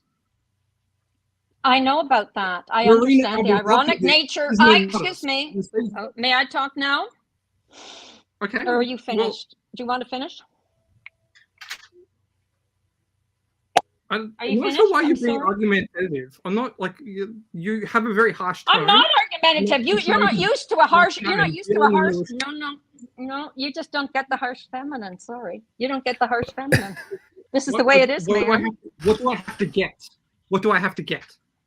First Because of all, there's a I community understand. aspect. I'm dialoguing to you on your chosen topic, and I'm fleshing out something that Bruce said, which was very nuanced, and something which is counter to that, also extending the conversation. It's a conversation topic that you've drilled in on. So I'm just Laughter trying is to get dangerous. calm down and just bring in to the dialogue because I want this conversation. I think it's a relevant conversation. First of all, I understand that modern art is ironic. I do get that. Jackson Pollock was not in that category, clearly. Number one, he was not in that. This is ironic art, and that's why I'm doing it. It was a totally different perspective and mood, if you want, and understanding of trying to figure out the patterns of reality. And to even mention, thought I heard laughter. I could be wrong, but I thought I heard laughter about people, like a derisive laughter. That's what Sally Joe was talking about last time, about this derisive kind of in-group laughter about, oh yeah, people go there and he was mentally ill. Like who are we to say that somebody's mentally ill? That's one question I have. Who are we to even say, well, he had bipolar? Well, maybe we've all got something, but we don't know it. Like, I just think This it's totally totally inappropriate. This relativizing of all things to figuring out that patterns of reality, or stating that we don't know anything about the mentally ill and all things are allowable and acceptable. There are lines drawn in the sand, and it seems like we found the line for you. But the line for us is a standard of decorum, a standard of beauty that is indeed objective. It's not relative. We have a God that gives us a standard, and we hold it to others. That's the standard. Relativizing all of these things in order to somehow stroke the egos of people that wish to get their ideas across is the problem we're in. Not the derisive comments toward the mentally ill or those lauding the mentally ill as somehow special. The specialty of the mentally ill, the specialty of the mentally ill is a separate problem. We're talking about relativizing objective standards. Well, why did someone mention mentally ill then? How did Because that come up? that's an indication of what's happened, which is instead of calling out evil for evil or wrongness for wrongness and celebrating it is the issue. There is a standard. Mentally ill means that you're wrong? Yes, in some cases. That doesn't mean you're less valuable. We're misusing the term. It has nothing to do with value at all. Mental illness. We have two different definitions. Nothing to do with value. Mental illness. Maybe we have two different definitions of mental illness. If it is in fact mental illness, it is a disability. We're not. We are not advocating for tolerance here. We're advocating for mercy. And yeah, and mercy is not enabling stupidity. Right. Okay, you're telling me that Jackson Pollocks are who are you to know? How are you to discern? This is why people don't go to church. This is enough to turn anybody off God for the rest of their lives. This whole thing is being sidelined. It's gone over to a completely different category. This is changing, moving the goalpost. Shadowy territory. I think mental illness was used as a pejorative. I think it's a great conversation. I don't know what's wrong with the conversation. Everything's. Why can't we talk about this? I think it's interesting. You're misinterpreting what I just said. I've just said I'm officializing the conversation because we've gone from art and a critique of art and a critique of modern art and the experience to somehow being abstracted into mental illness and a conversation about that. And I personally have gone through many periods of depression. That's why I am where I am today. So I'm someone in this category. So it's very sensitive to me. Just letting you know that. Okay? Saying, now, what you just then was pointing out, we are in a very shadowy category. We need to be very clear and very aware these terms and this type of conversation does affect people, and it particularly affects me. Okay? So, not that I'm not unable to have the conversation. I'm just saying we need to officially. If we're going to talk about mental illness, you need to do it very, very calmly because it is not something to be joked about. And I don't think we were trying to make. If Bruce did do that, it was implying he can make amends for that. But okay, we are in this conversation about mental illness. Okay, it is something to very treat. I do agree on. I hope that's okay, Mark. I just wanted to put some brakes on. Thank you. That was good and important. Look, what I heard Bruce say with respect to mental illness, and this was his clarification, was that the fact that people have whole museums to a class of art that we're calling modernism, we'll say, right? This modern art stuff is going to be seen as a mental illness in terms of the society letting that happen. That's what I heard him say. I think he clarified that nicely. I think that is not an unreasonable statement to make. There are a lot of things that our society is acting schizophrenically about. Yes, right? but it was used pejoratively. I think that's her complaint.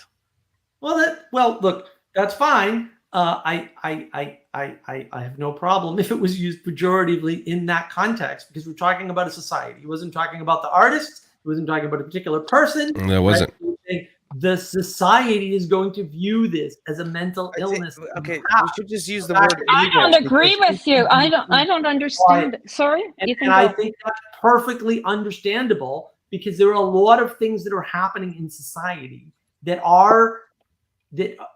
resemble an illness, and people talk about it that way, right? Like the destruction of the language, where the word racism doesn't have a utility anymore. where people are saying things like social justice, which cannot ever in any context make any sense, right? You're just modifying justice. So you're talking about something that definitely isn't justice, but is modified justice. This is an illness, right? It's an illness of society. It's not good. It's not good. And so I want to be pejorative towards things that are not good because they're not good. I'm okay with that. Wow. Indeed. Because for me, that's like it's wow. I was just brought up, all men have sinned and fall short of the glory of God. That's how I was brought up. But you don't. That's correct. That's how I was brought up. It is true. It is true. But so Christ even states that if you judge other, you will be judged. That's true. But he also points out the evil and corrects it and tells people how to live. So both are true. You are indeed in sin, and you are indeed in need of correction, as we all are. Right. Everybody. So not just the woke, not just Peterson. Nobody's making exclusive statements about that. It's only in this particular region of objective beauty. That's the issue. Well, actually, Ian McGilchrist, if you've read his works, I've read all of his works, his great tome as well. Well, I don't know how many times I've read The Master's Emissary, probably 5. And I've worked twice through the other one, The Matter with Things. And he is clear. He is probably one of the greatest men of our time. There's no question. It's an unbelievably brilliant accomplishment. He's the finest gentleman, of a true, kind, thoughtful, gracious, humble man.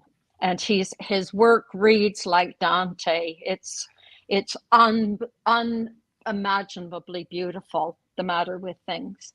It writes, the format is exactly the same as the content.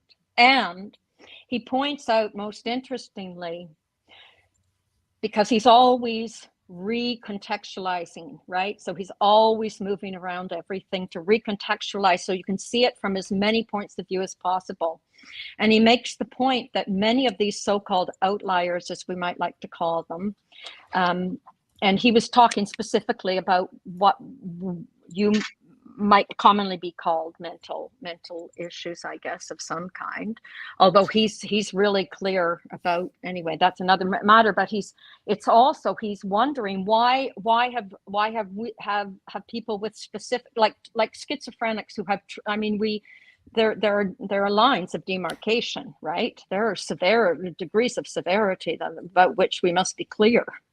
And he was talking about why have they survived? He was making a point, and some of the greatest works come from these most highly, what we might humbly like to call damaged souls, like a schizophrenic. They have sometimes offered the most to us. Let us look at dear Dr. Peterson. He has, I'm not going to say anything. I'm going to be careful, but yeah, sometimes out of the men who, all sorts of strange creatures can produce some of the greatest accomplishments. So I'm not convinced at all. What do you think about Goya? Goya's dark period. Sorry? If we want to, let's get into specific, like Goya dark period, Goya's end of his life. If we're going to talk about art and topics, let's talk about something specific, because we're going to get lost in generalities. Yeah, I don't personally. I don't want to go there with that comment on Benjamin Franklin. It's horrible. Yeah, that's provoking to say the least. Care to defend that? Or there's no defense for that, right? And that's a very anti-Christian way of thinking about it. And like that's the point, though. Like, we don't blame people for mental illness. We wouldn't blame society for going crazy or being mentally ill either. Like it's a blameless condition in some sense, and that's the way it should be. It doesn't have to be read as derisive, except by the listener. And that's the thing. I don't think I think that Bruce in particular was treating it as a very serious matter. It's a very serious matter for him. It's a serious matter for me. I mean, I made the point before. This is the problem with art.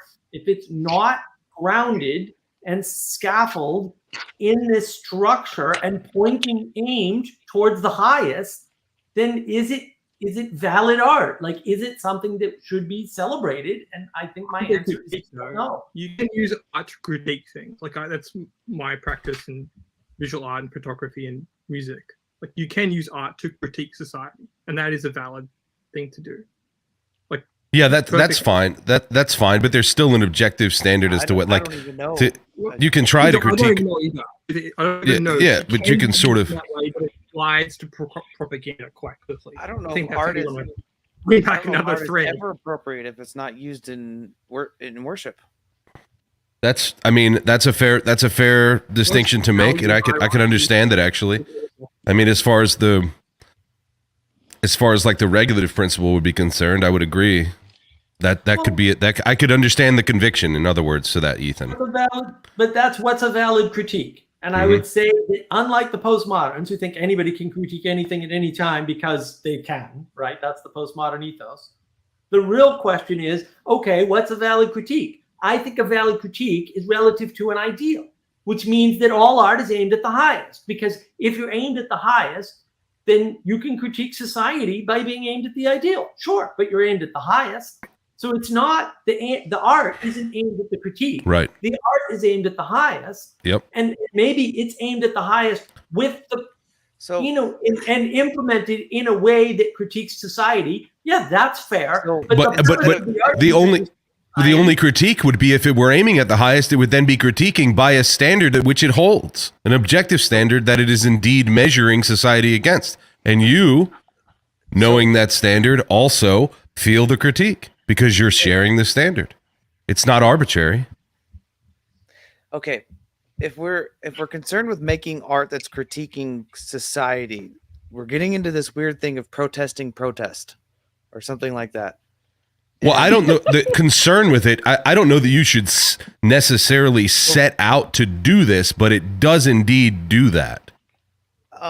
So okay, I'll use it. Maybe that's a different discussion, but so there's some sort of like the culture senses that we've lost femininity. I mean, when was the first wave of feminism? Late 19th century or something like that. I mean, sometime around 0 BC when Christ was born. No, like first wave feminism officially. It was like late 19th century because it came as a result of like earlier than that. Depends on where you want to draw the line. Also, actually, all the way back. Definitely, I mean, it makes sense that it happened in the late 19th century, during or after the Industrial Revolution. Our relationship with women changed after the Scientific Revolution. We tried to start measuring everything and rationalize the world, and that's how we defined the world by measurement, right around that time. That's when we just took femininity and threw it out the window because you can't measure the feminine, right? And so all of a sudden, like, we get these things, these movements emerging called feminism, and it happened, ironically, in the late 19th century. This is after the Industrial Revolution. And okay, well, we sense something, right? So let's create art that is going to try and identify against whatever it is that we think is happening in the culture. And so we end up with feministic art. It just turns into a wish-wash of propaganda, or you just use something like this that's not feministic, but this is speaking the truth.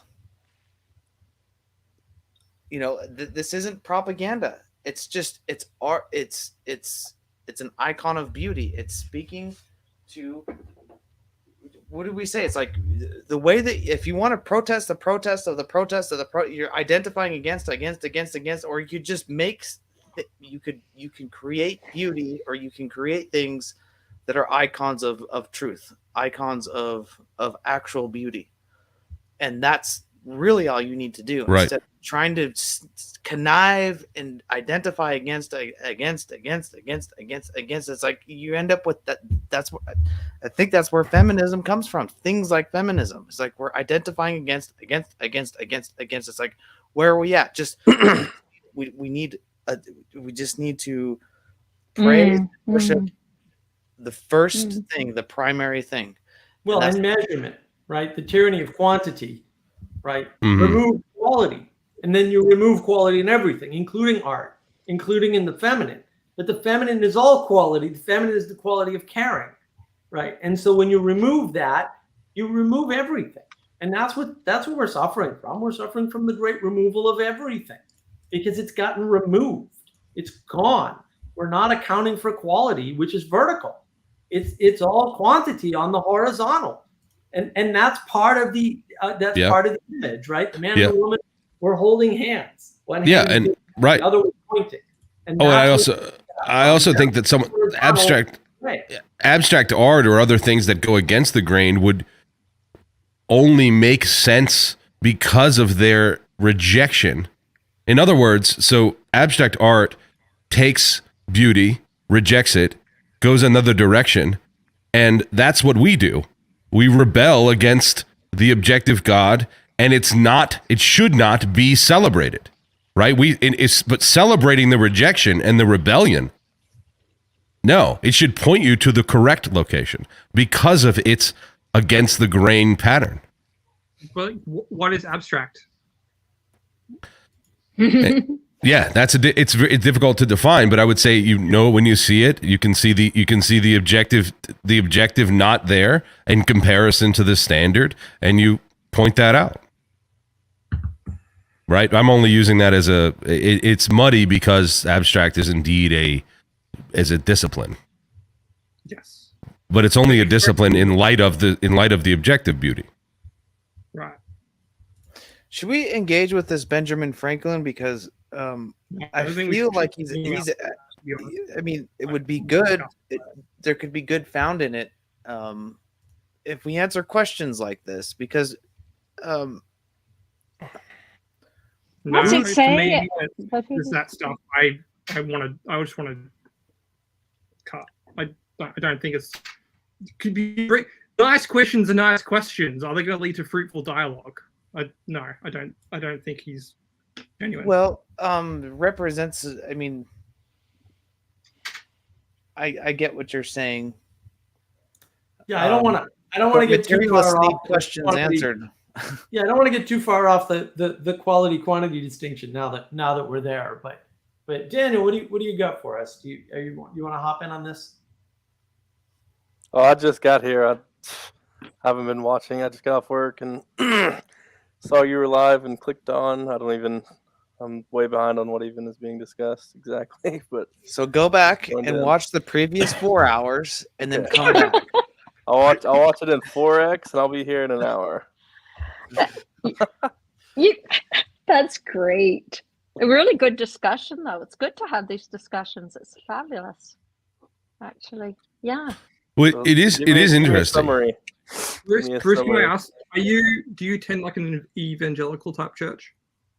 I'm a Reformed Baptist, so indeed I wear the evangelical badge proudly in the historical sense of the word. That background, but no longer involved in that. But what I would try and point out for our conversation is the type of music that you guys are using in your services is an abstraction. Well, first of all, how do you know what type of music I'm using in my services? What do you mean by that? Well, from the generic standard that I would be able to derive from that basic question. If you're in this modern era, attending that modern type of church, you would be using some version of modern music methods. Well, we're using Western music methods for sure, right? Yeah. So like, do we do chant? No, but we might not be opposed to it, right? But as far as we're concerned, the medium is indeed, I mean, this gets into a whole other, but it's so long as the songs are in spirit and truth and biblical, we don't have, It's highly related to the topic. Sure, because yeah. When people participate in, say, going to an art gallery, trying to bring back that thread, they are going to engage with that certain type of medium. Quality or quantity enough, they are going to engage. Yep. Well, there's a standard of beauty that exists when we practice, right? And this standard is measured in our case against the God of the Bible, right? So the scripture that is informing the song, the music must be indeed in line with what scripture says about God and itself, and then the normative standard by which we are to practice this worship service comes out of the New Testament in the church. And so long as we are singing to one another and we can hear one another, all of those things are fair game. So the mediums that are used to do this are convictions. There's different preferences in that world, but there's a standard that we hold to, and that doesn't lend itself to particular instrumentation.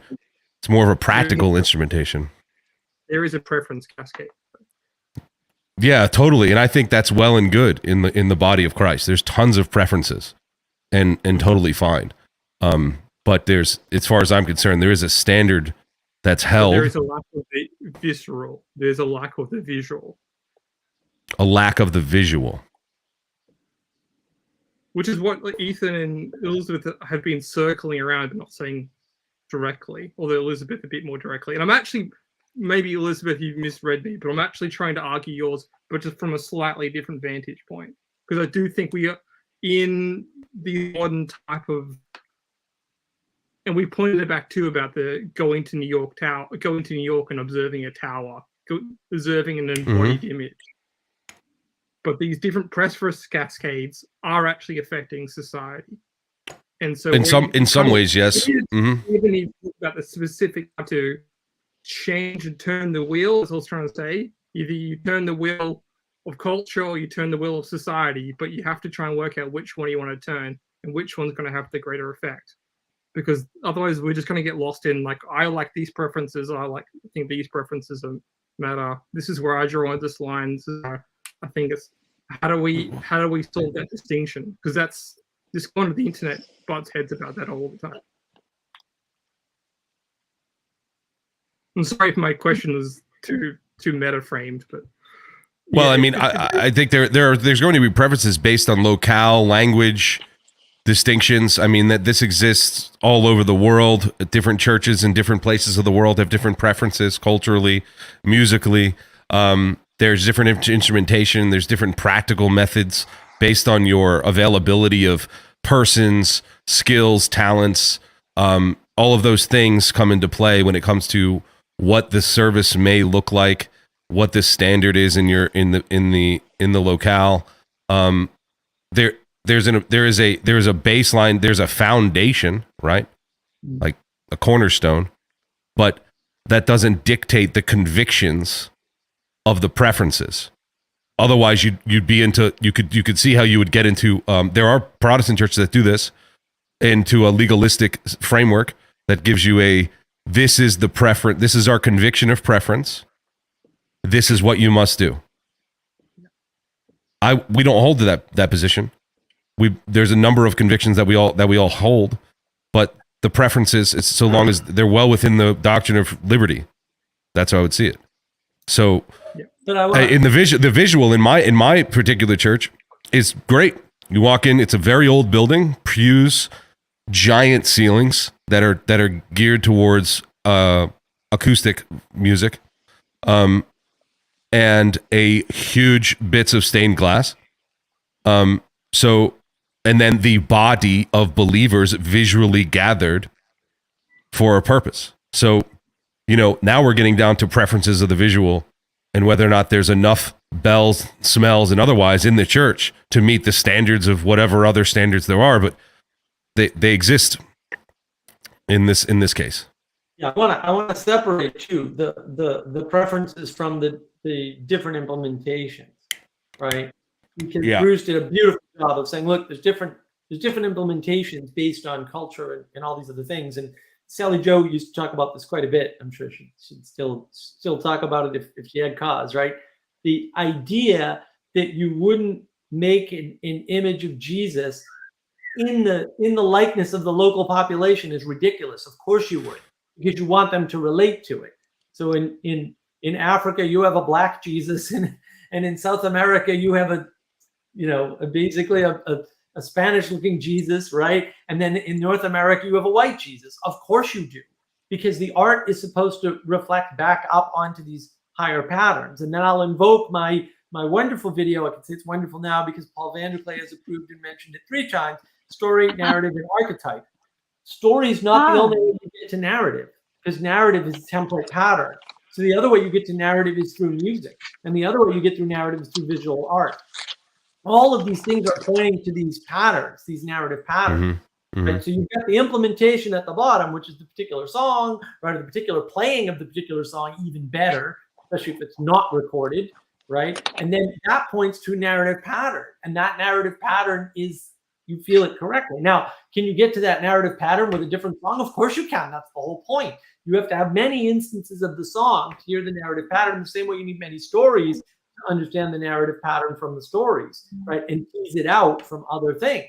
So these individual implementations are not that important. The question is, how much to Bruce's point at the end, how much visual stimulus do you need? Do you need Jesus? Do you need Jesus on the cross? Right? Because Thunder Bay was unique because they had a stained glass window, a big one in this huge hall. It was absolutely gorgeous, right? And that's very unusual for a Protestant style church. But they had that. Now, of course, I'll make the case for Orthodoxy and Catholicism. I think they've got it right? And Jacob Kashir certainly got something out of going to the Greek Orthodox Church, right? Which is something he couldn't get with the drugs, by the way. Took the psychedelic, couldn't get that. Got it in the church, though, right? And you can argue with psychedelics helped. I doubt it. That's not what the evidence says, right? But how much is the right amount? That's a good question, Bruce. Like, that's exactly the right ask, in my opinion. It is indeed. That little, I would say, no, you're wrong and you're crazy, Bruce, but I love you anyway. But other people are going to have different answers, and obviously your answer is, no, we've got enough. We've got the big ceilings and the nice stained glass, and that's all we need.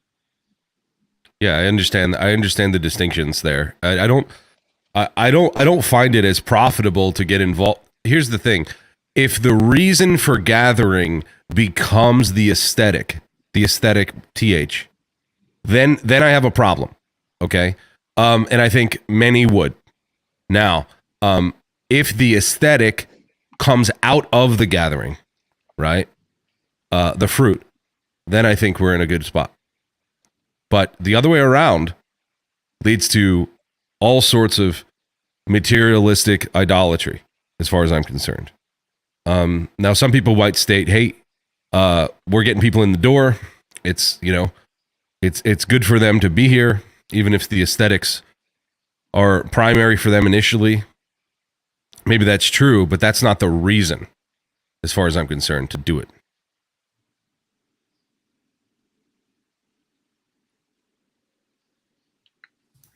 Yeah, that sounds good. I mean, there's always the danger of things turning into entertainment, right? Or which I would say is just wrong worship, right? Yep. Not that I'm deriding entertainment as such, right? But I think entertainment, best thought of as rest, is a better way to think about it, right? And then you don't run into a problem, right, with figuring out, oh, am I reducing church to entertainment? Because that would be bad, right? And that's the tricky line. I agree with you there, Bruce. That's definitely the tricky line.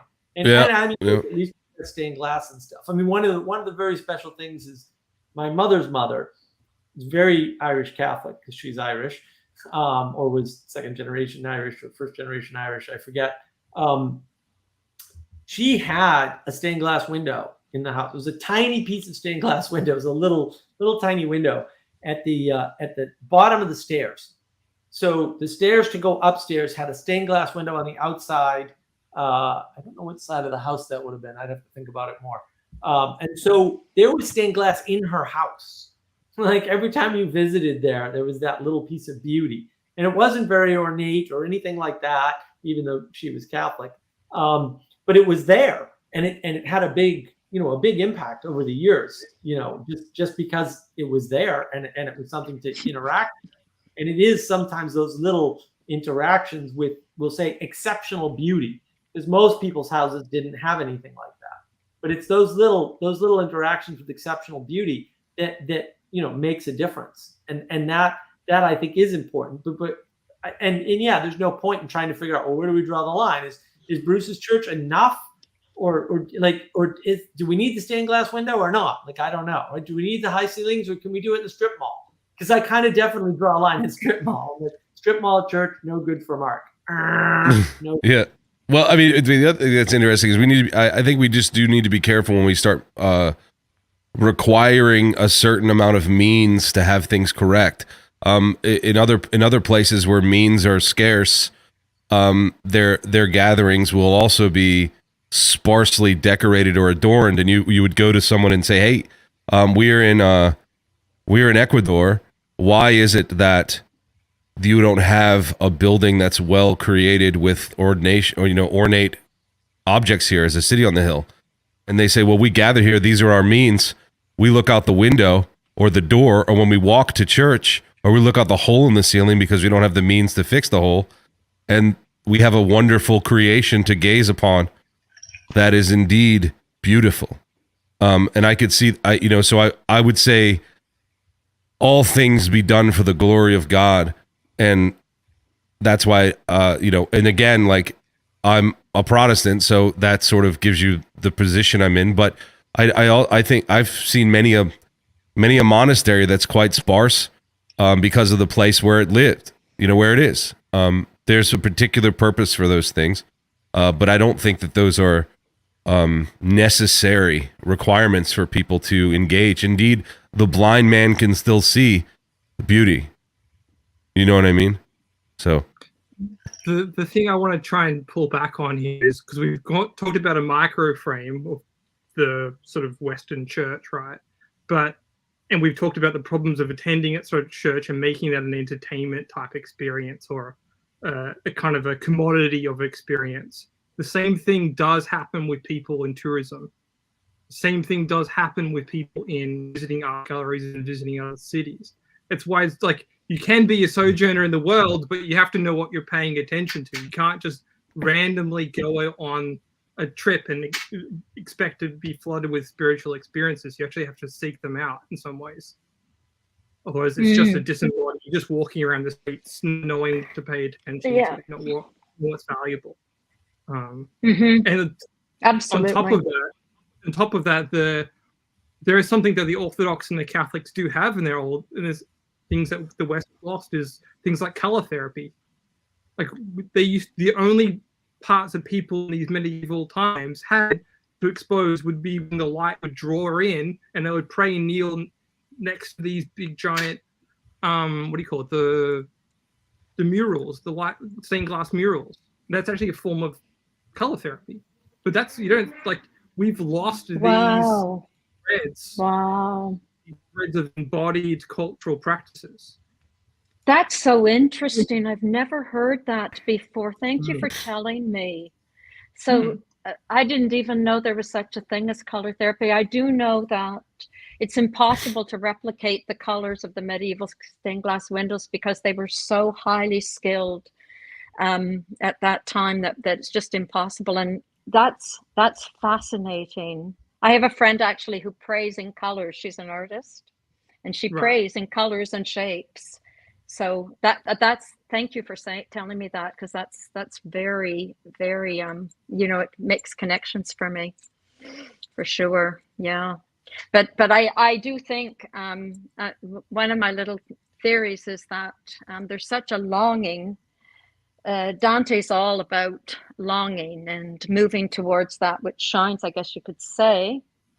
We might say glory, I guess. And I think that much of this shopping nonsense is this deep longing for the visual, right? That people are trying to create some form of beauty, however they can get it. Like it's so overdone in clothes and furniture and everything nowadays. And I often wonder if that's just the substitute for the lack of visual beauty in our, like Jonathan Pajot talks about, in our cities, in our towns, in our churches and everything, and even in ourselves. Our bodies have become so big, We're no longer healthy. So many of us, we look grotesque. I wonder. There just seems to be, I really notice the difference. I hate to harp upon it, but I notice the difference. There's so much more beauty in terms of the way people look in Europe too. They definitely look more beautiful than North Americans do, generally speaking. So they're still trying to create art, I guess, in a sense. They're still trying, there's a creative impulse there, which I think is very much related to the origins of all things. So I don't know, because creativity, we certainly live in a beautiful world. There's no doubt about that one. So I don't know. I just don't know. It seems to me. Yeah. Well, I kind of, my kind of project that I am trying to write about, it was very, very difficult, and I think Mark has actually been the one that's actually tipped me off to this, which is why I'm all here, and I think part of what Mark really does well, not sure how intentionally he's doing it, but he's actually critiquing materialism. And I think he's been doing that through all his videos. By the way, guys, his early videos are actually the best videos, and he doesn't even know it. He thinks his delivery is not that good. But the early videos are actually the pure gold. I think he worked on them more, Mark. So that gold actually was far more shiny or refined. So there you go. But one of my things is I'm trying to see how far back we go in this beauty question, how far, and it is related very much to the feminine. And my kind of intuition is it is when we flipped over from the Romantics into the Enlightenment. And when that happened, when we kind of lost this natural beauty and poetry of just the natural world, of spirit, of encountering different types of energies and spirits and things, that was the last gasp of the West. Maybe. So the Industrial Revolution, then, like the beginnings of the Industrial Revolution, sort of 1840. Then there's an argument that says the Industrial Revolution never really happened. It's just a theory that it happened. Well. Yeah. What time are you thinking? Though more sort of mid 1800s, I guess, right? Yeah, probably like 1812, something like that. 1820 depends on where you want to. Depends on if you think Turner is good or bad. But yeah. If you want to get real art info. But I like Caspar Van Dien. Have you read? Sorry. Yeah. Have you read Goethe's Theories of Color by any chance? Bits and pieces. Goethe. Bits and pieces. Ah, yeah. Okay, yeah. More, I'm just really. Yeah. I don't. Yeah, that's a really good question. I actually used to be a great lover of the Renaissance until I keep listening to Jonathan Pajot and I read Dante. I read Dante continually. I think I've read it 10 times. So I've become very medieval, and having traveled to these places with medieval edifices, it's just had a profound effect on me, because everything mirrors the poetry, Dante's poetry, to your point, Mark, and the poetry and the architecture. Yeah, just it's explosive. I go into these 1200, I was just in Siena, and they had this magnificent fresco of which they're so proud to this day, from 38, about good and bad government. It has the tyrannical, and it's associated, to Osguinness's point, with the vices. And then there's a huge fresco depicting the state of the city and the countryside as a result. And then it has the virtues with wisdom at the top, to John Vervaeke's point, and justice below. And then a very interesting virtue that I didn't know about called concordia in Italian, which is a line going from justice to the people, the people of the community, and then up to good governance, and then all of the virtues beside it. And Osguinness is talking about these, without virtues we have no freedom. And I think that's another thing that I love about the medieval, and I guess maybe the Greek world too, is this cultivation of the virtues and the understanding of the vices. And I think not in an overly rigid way, but just this brilliant understanding of the importance of these these concepts that people were just bathed in them. So they still go and look at this fresco from 1300s, and this is of course the same time as Dante, right? And so the people were all very aware of what they had. To your point, Mark, they wanted to free. It's as if Dante and this Lorenzetti, he wanted to frame this stuff for us so that it would be there for us to see. And they were so proud because in Siena you could go up the scaffold and actually go and see these frescoes right up. There's the good governance there. There's Concordia down below, Justice.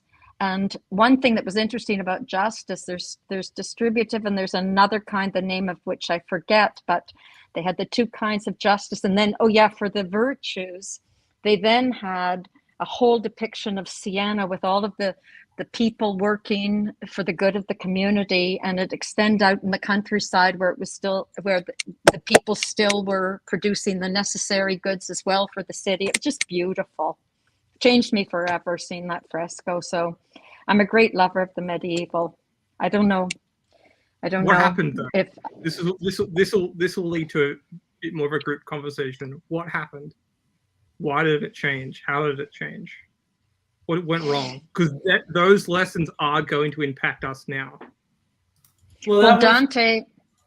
Sorry, go ahead, Mark. That's the Renaissance, right? That's the Renaissance. Yeah. I mean, one of the things we kind of noticed about the Renaissance was that people started signing paintings, right? And what I said about that, when I learned that, was I said, well, that's a misattribution. Because it doesn't matter what you're painting. The creator of the painting or of the thing that you're painting and the painting is still God. So how dare you put your name on it? Like, that's a problem. Same thing with music too. If you look at if you want to do a search on medieval music, nobody knows who wrote anything. It wasn't until after about 1500, the Renaissance, you start seeing names, the names of composers, or just the notion of composer exists or comes into being. Right. And I'm telling you, it was just the composer. Well, the composer wasn't located anywhere.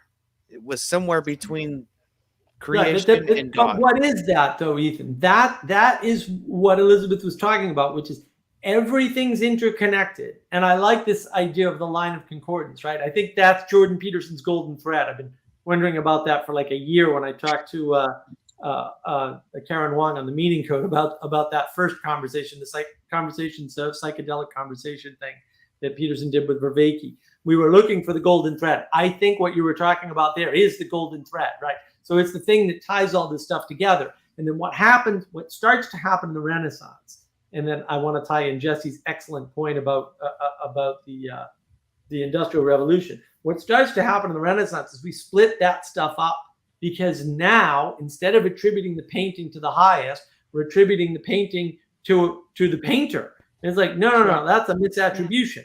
Right. And then what happens is now we start to get this. It's the postmodern ethos is way older than postmodernism. I mean, one of my objections to Foucault and Derrida is that they're literally 3-year-old children. They don't have a point.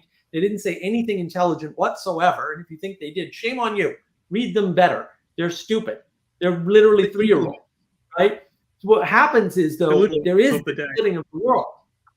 And we start to understand things in economic terms. Well, if you can understand things, in personal terms, like, oh, this person did this painting and their style was X, and then there's a style to the painting. It's like, this is all ridiculous talk. It's all connected. Either it's connected to the highest, or we should throw it out or burn it or something, right? And when we don't have that, when we start making these separations, these hardline separations, whether it be in time, right, which never works out right, or in style, which never works out right because styles bleed into one another, that's when we break everything, because that's measurement, that's quantity. We're trying to measure things again, right? So when you go to measure things economically, you start to see the Industrial Revolution, because an economic change happened, right? But what didn't change, and van der Klee talks about this, or has talked about it a couple of times, people used to go to work in a suit. Even the workers, that worked like in the time, they'd change clothes, so that you knew that when they were going to work in the mine, they had to look good. Why? Because they're not going to the mines to make money. It's not an economic frame for them. It's the frame of adhering to the highest value, which is supporting the society and the grubby work that has to get done to get us internet and electricity. Like that still has to get done. Those people are still there. And they used to wear suits and now they don't. So the change isn't economic at all, to your point, Jesse. The whole idea of the Industrial Revolution to some extent is a red herring, because it pre-assumes, right, all of this economic framing that doesn't even exist. It doesn't make sense to think of the world that way. People aren't economic, they're spiritual. Fundamentally spiritual. Maybe sexual, maybe, but like we don't know what this word spiritual is as a culture. We kind of, it's the misnomer. It's a thing. Yeah. Yeah. Hey Teo, I think there's another thing that happened as far as like, well, how did this change or how did things continue? It was the proliferation of works and their wide distribution. So okay, this just reminds me of this. So Charles Wesley, John Wesley, Wesleyan denomination, Methodist denomination. Charles Wesley once wrote a pamphlet in response to the number of people that were continuing to reprint his work but add to it. And so he wrote to that and said, these verses and this music cannot be mended. Do not mend them. And if you do, I beg you to do it in the margin or at the bottom of the page. Do not mend or adjust this art.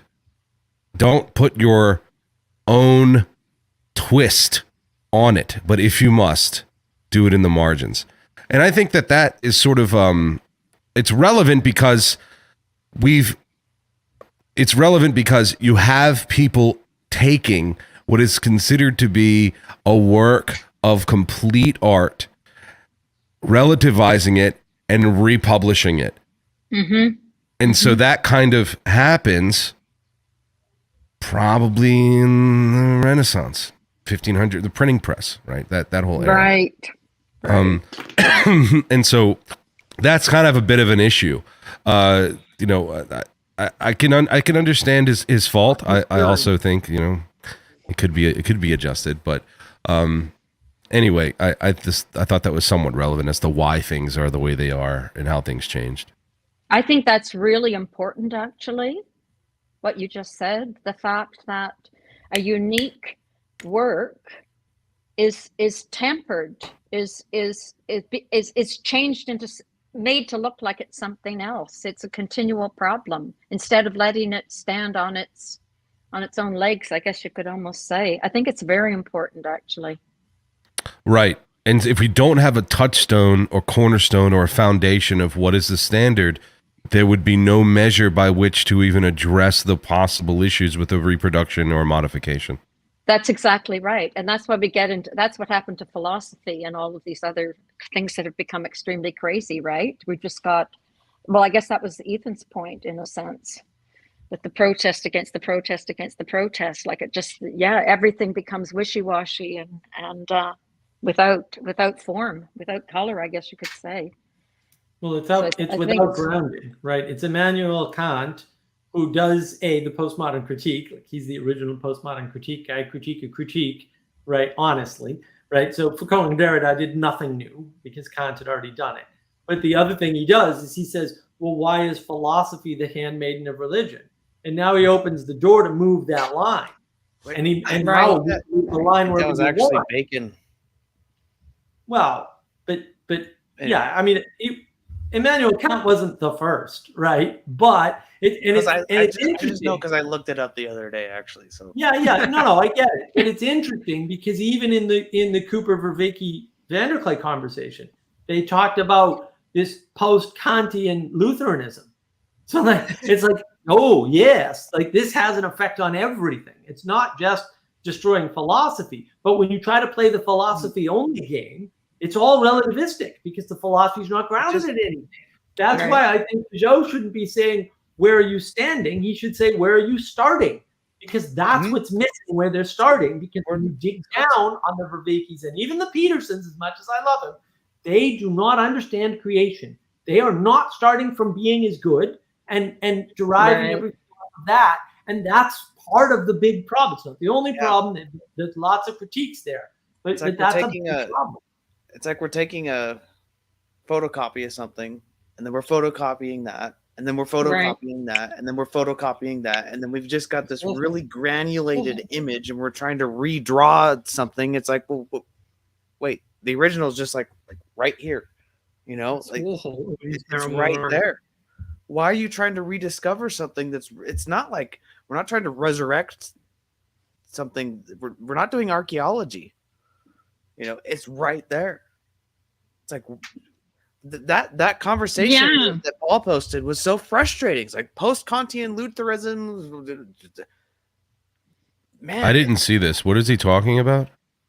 It's like what they're just. It's just they're struggling with the identity of the Lutheran Church and whatever is it that they got going. Where Vakey's got going. It's like it's right there. Just turn.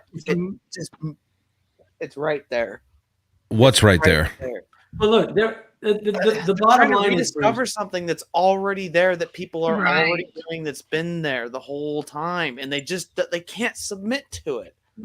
They want to rediscover it themselves, and you're never going. I mean, you're gonna have to do the whole Exodus story again. You're gonna have to go. You're gonna have to do 10 plagues. Go out into the wilderness. You know, go up the mountain. Have a tabernacle. You have to redo all of that stuff. You know. Are you saying for the Viveki project to succeed, you'll have to recreate all of those, or is that the Lutheran trying to recreate?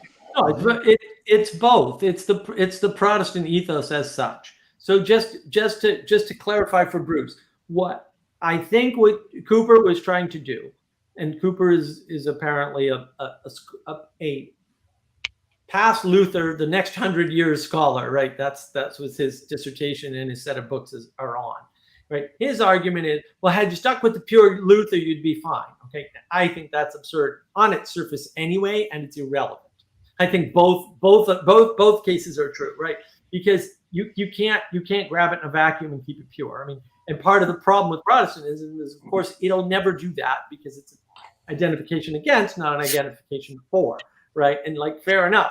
But Ethan's point is different, which is, look, we have a standard. We already have something that we can just look back to and go back to.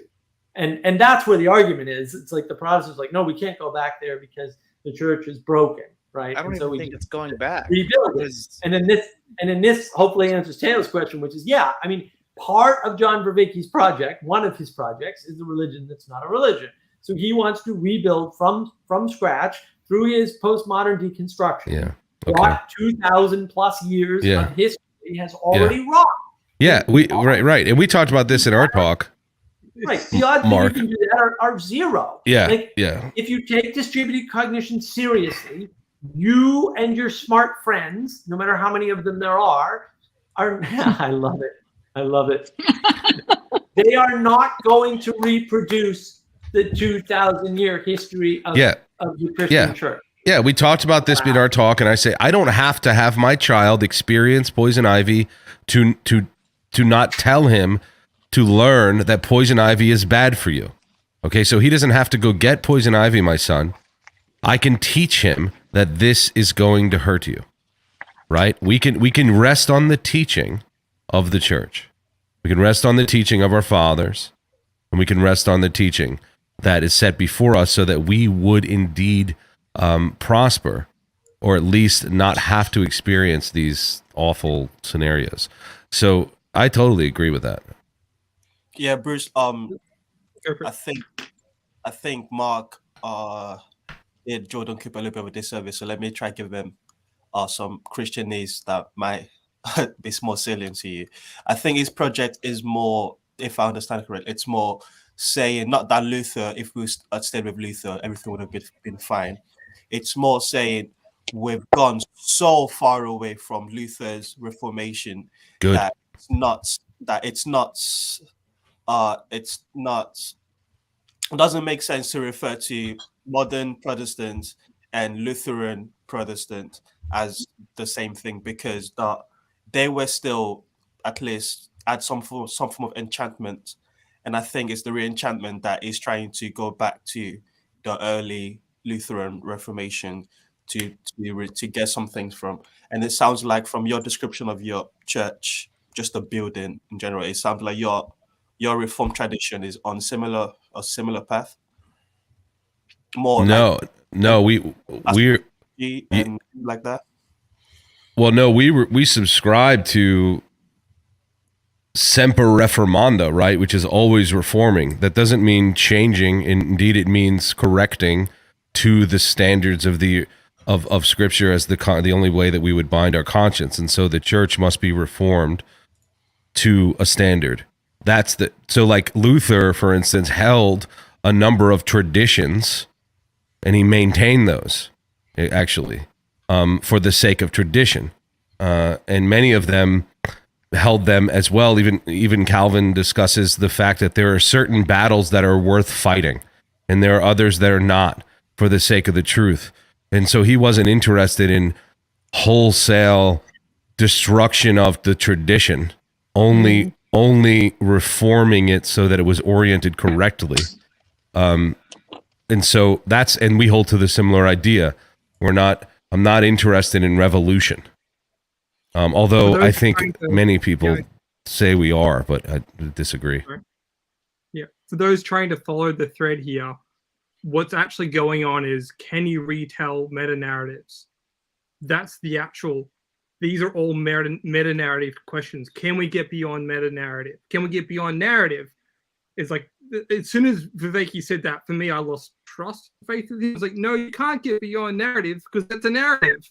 You can't use like it's another spin of the cycle. Like it's not going to work. You can try and retell the story of your group preferences, which is another. So bring it in for the meeting people. But yeah, I don't know. It's my question to Elizabeth. Can we bring back a lot of these medieval stuff? I don't know. It's like, yeah, you can try and build the understanding of the era and what its narrative was. Can it all come across? Can it all apply in? It's gonna be hard to say. Because, we're already bringing. We're already. Yuval Nari, the Sapiens guy, is doing the very same thing, but for a very different tribe than Viveki, and it's actually quite dangerous. Like it's dangerous to the point that I don't think Viveki's seeing yet, because he's kind of trying to stay objective in some aspects, and I'm like, it's the same thing with Peterson. Right. Are you going to do the meaning crisis, or are you going to do the meaning of faith crisis? Time to appreciate this image. Trying to do the meaning of faith crisis, what Peterson seems to be doing, but I don't know. Who's the artist? Playing with fire. Who's the artist? I'm the artist. No, he's playing with fire. Yeah, well, look, I mean, it's extremely postmodern to say, oh, we got to get past narrative or around narrative, or as if narrative is the problem, because that was the postmodern critique of let's say, the early 20th century, right? Like that was the critique. And my argument is that's not a critique. If you think that's a critique, you're an idiot. It's not a critique. It's an observation. Okay, there's a difference between those two things. And the fact that a couple of 3-year-olds or however many postmoderns there are made the observation, not impressive to me. You're not impressing me by noticing that people spun a story that other people followed. The thing that they did that would have been a proper critique is they destroyed the churches in important ways. So in Germany, they destroyed the church by replacing it with occultism, right? And what Stalin did was he destroyed the church by saying, you can exist, okay, but you can't communicate, and you can't go out and like talk to people, and you can't talk to other churches. So he isolated them, and then he made things illegal, right? So like if you had too many copies of the Torah in your house, you could go to the gulag for real. I know this for a fact. I have a friend who was there when something like that almost happened to his friend, right? So they knew what they were doing. The postmoderns were too stupid to understand what Hitler and Stalin were doing. But I'm not. I see it quite clearly. You have to read the original sources, of course, right? Go to those original papers. You'll see what they were doing, and other people knew what they were doing. Why do you do that? Because in order to tell a good narrative from a bad narrative, you need to destroy the ethical system. The ethical system, or any ethical system that you have, is always your religion. That's what religion is. It's the ethics. It's not philosophy. Philosophy can't provide ethics. It's not possible. Philosophy can help you implement your ethics, right? It's good implementation of ethics, but the only thing that provides ethics is religion. Anytime you talk about ethics or morality, you are talking about religion. I want to bring Elizabeth on this.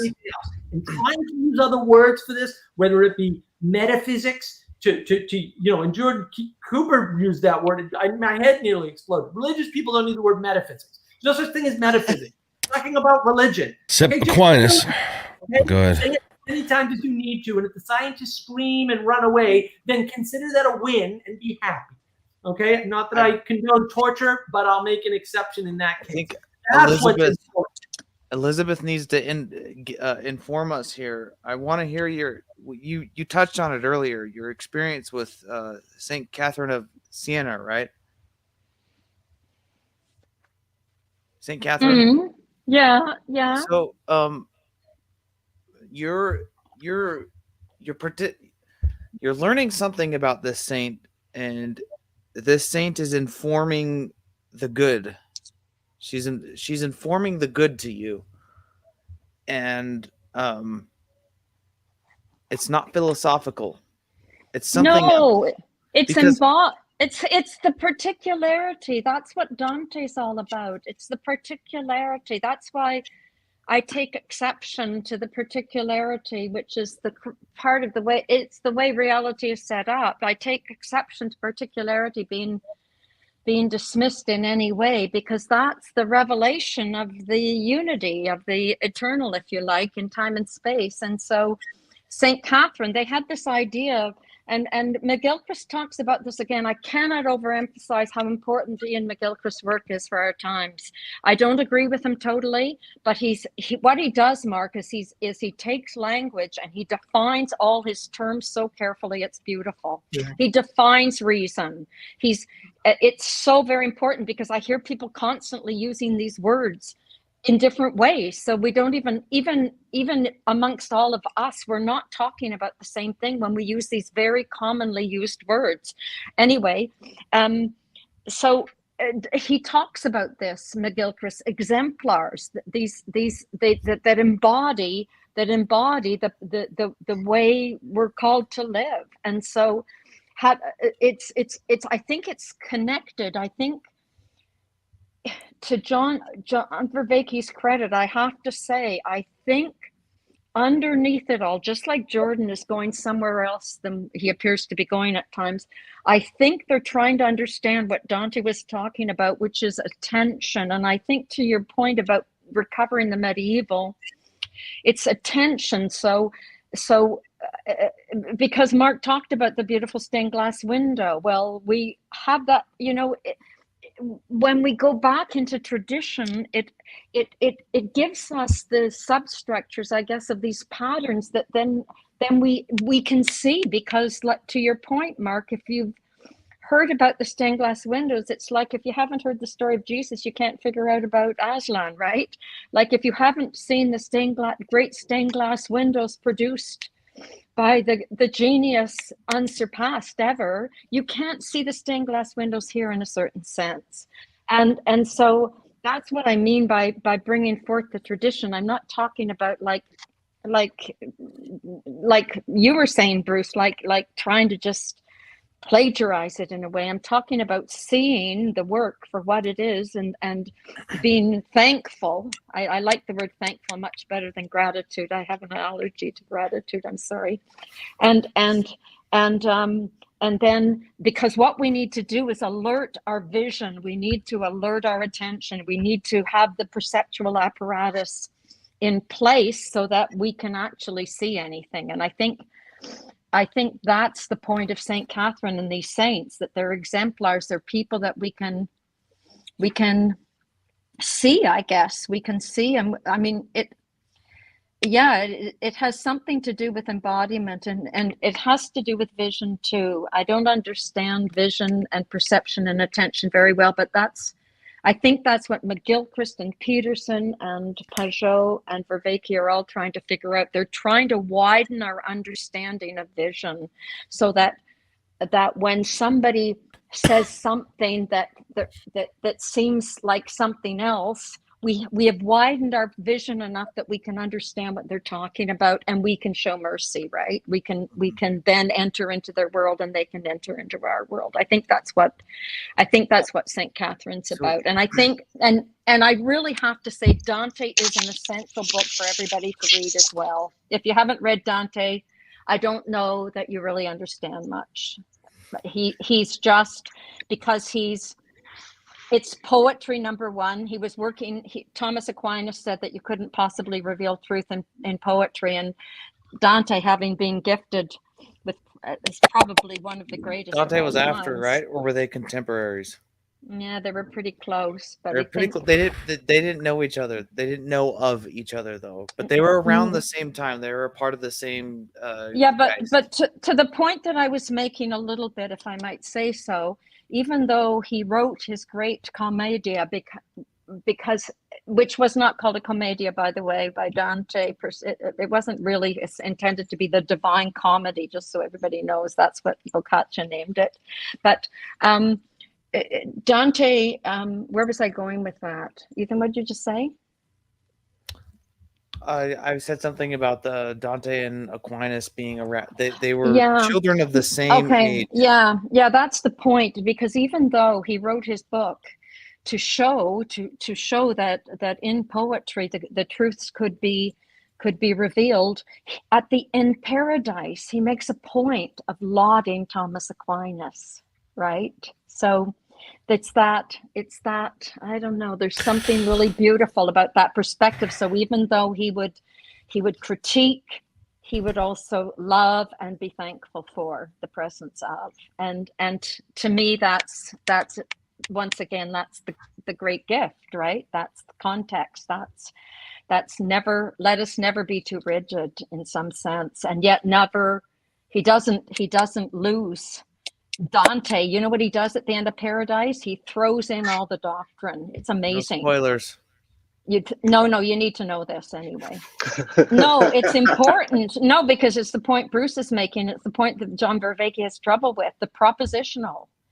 Dante purposefully, I'm convinced, it's so strange because it's this beautiful poetry, like he's in paradise. It's so incredibly beautiful, like you just can't imagine the poetry and the imagery and the feminine. It's all feminine.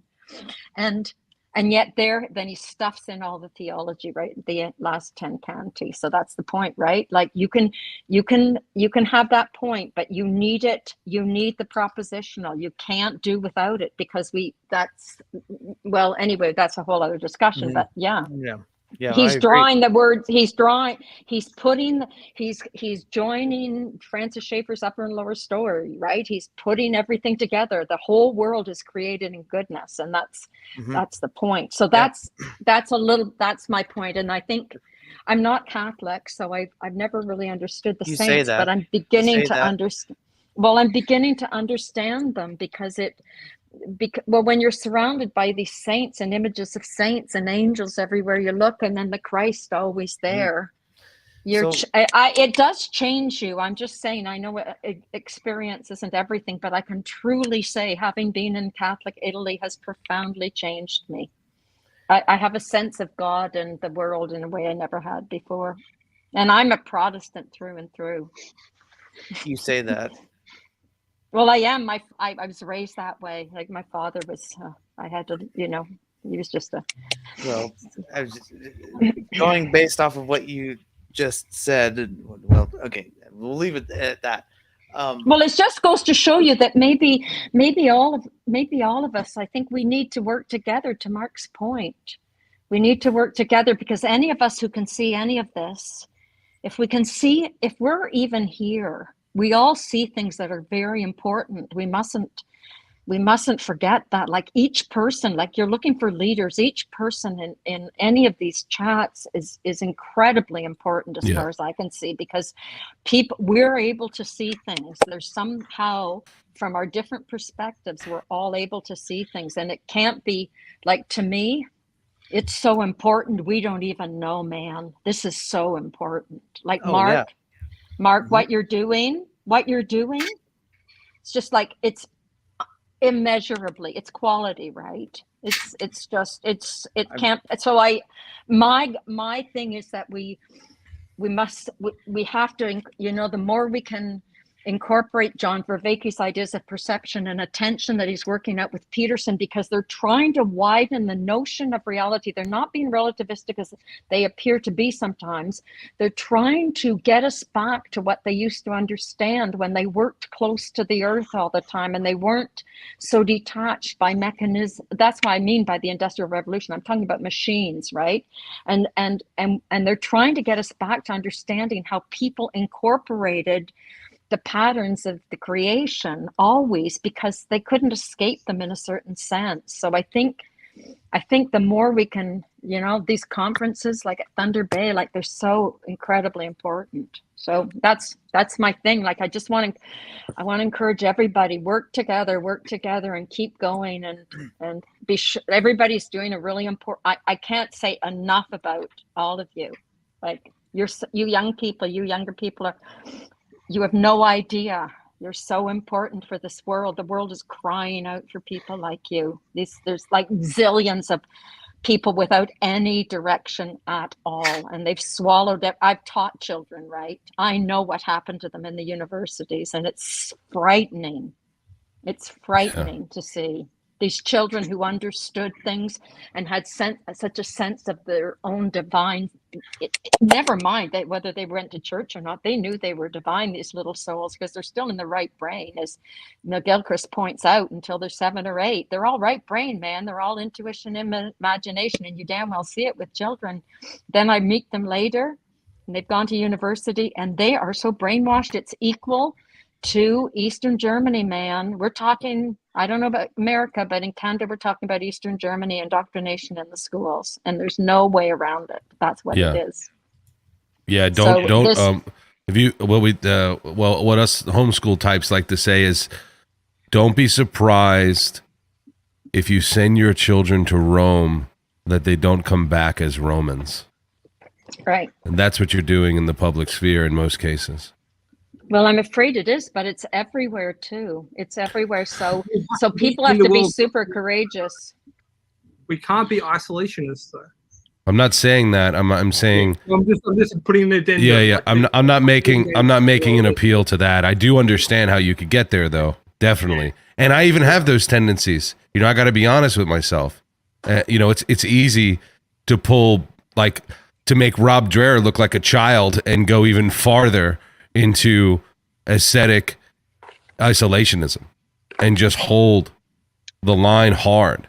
But again, you also want to ground all of that in truth and not assume neutrality in the world and have your children sent to the wolves, or even yourself, not just your children. Yeah, yourself. Your good point. Like, let us not.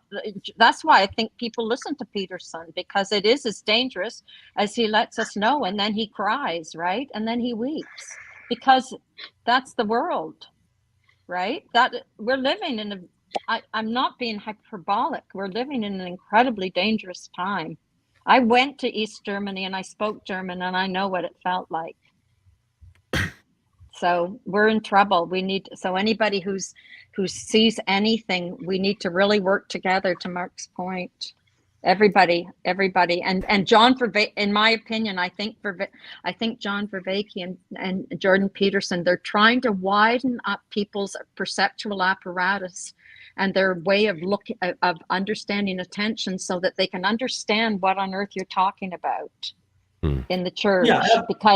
Because we don't understand. I don't even understand what some of you are talking about. And I was raised in a Christian family, in a Christian church. I don't understand some things, right? It's like we have to be really careful.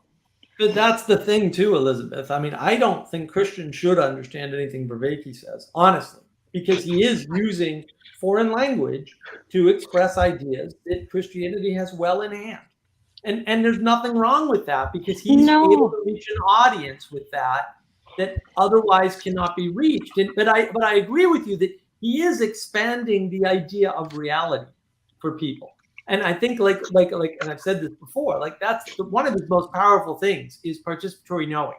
Because again, he's not saying that knowledge isn't the highest thing, although, it isn't, right? Which means he's not challenging anyone's ideas. Because a lot of people think knowledge is, it gets power. It's half the battle. It's all these great things, but it's not.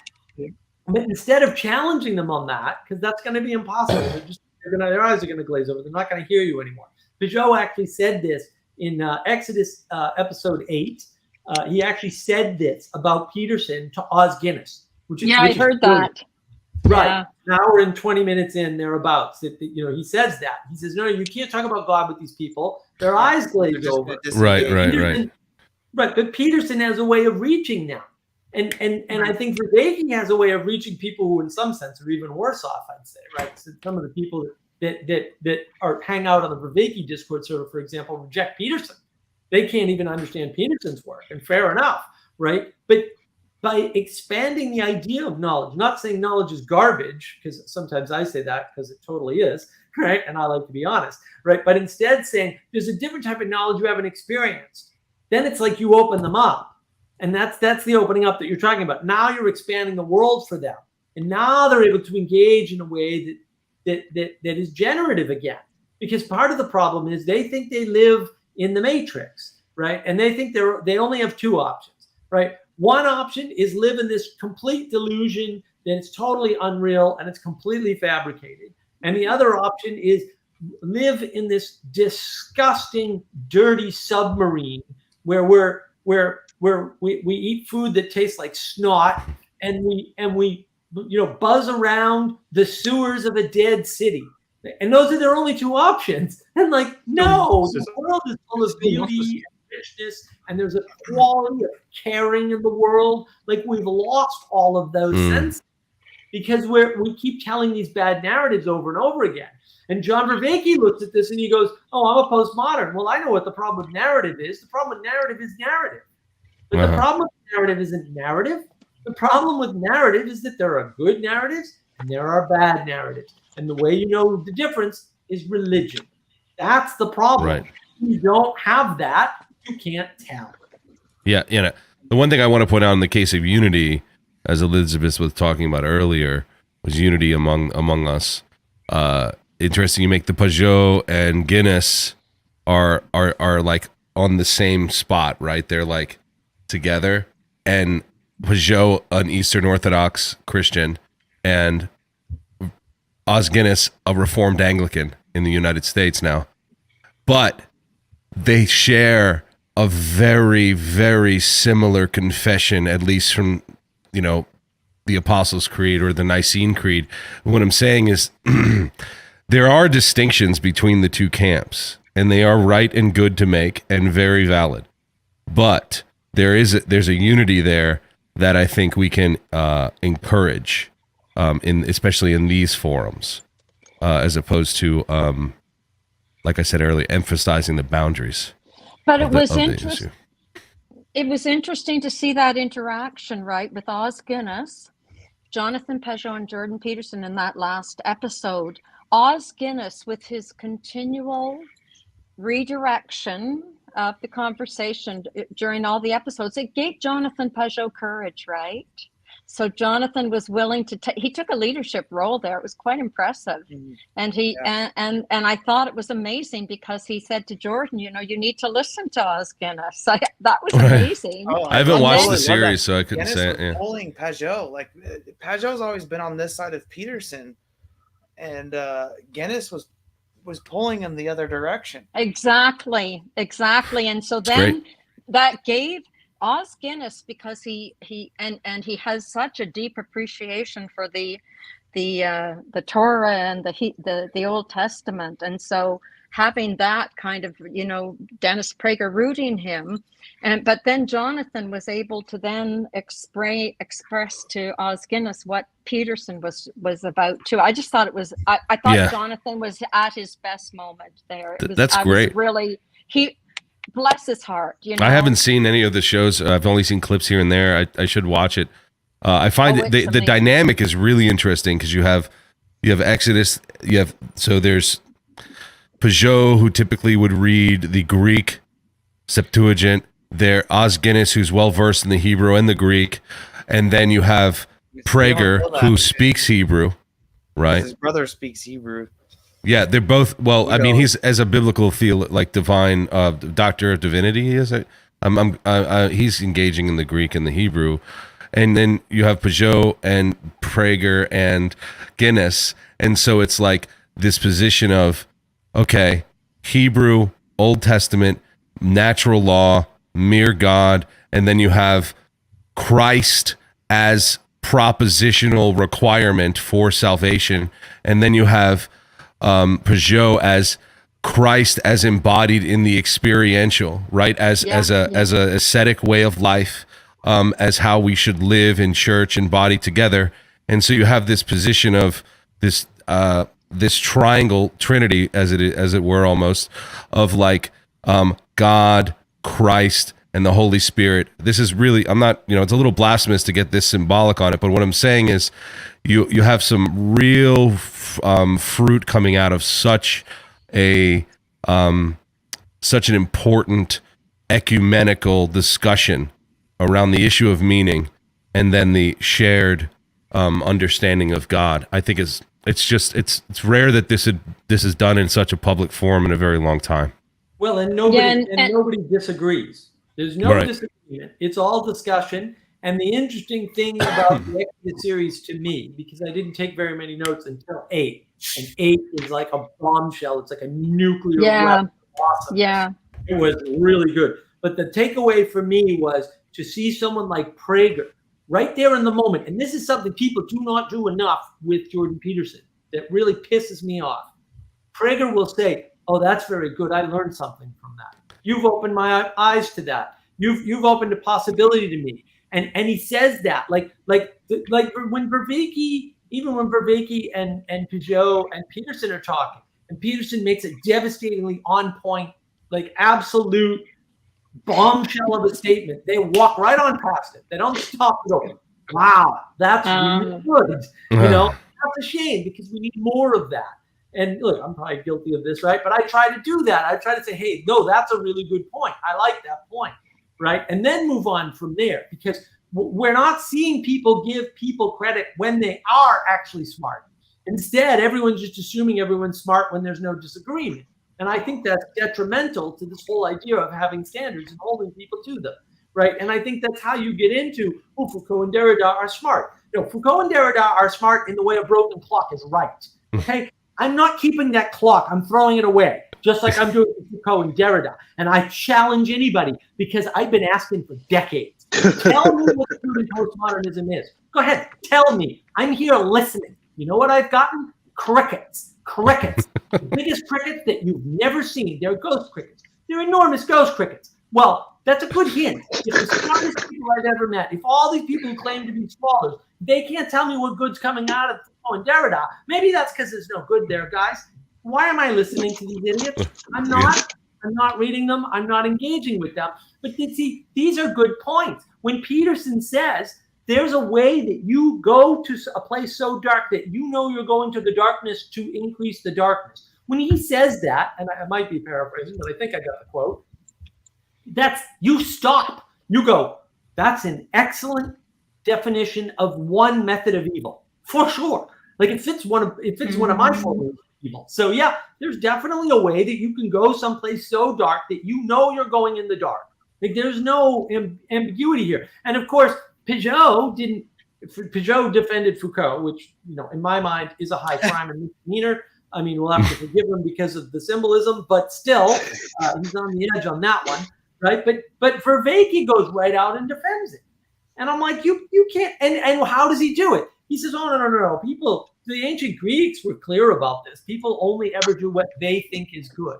And I think that's BS. I think he's totally BS. And if the ancient Greeks said that, then they're freaking wrong. And I can show them that they're wrong because I can show them people that know they're doing wrong and are doing it anyway. They are not doing it good. It's the difference. perceived When by you look them. at, they know they're doing evil in the world. you can hear Jordan Peterson here. It's like, look at Cain and Abel. Genesis, is it 3 or 4? It's 4, right? Genesis 4. It's like Cain was willfully rebelling against the good. Like that's a thing that's absent. That's absent in the Greek tradition. It's right there. Yeah, yeah. One thing a friend of mine always says is, we are willful creatures. We're willful. That's what got us into this mess in the first place. We are willful. That's true. Yeah, we are pride. entirely willful. Pride, eh? A will that is in bondage to our evil sin. Indeed. I want to do just briefly. So the whole reason I wanted Elizabeth to tell that story about St. Catherine is that because I was talking to her virtually, and she's telling me basically the same story about this saint. And the thing that I remember most is that she starved herself. And I remember thinking, it's like, I'm hearing this story from Elizabeth about this saint that starved herself. And so here are the like main points of identity. Historical woman starved herself. Good. That makes no rational or logical sense at all. I didn't say that, though. I said she didn't eat very much. Well, I mean, she starved herself. I mean, well, I'm just saying that's all I know, is that she didn't eat very much, because when one of her family members sinned or did something wrong, she was atoning for them. She felt this profound need to atone for the mistakes of people around her. So she couldn't, so because she was atoning, it's as if she couldn't eat. So I just wanted to flesh it out a bit. Yeah. I mean, yeah. I mean, her husband is sanctified through his wife, as it says in Corinthians, right? And the wife through the husband, right? So like in her case, if she has an unbelieving child or unbelieving husband or just difficulties in sanctification, her faithfulness brings holiness to the marriage. Yeah. And she may not have been married, or maybe she was. No, she was wasn't. not. No, she wouldn't have been. But the idea is there. I think it's fair to say that there is a calling for that sacrificial posture. Yeah. So when she's telling me this story, I guess you don't want to call it starving. I mean, I think she's neglecting eating. She's neglecting. Well, she is starving in the sense biologically she's starving. Yeah. Right. So okay. So I'm going to call it starving. I'm going to call it starving. That's fine, because that's true. There's a historical woman. There's a woman in history. Woman, historical, starving herself, good. These 4 things. Now I have enough. I have enough context of Christianity to know to understand what she means when she says good. The 4th one. But though, subtract that context, like those things don't go together. They don't. And the only way that you can know, the only way that you could, that 4th one, the good, the last one, that these are good.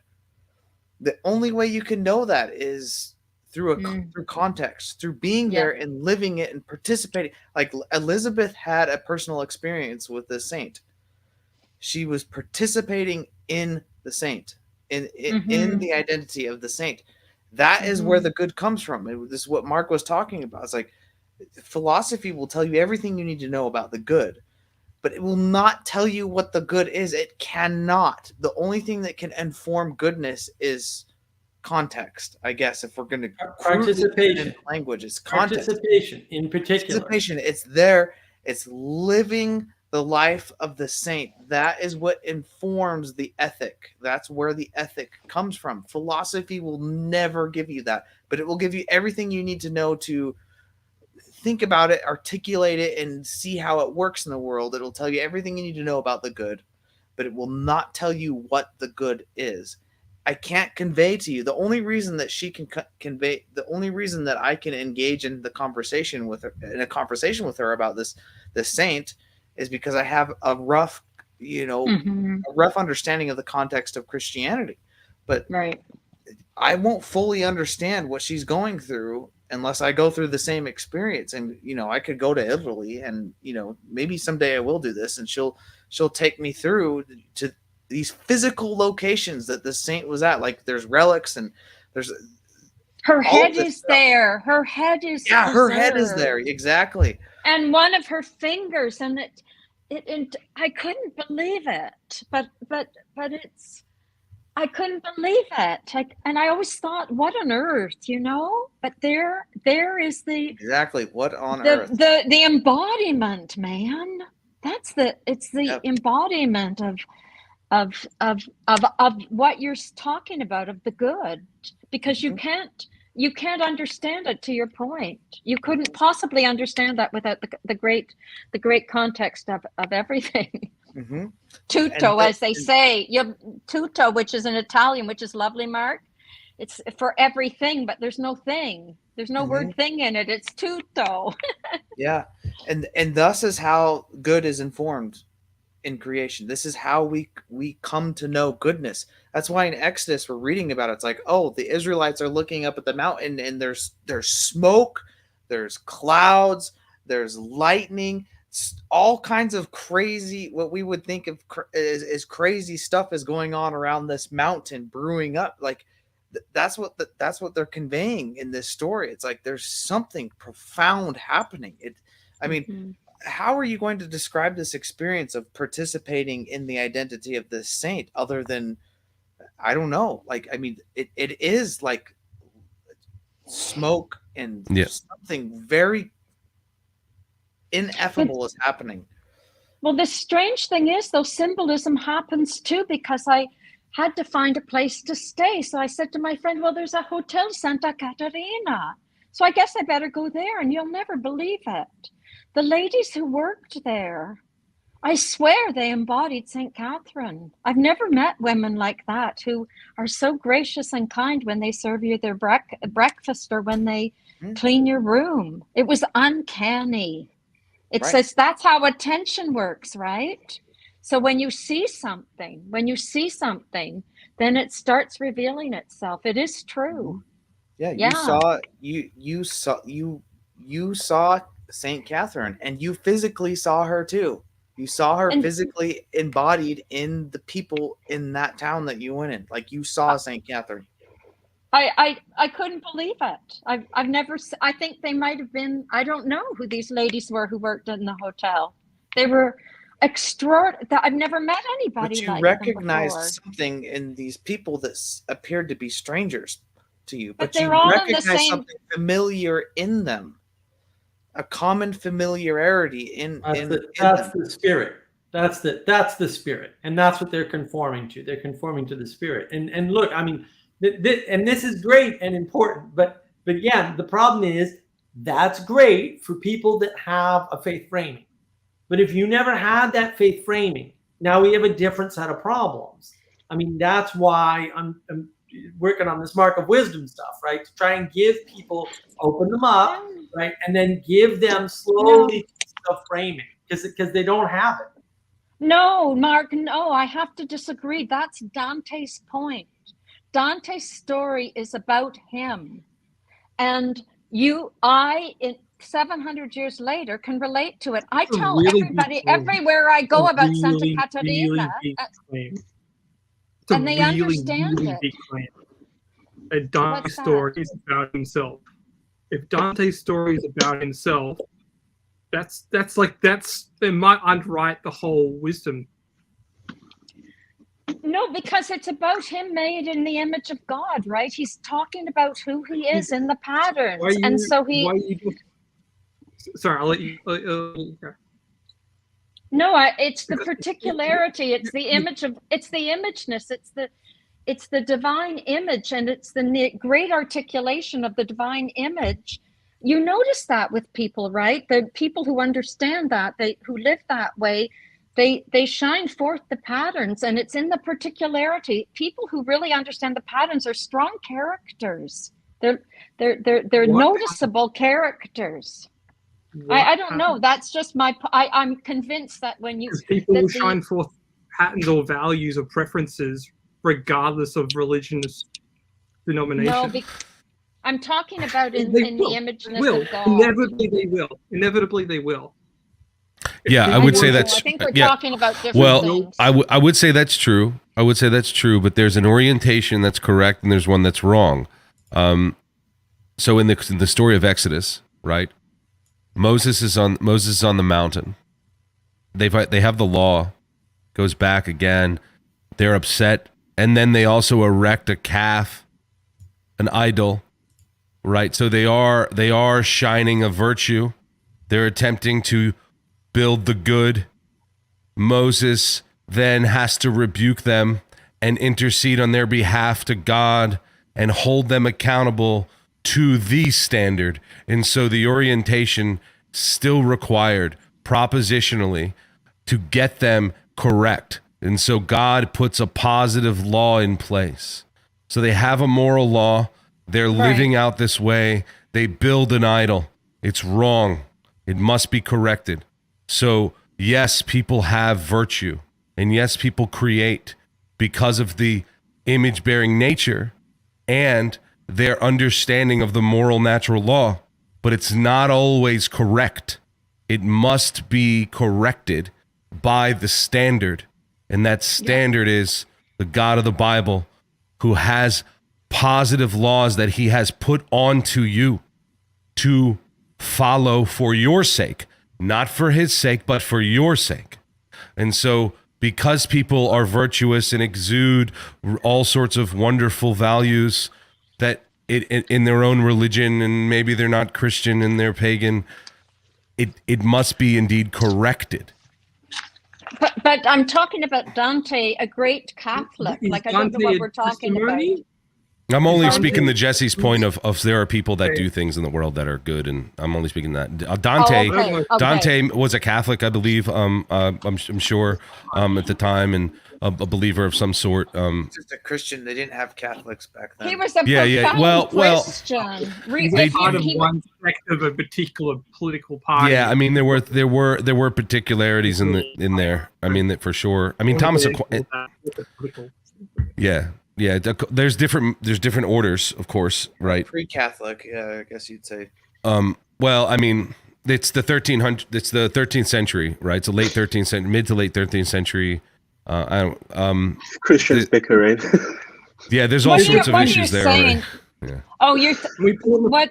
Well, there probably are, but you wouldn't ever read it and not think that he was a Christian. That's all. I mean, well, there are lines of demarcation. I mean, his I guess from a theological point of view, he's clear as crystal. So that's why I would say he's a Christian. I would say he's a Christian for sure. I mean, all sorts of interesting doctrine and symbology and things like that. But I mean, he was Catholic, not Orthodox. The schism had already occurred. He wasn't Muslim. So he was Christian. He was Catholic Christian. But and the same for Aquinas. Is because I just think individuals really do make a difference. It's like if Dante can tell a story that's like a testimony, but if Dante's telling a story about Dante's own salvation for Dante's own purposes, then we have a problem, because that's where we're in now historically. I don't think that's what Elizabeth is saying. Sorry, go ahead, Sarah. Sorry, I'll let her speak for herself. I was going to say what I thought Elizabeth was saying, but I'll let you speak. No, you go ahead. Go ahead. Yeah, I don't think she's saying that Dante's story was particular, meaning Dante was writing a story about Dante to show how Dante got served for the purpose of Dante. I think she's saying the particularity of the testimony of Dante 700 later, she's able to draw from it. And I think that's she's trying to solve the problem that you laid out, which is how do we go back and retrieve from the past? And I was going to make a point because while she was explaining, whilst Ethan was explaining Elizabeth's conversation with about the saint and how she was able to embody that, I was like my brain juxtaposing that with John Beveke's After Socrates, because that's his intent is for people to be able to embody the Socratical way, but Elizabeth was able to do that a lot more. Like she's able to embody it, and I don't know if that's because, like Mark says, the meaning crisis people and the faith crisis people are very different needs, or if there's something else there. Well, I think part of the problem is that, you know, and I have a video on this, right? Words and meaning, right? Words don't have meaning. The meaning is not in the freaking word. I just watched that. It's a good one, isn't it? Isn't it great? Yeah. So what makes the meaning? It's the content, which is the definition, plus the context. And the problem with this going back is that if you don't have the context, you can't do it. And so I don't believe in trying to resurrect the Socratic method or whatever, because not that I don't use it, I do, right? But I don't believe in trying to resurrect it because I don't think you can. I don't think it's going to work because we don't have the framing. We don't understand the ancient Greek situation. We don't have their, you know, their way of interacting. We're not living in their times with their struggles, right? And so I don't think that can work. The bigger question is, can somebody with, like, let's suppose they don't get the whole lion Jesus thing, right? Can that person experience any of these things? Like if we send them to Rome, are they gonna understand? Like if they go to the Vatican, are they gonna? I think they're not. I think that Peugeot's right. When you expose them to something like that, their eyes glaze over. And I think I know why. I think Vervaeke actually says it. I don't know if it's in the Meaning Crisis or in some of the follow-on material, but I'm pretty sure it's in the Meaning Crisis. He says there's this axis between horror and awe, right? And you go to you interface, we'll say, with the ineffable, right, in whatever fashion, right? And then that can cause you anxiety.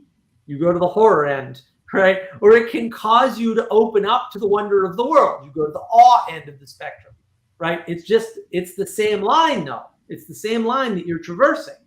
And I think that's the problem, is that when you take somebody and you, we'll say, overtrain them. I have a great video on training versus education. You overtrain them and give them too much confidence in their individuality.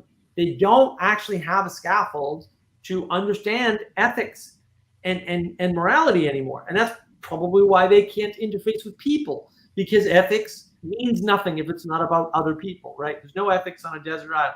They said that, I believe, in Exodus part 8 too. Right? That came up. There's no such thing as ethics on a desert island, right? So what that means is that they don't have the skill to be moral agents in the world. They don't have the scaffolding or the understanding. So there's a whole realm of experience, of stories that they can't relate to because they have no context to do it in, because they're still children. They're still, say, spiritually children. And so they can't hold that. So you have to build that up. You have to get them interested somehow. Wisdom seems to be the big hook lately because it's kind of knowledge. Yeah, fair enough. I don't care. Call it whatever you want. As long as I suck you in, I don't care how, right? Then, yeah, let's get them involved in the knowledge and then build up the context, the framework, so that they can have those experiences. Because one of the most powerful things in John's meditation series and follow-on Cultivating Wisdom series was his savoring practice. Where I was like, oh yeah, I used to do this all the time. I have to go out and savor again. When you just walk outside, or you start to appreciate your desk and all the things on your desk and how they're connected to you through time, right? And I have a ton of stuff here. I'm still dribbling things in from the other room from redoing my office. But you know, there's all kinds of things here. I mean, I've got shrines to my dead uncles over here, right? And I've got postcards from various events, right? And I've got Sally's little book. and I've got a toy from when I was younger, right? And like I've got a ton of stuff here, and I'm connected to all of that. And there we go. And to be connected to all of that is really, really important. Like it's super significant. And if you don't have that practice, if you're not connecting to your past, to your history, to whatever, that's a problem. It's a big problem. But I think the meaning crisis people are suffering from that. They don't have any context. If you went to them and say, hey, who's the lion like? They're not going to come up with the answer, Jesus. I'll tell you that much. That's going to be the furthest thing from their mind. And if you give them that answer, they're going to do what I did when I was in junior high, which is go, I don't know what you're talking about. I don't know why this is relevant, and I got to go. I got things to do, and this isn't doing anything for me, right? And that's the problem, is that the faith crisis people can get right back there because they were there once. The meaning crisis people can't get back there because they were never there to begin with. There's no back to go to. There's no framework for them to grab onto these concepts, to use them to get back into the faith, because there's no back into the faith for them. And it's a very scary thing when you realize, and we saw it in the chat today with Benjamin Franklin. I still don't think that's his real name, right? Where it was like, no. You're looking at this backwards. Yeah. You're assuming the axiom that there's a standard by which you can judge who's in the image of God. And then you're redefining that. It's like, no, that's backward thinking. You're not going to get a person like that into a framework that makes any sense until you fix that problem first. Yeah, Franklin's definitely a meaning crisis victim, not a faith crisis victim. But that's a serious problem, right? This is not an intellectual problem. This is a profound human struggle he's obviously having. Like, it's not a joke. Those things, I don't know if any of you have ever been in those places, but man, I've been in a place. It's a huge problem. No, but it's scary. Like, I've been in a place like that, and that's not a good place to be. Like, you're so confused by postmodern thinking, you don't even know if you exist, kind of, right? Well, that's precisely it. Well, more importantly, I think, and this was a comment that was made, I think, on the four-way conversation that I had Joey and Father Eric in with PVK, right? Well, somebody made the comment, I think it was subsequently deleted, but they basically said the biggest problem that most people have in the realm that this person was dealing with, which I think was basically people in crisis, was that they don't know where they end and other people begin. Like, they don't understand the concept of boundaries. And I see this all the time when I talk to people, actually. I see it all the time. They have no idea where they end and other people begin. Well, they don't have a way to make that determination. Because they're disembodied, literally disembodied. And I think, to Jesse's point, I mean, I think it would be, maybe it'd be interesting to talk to somebody like that if there's enough time and space. I don't know, because that could have been a really interesting conversation too. Like, we might have, maybe, I just think we should, I don't know, I have a feeling we should find out what people are thinking and getting to know all these people. I don't know, that's a lot of my friends. A lot of my friends are those people. A lot of my friends are in those spaces where just deep confusion that's I would call it a clear spiritual battle, but they've got no framing for that. So to them it's just deep confusion about existence, and you're right, it is scary. But when I'm in conversation with them, I think that's why I'm very interested in Mark's projects of deconstructing materialism. So just to put it that way, the materialism is so baked in that they can't. There's no. All of their framing is causation. It's this happened because then this happened. Like, because another key thing that Mark has really got his finger on is the timing problem and the squeezing of time problem. Everything from their POV starts when they became conscious, and a lot of their, like, they know that's not, they'll tell you that yes, things existed before I existed, or they'll tell you that, but when you speak to them, you realize that everything that exists in their head, and anything outside of the world that contradicts it is a threat to them as a person. It's a threat to their existence, and trying to break someone out of that, it's not easy. I think Chad always says just keep showing up, and I think that's the best thing I'm trying to do. Like church as a recommendation is you might as well be telling them to sacrifice goats. That's the same place. Those two things occupy the same thing. Church and sacrifice, and it's the same thing to them. It's just archaic. We've done away with it, and as far as they're concerned, like modernity, scientism is going to solve the world. But when it doesn't, then it's everyone else's fault for not doing it right, because we do have the means to solve all of the world's problem. We're just not doing it. That's how they see it. Yeah, it's I think there's zillions of people like that, and like these ideas, you know, Mark, I studied French existentialism in university. It does.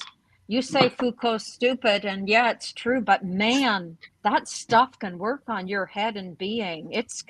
It put me in a very in a place that I can't describe. Like those guys were cleverly, horribly dumb. You know what I mean? Like they knew exactly how to work the human psyche, man. Cleverly dumb. Sorcery. Well, also but I argue it doesn't work unless you're an empty vessel. And so yeah, but like but you don't want to turn into an empty vessel because you're trying to make it work. Like that's what happens to you. If you get caught up into it.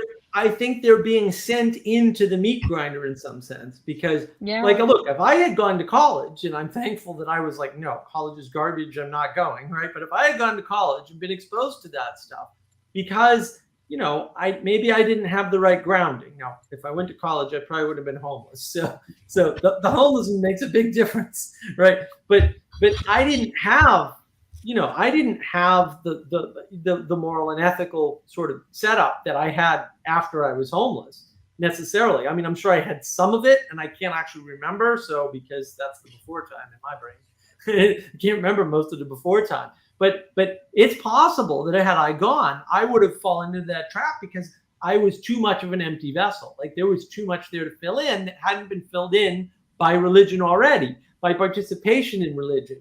And I think that's part of the problem. And I would argue, Elizabeth, just slightly in my defense, I think I've spent at least 3 years talking to these people on Discord in particular, but in other forums, on Clubhouse and other places, on forums and things like that. I've been talking to these types of people for a long time.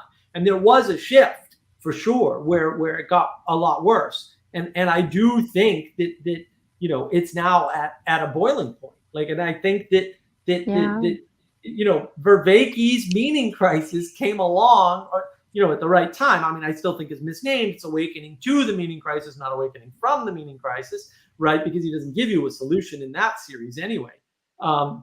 But it's important now that we recognize that there's this, you know, and I think it's a deep sense of domicide, that people are trying to be individuals, which is an impossible state.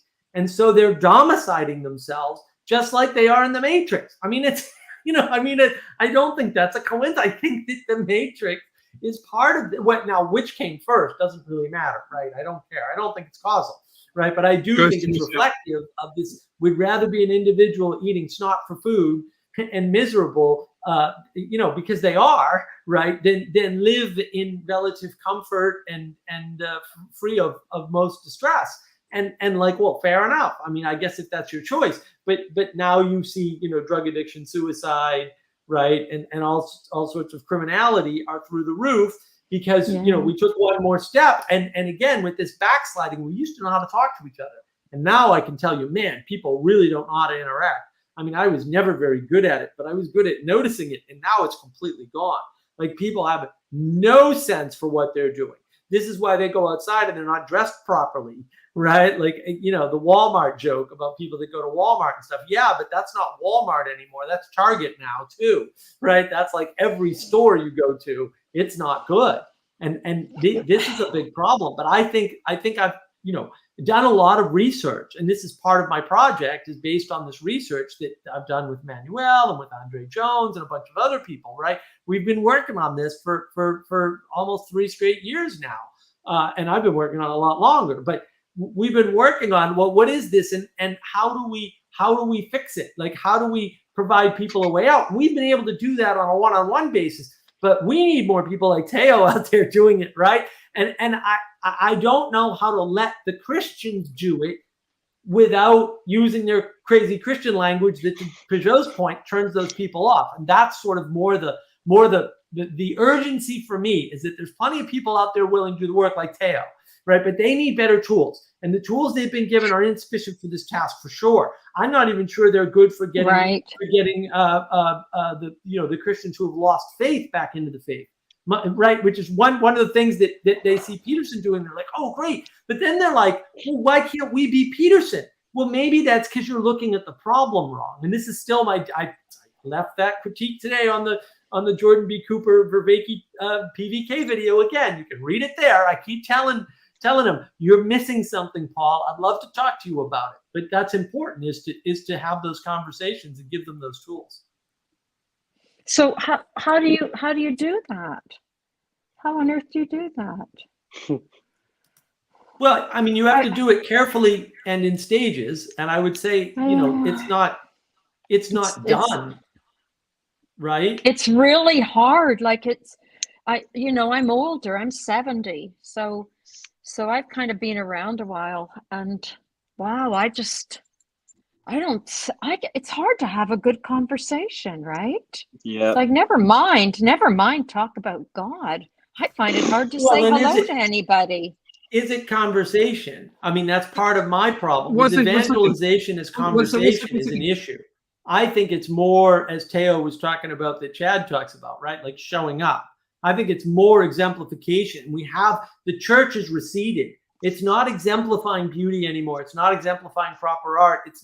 The Christians are not out there saying, I'm a Christian. That's why my life is what it is. Like, they need to be able to give positive testimony towards the lifestyle that they enact as the result of their faith. Otherwise, people aren't going to view it as positive. Yeah, but it's just that what I mean to say is, like, I don't know if other people have noticed it, but it seems as if people can hardly talk. Like, never mind. So, they want banter. They want banter. They don't want to talk. They want banter. Every relationship show you watch on TV for the last 4 years, what do they talk about? I like this person because of good banter, not good conversation, not good dialogue, which is different again. They want banter. They want They want the story to be information and not story to be knowledge, or even story to be embodied, experienced knowledge. They just want banter. Right. Is banter entertainment? It never closes the hole. No, I don't it's think entertainment. I think it's like a filler. Like, it makes people feel comforted. You know, they're like, oh, I know what's going to happen next. Like Regis and Kelly Live kind of stuff from the 90s. It's just yeah, they want you to kind of soothe them. They want soothing, right? People want to be. I feel like I need to, baby. Ooh, it's like baby talk. It's like ooh gaga, baby baba, whatever. I was it's like just thinking. It really is. Make a song out of that. Seriously, make a song. You need that song. Ben Powell, the anadromist, is currently doing the creepy versus cute series, and I think that sort of tracks with that as well. Like, the creepy is now, just the arcade is uncomfortable, and conversations is archaic. Like, banter is cute. Banter is, you can just move past it. It's a cute little emoji. Cute. Yep. Right. It's very shallow. But it's hard. Yeah, but it's everywhere. It's quite a phenomenon for me. Like, I can't quite believe it, actually. It's all nonsense. This bad. Yeah, but it's so bad because it creates mood, right? That chirpy mood, especially in Canada here, we have this horrible chirpy little cutesy mood all the time. Even when you go to the bank, it's all cute and it's horrid. Like, you Americans are better off, I think. I really do. I think your culture's much better than ours is. Going on, like, everywhere seems like crazy. Like, in Australia. Come to Australia. Our post offices are cute. It's the same as Bern in Georgia.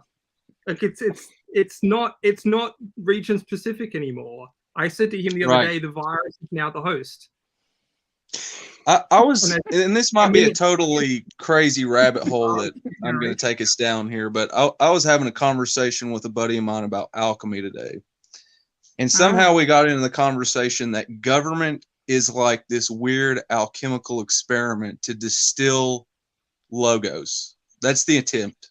They're attempting to like get all these different personalities, which are like elements, coming together to create new things to distill something useful out of it. And you know, that's a noble endeavor, but it got like messed up somewhere along the way. We're still distilling products out of our banter, debate, but what we're distilling isn't like something good to drink that helps everybody. It's a poison for your team to like convert this person over to Republican side, this person Democrat side, and it's like, okay, but what's the truth? Like, where's the spirit of the logos in that? And we failed at that task. That used to be like a holy endeavor, distilling out the logos of all the chaos, all the mess. That was the whole idea behind, you know, like a Congress, a government, people talking, kind of like what we're doing here. That was the point of what the government was supposed to do. And somewhere along the way, like, let's distill all this poison. Like, those people are bad. No, those people are like you, man. No, they're not. They're totally different. Well, what if we need them to do this thing or that thing? No, we don't need them. Well, they think differently than us. Oh, it doesn't matter. Make this poison. But we had that long conversation about that with alchemy today. I thought that would be useful. The only thing I would say is it's more of a sleeping pill than it is a poison. This is good. Go to sleep now. It's your bedtime. Let the adults talk now.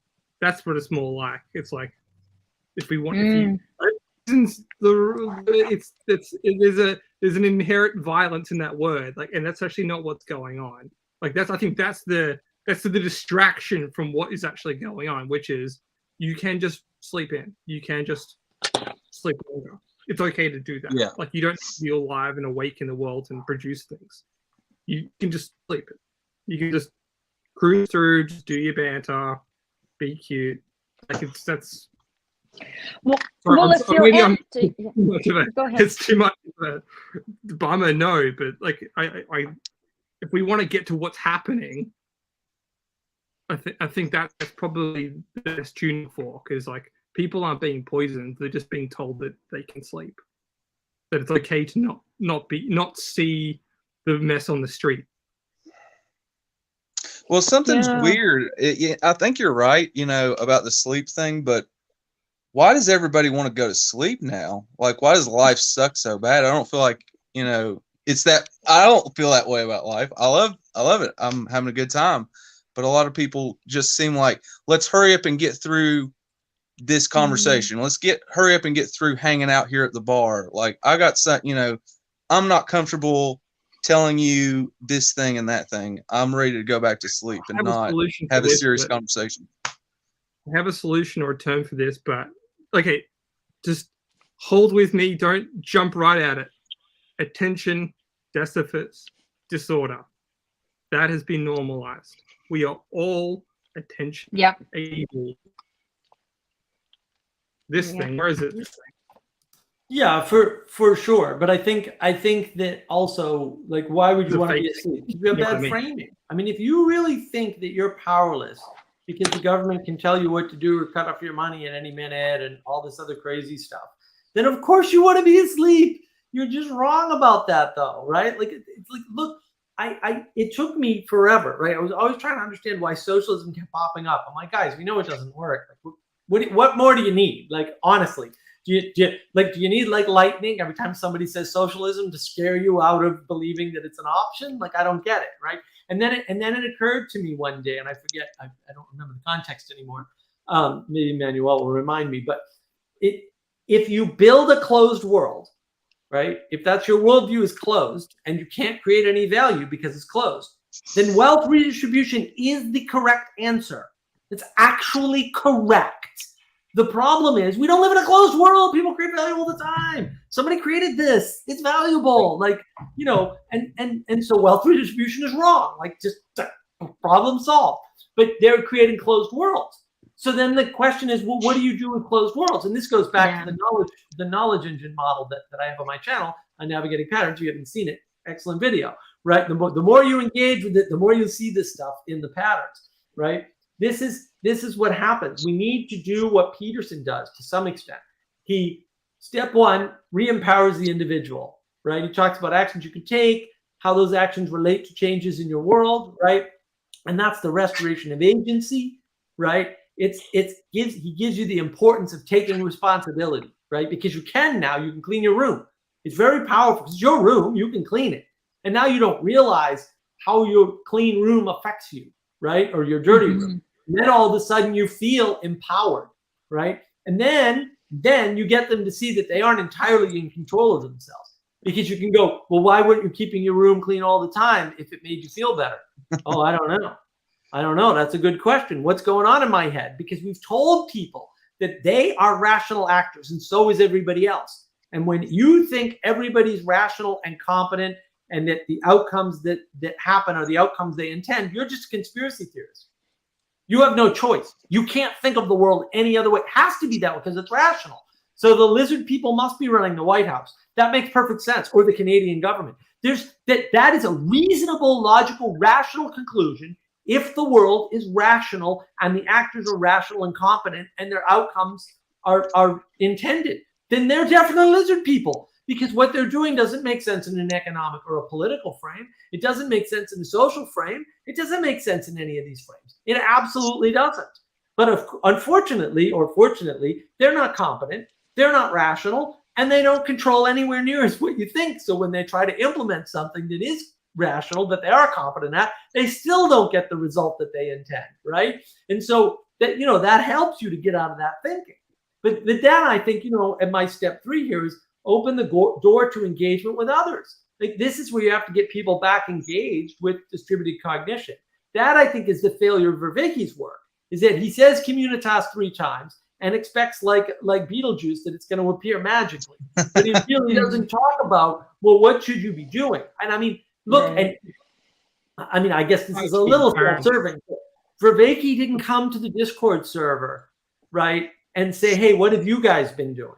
How has this been working out for you? What's going on? Right? He does all these participant observation with other people who may or may not be implementing his work, right? But he didn't do any, and it's not like he didn't know about us. He knew full well about us, right? So it's like, well, why is that? Because we're the community.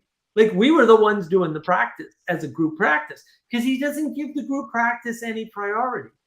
Like, he talks about distributed cognition, but he doesn't say how to get it. Or he doesn't talk about the fact that it's outsourced. He doesn't talk about any of that. And then I think, you need to be able to get transformation through help from others. Like, that's a big deal. You're not going to transform by yourself. I don't care how much acid. Right. You Yeah. Like how many space elves, right? You have to engage in a conversation.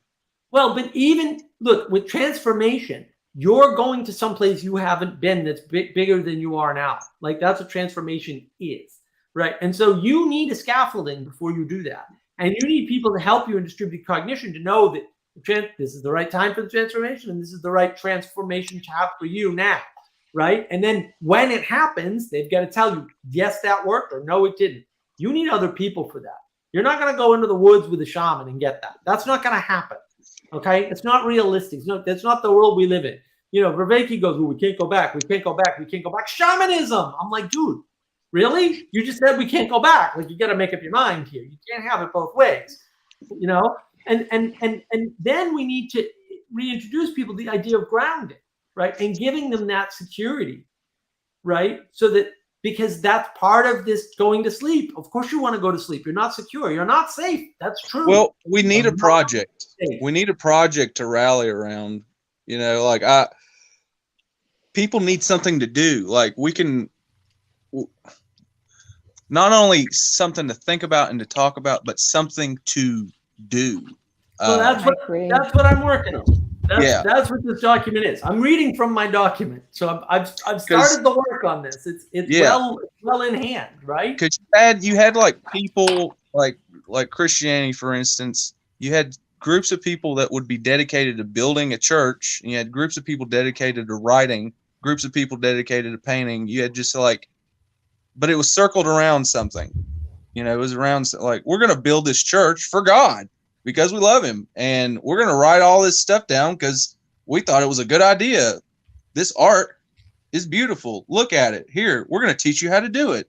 Like Right. there was something. So Nero, Yeah. This is the Mark of Wisdom project that this is the document I'm reading Cool. from. So this is right. So you first get them around wisdom, right? You bring them, you reel them in with the wisdom, because you can't throw the God or the Jesus at them or the, whatever. You can't do that. You can't throw saints at them. It's not going to work, right? Their eyes are going to glaze over, right? And then you get them in from after you give them the grounding and all that, right? And re-enchant history and things like that, and give them the proper language. Because again, a lot of my channel is, a lot of navigating patterns, in fact, really all of it, is fixing cultural cognitive grammar, right? I want people to understand the best use, the most efficient, pragmatic use of terms and terminology, so that when they're talking, they don't get stuck in an ideological frame, which is actually a religious frame and argument. They don't get stuck with that, because they can't be fooled by these tricks. And maybe I'll resurrect the "don't be fooled" stuff that I've done, because I think we can do Have we more talked of that. about Robert Anton Wilson before? No, Skylar likes him. I'm not Okay. a big Robert Anton Wilson fan, but He's just fun, man. He's just a lot of fun, and I do get some practical use out of his philosophy, the way of his thinking.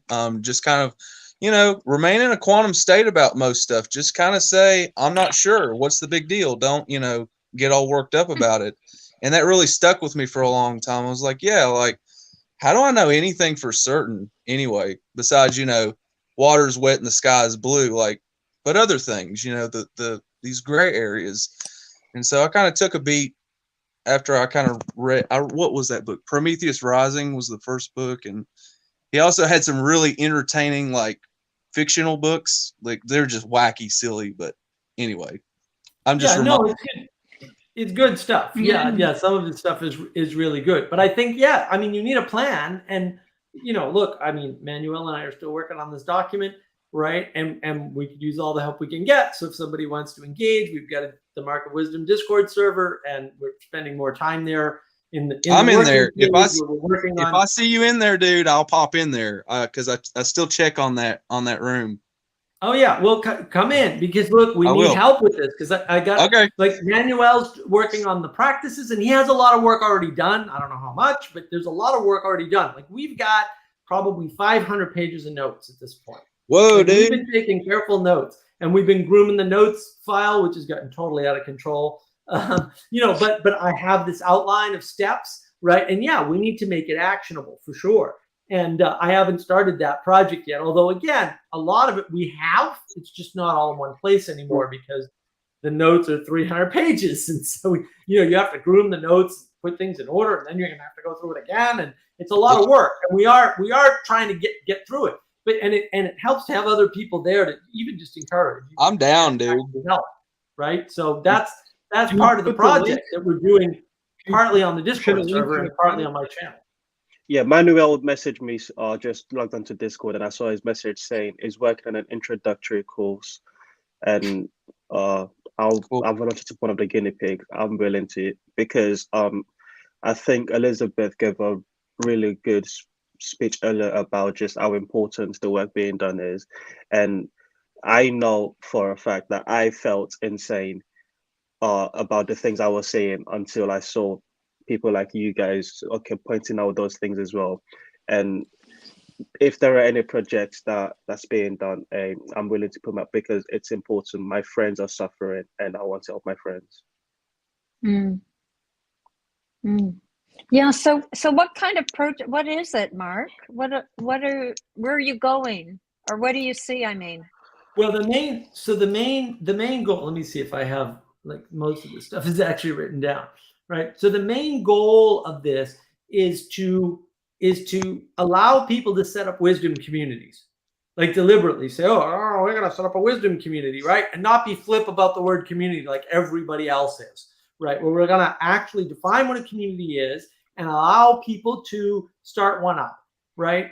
And within the community, you're going to have sayings and practices and all, right? It's going to be this whole thing. I don't want to make it ritualistic in the beginning, right? And I don't want to say, well, we're going to have dogmas or right, but we do have sayings. We are going to have group practices. You know, maybe we'll cast them as games, right? Like, oh, we're going to get together and play the maximization game, right? Which is one of the things that John gave us, actually.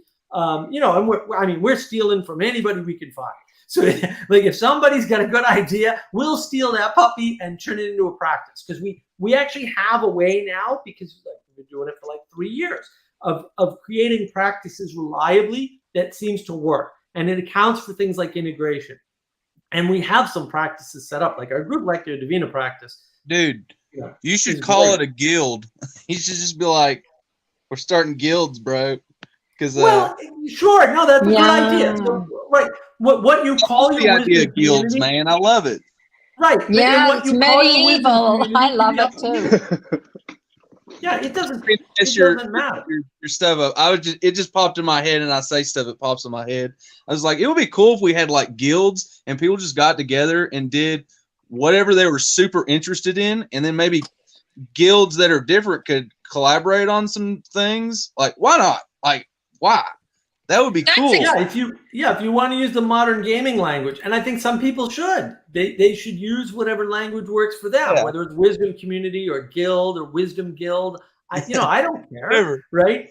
But giving them the tools around understanding things like types of conversation, types of leadership, types of authority, right? Mhm. Definitions of wisdom, where we have things that aren't wisdom for sure, but these things, are Well, more along the lines you know what of I was wisdom. really thinking about was blacksmithing guilds and metalsmithing guilds, like way back, like 1,000 years ago, and they would come up with really cool techniques and new ways of doing stuff, and they would keep it super secret and be able to, like, yeah, this worker over here, I train him, I know this super secret thing, and he was like a millionaire. He was super valuable. Like, we should do stuff like that. Like, make super cool. That used to be what colleges were. You would join a guild instead of college, and they'd be like, yeah, that dude from that guild, oh man, he can really build the best sword on the whole planet. Right. No. I mean, Yeah. but see, in the old days, in medieval times, this is part of the issue that people really don't have a flavor for. The guild that did things like blacksmithing also had wisdom in it. Like, the wisdom training was with the journeyman sorts of ways of interacting, right? For sure. And we don't have an equivalent to that. So part of this is to re-enchant the world by putting the wisdom training back into the world, right? Explicitly, because wisdom is the new hotness. You can go on about these other things, meaning or whatever. I think meaning has gone in 1,000 different directions. The new word, the thing, and after Socrates sort of shows this, because John talks about this. He talks about, where do you go for wisdom? Well, you know where you're going to go for wisdom? You're going to go to the Mark of Wisdom community. That's where you're going to go. That's my project. And I was on this long time ago. I mean, we've been working on this for quite a while.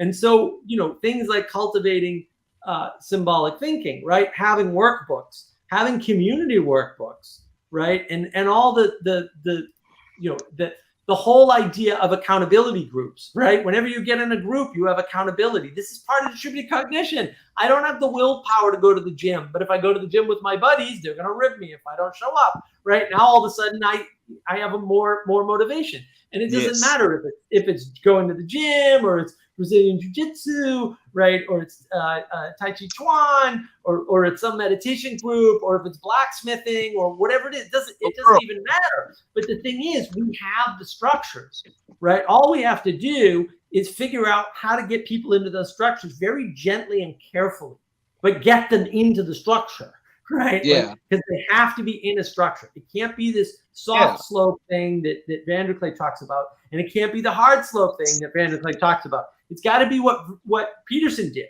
which I call the third way. It's this very sort of Buddhist middle way thing, right? Where you're gently easing them into these concepts and contexts where they do feel safe, And the next thing they know, they're in service and they're submitted, right? And they're not doing it because they hit bottom. Sorry, Chad, right? They're not doing it because they hit bottom necessarily, or hopefully not, because we don't want them to go that far, right? They're doing it because they're attracted to it. And then the next thing they know, they're in the system and they're just there and they realize its utility. And then if that, look, one of the things I try to explain to people is a lot of people came onto the Awaken from Meaning Crisis Discord server, a lot. And Emmanuel and I and others would work with them individually, right? And a bunch of them just ended up mysteriously in a church. I don't know anything about it. I got whatever, man. I'm out. But we were able to get them to a point where that would happen. And that's a big deal because that's, because I don't want to recreate the church. Why? It's already there. That's pointless. But people need an on-ramp for sure. I still don't know exactly what that looks like, but man, I think we're a long way along, and it would help to know, and I really appreciate Jesse's feedback in particular, especially about my old videos. Maybe I'll go back to my old outfits too, Jesse. I don't know. But it's important for me to know what resonates with people so that I know how to tailor the message, so that when I'm tailoring the message and seeing what the feedback is, it feeds back into the document and into all the other work, right? Because we're at a point of scale now, and also the Viveki service is kind of a Gnostic cesspool for whatever reason. But we're at a point of scale now where I actually need larger samples. Like I need to know what thousands of people are thinking so that I can co-locate this stuff, because I already know how to fix it. I just don't know how to tell anybody how to fix it. That's the problem that we're dealing with.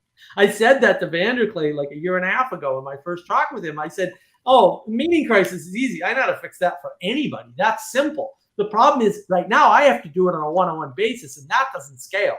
But I think I can scale it because I have some experience with scaling in years in computers. Like I actually know this pretty well. So that's the problem.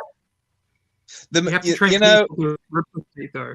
So whatever wisdom you're passing on has to replicate to people. So you do have to train individuals at some level. And how well you train those individuals actually should replicate. That's the true test of the project. Does the individual replicate itself? Like does the person that's participating in it actually continue to help other people participate? Can it be made inviting enough for people to want to do it? Right. Is it fun enough? Those are the open questions. Yeah. I think it can. It has to be fun. Yeah. Well, I think wisdom is the new hotness, and because we have if we grab the wisdom thing quickly, right, we'll have it. I mean, I already got the domain name, markofwisdom.com and markofwisdom.org, right? And we got to work on the website and stuff. So if anybody wants to do that, but again, having clips, right, of all the stuff in this corner, because like other people's stuff helps me. I mean, that talk that Ethan told me about with Oz Guinness and John Anderson there, that was amazing, right? And the whole, I mean, Exodus episode 8, where Peugeot just basically said almost word for word what I've been saying all along. Hearing this stuff is very helpful. It's very, very helpful. And that's the thing. It's like, okay. And then you heard Teo earlier. Teo's like, I thought I was going crazy. And then I hear these guys and I realize I'm not going right. We're all seeing the same thing, to your earlier point, Elizabeth. But we're all seeing slightly different things. And understanding all of that will help the project, because we really do need to Jesse's point, start to replicate this stuff so that we're able to give people tools that they can cater to their own culture, local environment, situation, their own friend group, whatever, and get them dragged into these things so that they're interfacing in a way that gives them the scaffolding that they need to move further. Because I think that, and I learned a lot, like Vanderklay somehow, I don't know what he did. He had like some mystical puppeteering on me. And it was quite a week. I ended up going to the Billy Graham Memorial Library, which is right up the street in North Carolina, just over the border. It's not that far. And I go there, and it was definitely a weird experience, let me tell you. The whole day was weird. And then when I get there, it was like, but one of the things I learned is that Billy Graham didn't have a church, right? When he went out on his crusades, as they were called, right? The tent revival stuff that he did, he would contact all the pastors from all the churches months in advance. And he'd say, we are going to have a revival. You need to be there to bring people in. And then people would come up to him all the time and ask him, like, what church do you go to? I want to go to your church. And he's like, no, you don't go to my church. You go to your church. Go see your local church person, whoever that is. And that's all he did. And he only taught the Gospels. And like, I mean, I knew something of him because he was famous, but I didn't understand all that detail. So I got all the detail when I was there, and I was like, well, that makes a lot of sense. But now you need to do that for secularists. And that's what Jordan Peterson's doing. But when you're Paul Vanderklay, or when you're, we'll say, a little too Christian, not Teo, because apparently, but you see it in terms of a revival. But that's not what's actually happening. Jordan Peterson is not doing a revival. He's doing something much more fundamental, but completely different, because he's not reviving anything. He's creating something that wasn't there to begin with. What role do you see estuary playing in this, Mark? Because I think, to Jess's point earlier, the scaling, the training that takes place, Jonathan Dunk I think has got a really good setup of like training people, sending them out, and then, for example, I only started an estuary last August, and already I'm thinking about moving to a different sea, like starting a different estuary, because there are 2 people from my estuary that are already joining the estuary leadership network, so they'll be willing and ready to to run their own estuary in Manchester once I'm done. And that scaling, do you see your projects mimicking the estuary way of doing things?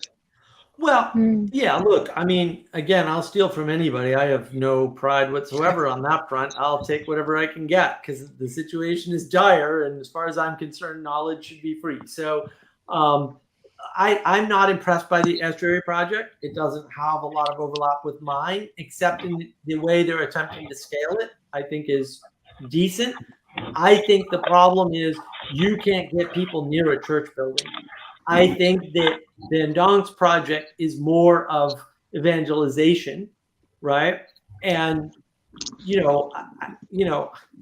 I don't have a problem with that. That's fine, but I'm not sure that's going to work as well for the meaning crisis people as what I'm proposing. No, and I don't know that that's true. Weird. Maybe estuary will win. We're like making a mosaic of all of these moralities and religions. I mean, it's cool. I don't know if it's ever happened. Like, I'm watching. I'm interested. What are we doing? Like, and I agree with you. I don't think we're going to be able to get into one church. I think we can do this on the internet. That's the church now. Whatever that means. Like, it can't be happen on there. Whatever is happening with symbolism. I think it's all about rediscovering, seeing history through a symbolic lens, which is a very powerful thing for us right now. Yeah, seeing everything through a symbolic lens. And that's why the art is so important, right? We need the art, but I don't think if you hand people art without symbolic thinking or poetic ways of informing the world, if you want to use the strict language of the model we've worked out, then it's not going to work, because you need that to give them eyes to see. And then they also need the scaffolding so that they have the contrast, and they have the discernment, because it's contrast and then discernment. That's how things operate in your head. Like that's the process that you're going through in your brain.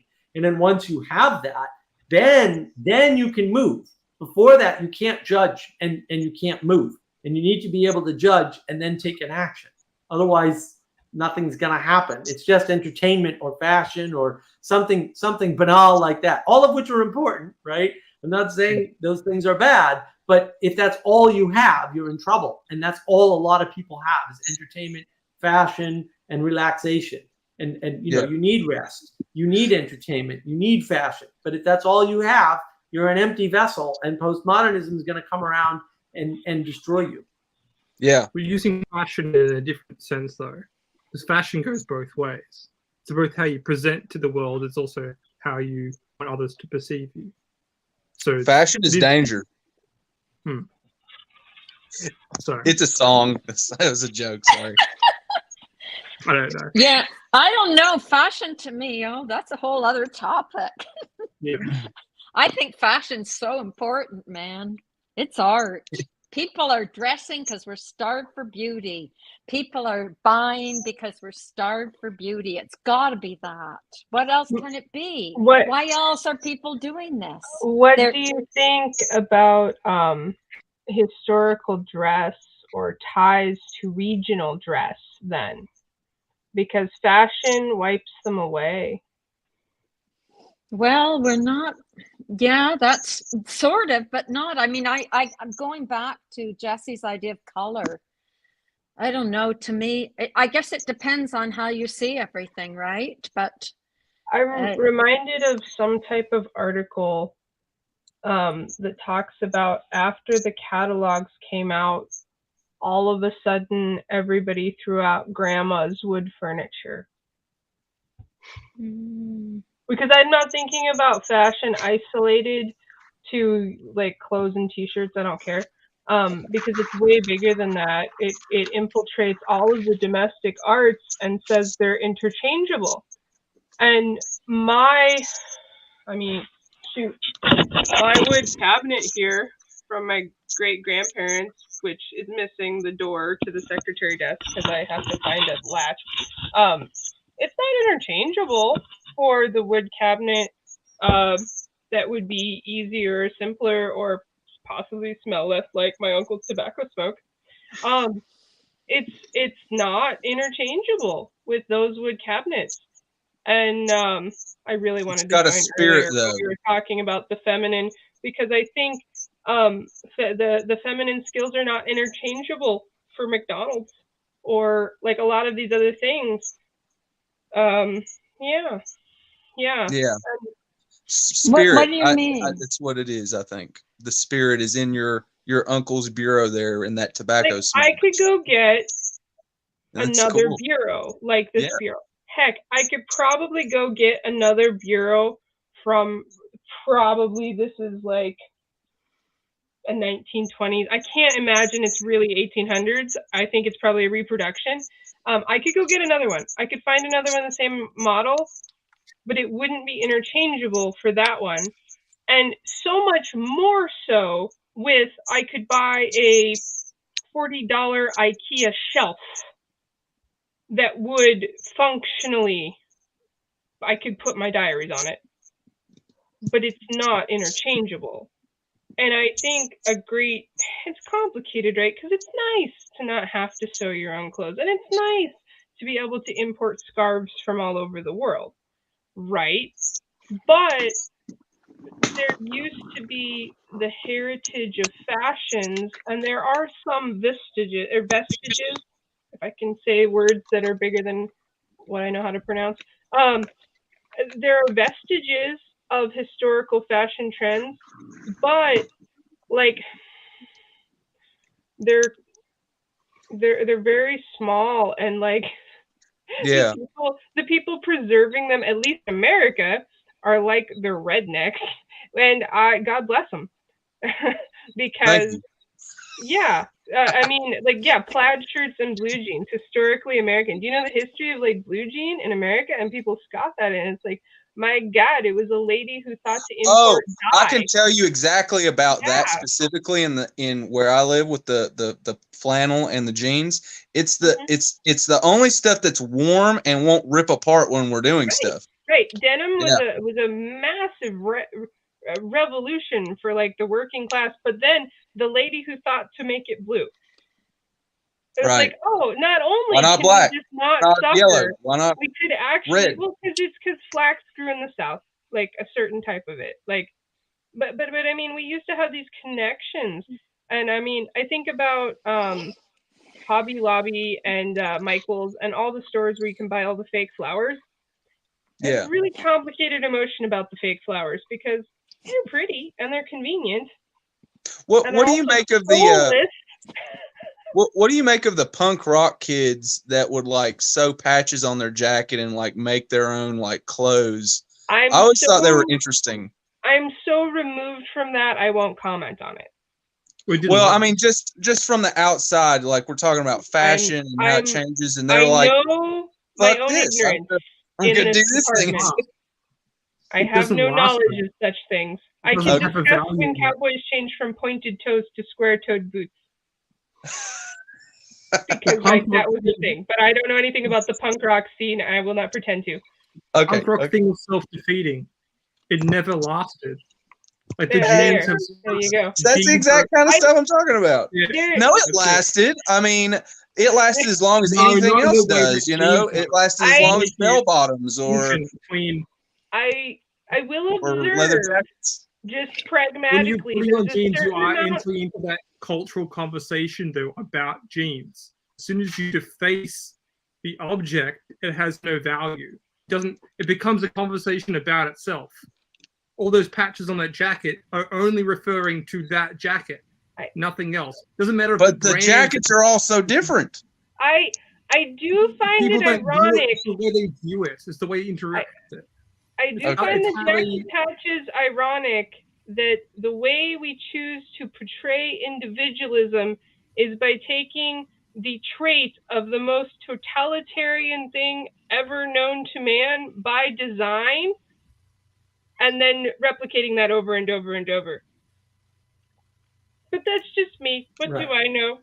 No, and it is the ultimate individualism, right? It's trying to take the machine and turn it into a having mode thing that you have personally. And that doesn't work because you can't Well, do it's that. it's like blowing it up and then piecing it back together is what it was like. Right, but it's piecing it back together your way. It's all having Yeah. mode. And like yeah, that's what I get from it. It's like, let's blow it up and then let's put it back together in a really cool way that's punk rock. Right, but And you're we blowing love it up. now. You're Yeah. blowing it up, and that's the problem. And I said this on the stream that Manuel and Teo and I did, right? Like, you don't deconstruct, okay? You're a Muppet. You couldn't possibly deconstruct. There's no way you're smart enough to deconstruct. I don't care how smart you are. That never happened. You can destroy things. That's really easy. But so can a 3-year-old. So don't get all, ooh, you can destroy things behind yourself, right? And that's what's happening is they destroy stuff. And then, of course, if you destroy stuff, you don't have stuff. Then if you want to have stuff, you got to build it back up again. Okay, but I'm going to build it up my way because I'm an individual. But now you have something that's unique to you and doesn't connect to the rest of the world. So, oh, wow, that's great. You've got your own thing, but now you're not connected. No. You're overdoing connection, Mark. Overdoing connection there. Uniqueness. We're each a unique reflection. One little unique piece of the eternal mirror, if you like. Like you don't want to go too far into connection. You've got to have these starkly recognizable characters like Peterson. Look at him. Do you think do you think that is by necessity reflected in clothes? Because I find uniqueness in what you wear can be exemplified by minute details in the same, almost more so than exaggerated details. It depends on the person. It depends on the person. We're all different, right? So each person has their own way of doing whatever they do that works. I would hope, because I think creativity is so fundamental to us, and it's unique. It's all and it's not to be confused with rampant individualism. It's a different thing. I think it's the reflection of our divine nature. I do, and I think we're starved for it. There's so much ugliness. I've never heard anybody say that. That is a really cool term that I'm totally stealing from you, Elizabeth. Rampant individualism. I love it. So, one of the absolute best lessons that I think I learned about clothes or individuality or personhood at all was a training that I did that I did not pass. I was disqualified. I didn't meet the physical conditions. But during that training, we all wore the same thing, and we did not get to use our names or our ranks. And the thing is, it's really revelatory about who you are, because you're not your clothes, you're not even your name, and you're not what you've made of yourself. You are just you. And so I just have massively differing feelings. And it's not like I want everybody to be dressed like robots forever. That would just be awful. But There is something to picking up the mantle of your own heritage that has been dismissed, and I don't like it. Yeah, we were talking about tradition before, and that's definitely very important. So, yeah, I understand. That's a very strange training there. They didn't let you use your names. That really just sticks out to me a whole lot for some reason. It's Well, like it's you're. It's for a short period of time. I know. I mean, I don't think it's like torturing. That's not what I'm saying. Like, So but it it's was, very you could leave interesting. you could leave at any moment. Yeah. That's even more interesting to me. Yeah, that's, I'd be out that's of there the fascinating. first second, man. Oh my God, that would kill me. We didn't have watches either. I'd go through it. It was a different thing. Because this is a very interesting insight you're having here. Like, I'm thinking about what you're saying. I'm putting myself in that situation. I'm in this training. I don't know. Same hair too. We're all wearing the same clothes. I don't know what your name is, and I'm thinking, what am I taking with me when I'm interacting? Well, what's this person look like? What are they doing? How do they move? What do they feel like? You take some of this most intense stuff. There was one. Yeah. There was one woman who read scripture every night. There was one woman who illegally managed to carve a spot for earbuds into an insert for her Kevlar, and she would exchange them with the issue Kevlar during the marches. And like, I have a very acute hearing, so like I always knew, and I'm like, they know, and she's like, but they don't care. Just pay attention. They don't care. And I'm like, and they didn't. And it was boggling to me because I'm a very like, just do what you're told and you'll be fine. And she was I like, think it was an experiment. And like, but there was a lot of things like that. And then like, I reached my physical limit, and I had not yet. Not against another person. I had reached my physical limit against another person before that time, but I reached my physical limit against myself. And that was a very important place for me to get to. And I did that. I don't even remember what the number was. Like, as a number being referred to, and I was noticed, and I was considered, and there was a couple of people mad I would leave, and like, they didn't know me, but we were people. Whoa, that is heavy. I'm going to be thinking about that for a while. That's a good way to learn to get along. Like, yeah. And it's interesting, and I'm going to make a clip out of this. I have to do some technical work on my end. But Jonathan Peugeot did a Q&A a year and a half ago, or maybe 2 years ago, on the Awakening from the Meaning Crisis Discord, which is available on the Awakening from the Meaning Crisis Discord YouTube channel, right? And in the Q&A, I think it's about minute 18 or something, Brett asks him what he thinks about practices, and part of his answer is basically, well, practices are great, but really there's a utility in going to church, which is sometimes you don't want to go, and you go there sometimes when you don't want to go, and you're with people that you maybe don't want to be around, right? And I was like, wow, right? Because it's like, wait a minute, that's basically what you're describing in that formulation. Answers all of the modern problems. Well, why can't we get along? Because we have no place that we're willing to meet up, even though we don't want to. You know what? It's this Sunday. I'm not feeling good. I had a rough Saturday. I don't want to go. Right, but you go anyway, and then you get there, and there's those annoying people like Ethan. He's pretty annoying. Jesse's annoying. Teo, I don't want to see these people today. You know what? They're too happy, and they're just going to tell me nice things, and I can't put up with it. Right, but I go anyway because it's church, right? And I go anyway, and it's like, that's how you learn that. You have a bigger container, right, outside of not only yourself, but outside of yourself and others, right? Because it's higher. It's this quality. It's this vertical thing, right? And I was just like, wow. And I don't think Jonathan, when I talked to Peugeot up in Thunder Bay, he didn't remember the Q&A. I'm like, damn it. This is like one of the most brilliant things you've ever said. Like, and it's super important. So I am going to make a clip out of it. But yeah, I mean, we don't have the ability to do that anymore. So sort of what Sally's talking about is that practice in some sense, right? And this is part of the sorts of things that we have to suss out for the project to kind of figure out, well, how do we get people to talk to each other again? How do we get people to not just talk to each other, but talk to each other in a way that they can make progress? Because one of the things that, and I'm going to write some articles about this if I can ever sit down and write ever again. Conversation is not going to save the world, because it turns out the more you talk, the more you find things to disagree with, right? And if you could just shut up and like commune with the other person and not frickin' talk to them, or at least talk as little as possible, and only talk about the things you're there to do, it turns out that works out way better than having these stupid conversations where you're like trying to hash out the truth. All these conversations are based on a standard, and everybody in the conversation will engage in the conversation only because and only if they think their standard's correct and they're going to prevail. So it's always an adversarial situation in some sense. And I don't like that. I don't want opponent processing. I want cooperative processing.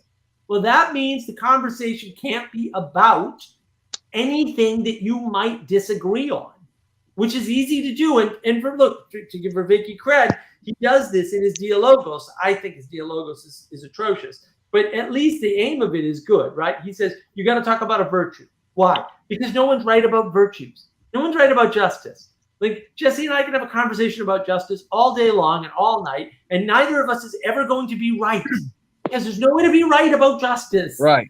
You can talk about it. You can find places where you're wrong, but it can't be a competition, because no one's going to come up with the best standard of justice. It's not going to happen. It's not possible. But we can come up with a version of interaction to where at least we're engaging each other and we're not turning our backs. Well, but that's what I mean. So the skill that you're trying to do, unlike a normal conversation where somebody's got a standard where they think they're right, the skill you have is in communion. Yes. You're communing Just together chilling. to talk about something bigger than you. It's not about you, and it's not about your idea. It's about a virtue. Yes, exactly. And I feel like in certain moments with us together in Discord at certain moments in certain channels that happened, but then the version changed or it got updated or changed. And I've seen this in other Discord servers and other places getting together. It's like there's a version of it where there's the sweet spot. Everybody's getting along really well. This is happening, but then is it too much structure, too much something getting in the mix, just screwing it up to where people are not having fun? It's not engaging. Oh, there's a boss now. Oh, I can't do this. Something happens to where the logos get stepped on. The spirit just, but everybody thinks this is great and it's a good thing. But is it? Right. Well again, they're going after it the wrong way. Look, I think the reason why John Vervaeke wants rationality to rule the day and do extended rationality and all this is honestly because he thinks he sees objective material reality better than everybody else. And once you see it the way he sees it, you'll agree with him. Like, I think that's actually the formula that he's following. And like, fair enough. I don't think he's doing it maliciously or anything like that. I love John. I've met John. I know John. Right? Like, I don't think he's doing it maliciously, but I think that's the trap that all the sciencey people are falling into. They're trying to fly with one wing. They're missing the whole other wing. It's procedural. It's procedural. In procedural. It's inconceivable procedure. But it's a procedure, but they're not paying attention to the aim. Like, there's nothing wrong with procedures that are properly aimed. But if all you have is procedures and propositions, then all the aim in the world isn't going to help you. You still need the poetic and you need the participatory. You're not going to get around those things. You need all four aspects in order to be properly informed, right? Or have right information. There's four types of information. You need all four to have a type of knowledge. You gotta aim for a good time. You got to aim for a good time. You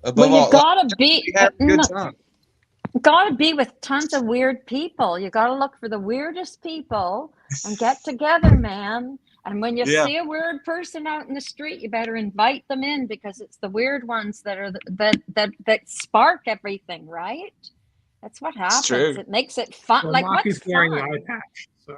Oh, I believe me, I'm the ringleader. I hang out with all of them. I say hi and shake their hand. Like, do you want a sandwich? Like, let's sit on this rock and talk about the universe. I'm Miriam, there You with should you. invite them I've in. known Like you long enough that you're the weird one in all your friend groups. Don't I won't deny it. I'm the one I sitting here mean and it agreeing, like, sincerely. The one whom we don't like is the one we need. The one we don't like, the one we can't stand the most is the one we need the most. So we need to all be looking for the one that we can't stand, that is absolutely the worst person imaginable, and that's the person we need. Keeps it So honest. we need lots of those. So hopefully they'll. I'll tell everybody that recognize it. tomorrow. But like, this lady said that you guys got to like me because, you know, I'm going to do some cool shit. What do you do with people who think existence is bad and humans are a cancer on the earth under that paradigm? You got to give them a hug. Yeah, you got to give them a bowl of good soup or something, or chocolate, Yeah. or like something beautiful. You have to give them anything that's beautiful, even whatever it might be. A hug. They're going to not want it at first. They're going to probably step on your flower that you give you. They're probably going to punch you when you try to hug them. But then after a second, they're going to start to cry. And they're going to be like, whoa, yeah, like, I Even feel sad simpler. inside. I am upset. Even simpler than that, you have to listen. You have to Yeah. listen. And listen so intently to the point that it annoys you that you're listening so intently. Because That it annoys them. People are not. Exactly. It annoys them how much you're paying attention. Yes. Yes.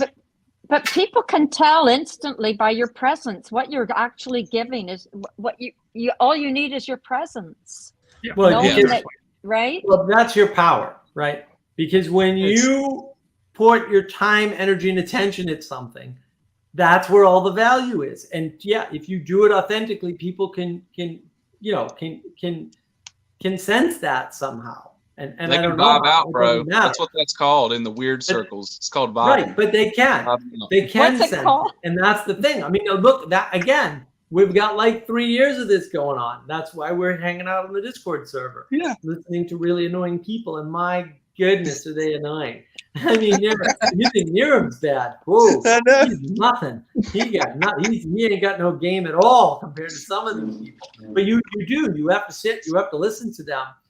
To Jesse's excellent point, like you absolutely have to, and that's No, Jesse, and that's you're totally really right, how to dude. get them started, and then once you get them started, you sneak them in. Sally, we were talking about this earlier. We were talking about the how do you get them to the being is good stage. But I think it is stages, and you have to be careful with the stages and start out really slowly and walk them into the framework so that once they have the framework and the structure and the grounding, then it's easy to make the case. Well, look at all this wonderful stuff that you're thankful for or grateful for, right? Or have gratitude for, however you want to frame it, right? It must be that you're special, and that must be because being is good. And then it's like, oh, okay, being is good. I mean, it's easy to make it an evolutionary framework, a case for being is good. It's easy to make the being is good case in pretty much any framework. It's not a leap or anything.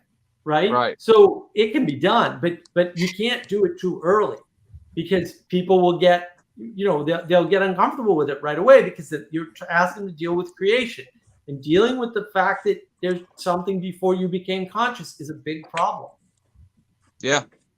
And Jesse, to answer your question, because I have done this with a nihilist. I had a friend that was very hopeless, and I sat down and I gave him so much attention that I started to annoy him.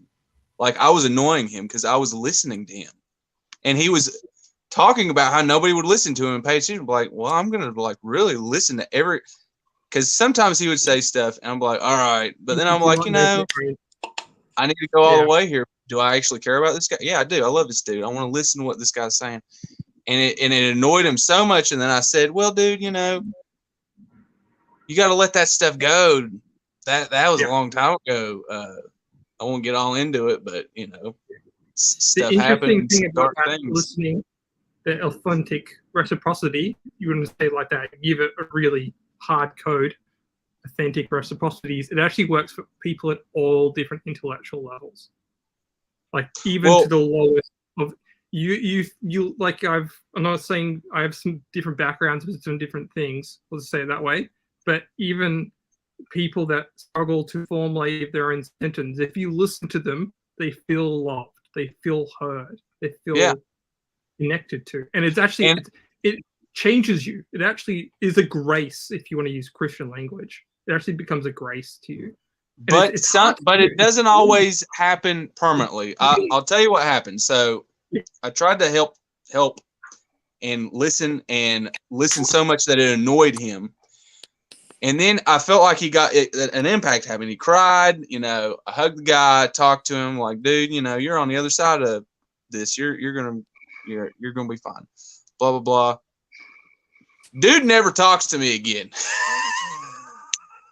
And it's like, but he admitted to me after that, in that moment, that he's being dark, he's being negative, he needs to, try to get out of the rut, and then goes and proceeds like, oh, I thought we had a breakthrough. I thought something happened. Then, I try to talk to him, try to make contact with him. Dude don't want to talk to me, because I think some people have to be just ready for light. Some people are not. Keep bringing up the Matrix. The Matrix actually has a really interesting point on this. One of the few things the Matrix actually lands home is that one idea at the start of the film, which is some people just aren't ready to be awake. No, they're not ready. It's of course awake. There's many levels of the Matrix. They're not ready for the next step. Yeah. And then, so I think he knew I was always going to try to force him to not be so dark and negative, because he couldn't bother me. He bothered other people, and other people were like, fuck off. I'm like, that dude's an asshole. I'm like, I know him. It's all good. So he didn't have that with me, and I had more patience. So he stopped hanging out with me because I was like, dude, nah, it's all like it's sunshine and rainbows sometimes. He's like, no, it's not. It's awful. More than often, people that are in a dark place. If you've been to a dark place yourself and you know how to be with people that are in a dark place and sit with them, they actually end up scaring themselves, because when you're in a dark place, you don't know which way is up, you don't know which way is down, which way is going. You gotta want to get out though. Some people like. Well, I mean, I've been in a dark place, and when I was in a dark place, I'm like, I like the dark place. Don't make me get out of the dark place. And some people are just not ready to go. They're like, this is my home. I'm home. I'm in the dark. And they feel like you're an intruder with your torch, with your positivity. Like, it's pretty cool. Like, we're going to make it. Like, no, we're not. Stop. Right. But again, I mean, you're overwhelming people, right? Yes. And it's easy to do because, again, there's that awe versus horror axis. And you don't want to overwhelm them, because they'll go into horror instead of awe if they don't have the right scaffolding. And it really is that structure that's really important, because if you just do these things to people, they can't integrate them. And so it's just like doing a mushroom trip and not getting anything out of it, right? You get a profound experience, you go, oh, I had a transformative experience, and you're the same jerk you were the week before. Like, you didn't transform. You think you did in the moment, but you didn't, because transformation isn't something that just kind of magically goes away like that instantly. Yeah. With that said, I've had some mushroom trips that stuck with me though. Like, some of them are big. But I know, I see what you're saying. Like, some most of the time, if you get high or something, it's like, oh, you're gonna forget, But depending on your praxis, so maybe you could say religion or praxis or ontology. Sometimes that's what is called for you in that moment, though, is just to have the conversation. Yeah, I think it's a very pragmatic way of trying to help people heal, because that's kind of what the thread has been for the last 40 minutes. Is how do people heal in a dark world? And it's how do you do that? And Elizabeth before was talking about mercy and gifts. Nice to meet you, Ethan. It's you have to obviously take care of yourself in some aspects. You have to realize what you're doing. Oh, he was heading out. Yeah, you can't just walk into a dark place. You kind of have to, as I said before, in some aspects, you have to realize the conversation that you're actually having. Again, people often don't know their own scheme of thoughts, and so they kind of scare themselves when they air it out loud. As we're all doing. That's kind of what makes us sane. I think one of the best things that Peterson has ever said is, people outsource their sanity. And so people that are alone and depressed, well, essentially they're just listening to themselves in some aspects. So I don't know how, Sally, I guess we've gotten a bit kind of skewed on the it's fine. actual. I wasn't needing to you guys took it a different way than I meant. I didn't mean like in online conversations or necessarily the wisdom community. I meant there has to be a limit that allows for self-preservation, but then I thought maybe that's too dark to be talking about, so I just let it change. No, I want to emphasize the specificity of your question, because I've got someone that fits into the question you just said. How do you help someone who thinks existence is not worth living? And what was the last part? It's basically that the world's doing bad to them. Oh, is that me? Oh, I'm echoing. I don't know who's echoing, but I see hear what you're talking about. Well, because there was another way I could have phrased it, and it seemed too dramatic, but they were talking about including all the weird, and my brain initially jumped immediately to, what about the cannibals? Because I feel I love has your to be brain. places of, like, so I tried to step like 3 levels above the cannibals, but I think I went too far because it sounded like just sad people. But I was really trying to discuss the cannibals, and perhaps we The don't zombie or the invite them cannibal? right to dinner. The cannibals, zombie we or the gotta zombie? kill the cannibals. We can't have cannibals, guys. Hang a second. Zombies and cannibals are the same thing. It's very, depending on how you see the zombie can be a couple different things at once. You don't know what type of zombie you're dealing with. I'm sorry to use a video game analogy, but the way people behave differently depending on the context, which is one of the things. So because I'm a very open person, and I will converse and affiliate with. I once thought any religion, but after some experience and suffering, I determined that actually there are 2 major delineating factors between most theologies. And anyone who's like creation is good and life is good and wellness of being and such, I'm like, cool, I can converse with them. But there's some people, and they won't tell you right away. It's very sneaky. But No. if you determine that there is someone who is completely convinced and happy, perhaps, maybe specifically, and happy with being convinced that creation wasn't worth it, and all the pain and suffering for existence has not been worth it, and they do actually want vengeance on being, and they are a cognizant adult who has decided this is the best path and that's where they would like to apply themselves, they're off the list of people I'm open to continuing affiliation with. Right, but that's boundaries. And again, well, I mean, you need boundaries. But I think, Teo, to answer your question directly, because that doesn't really answer your question directly, right? It talks about, you need boundaries, sure, absolutely. I asked a question poorly, Mark. It's only been 3 years. You're not. I'm trying to answer Teo's question. I'm not dealing with you at all. Shut up, Alex. I talk to you every day. Quiet.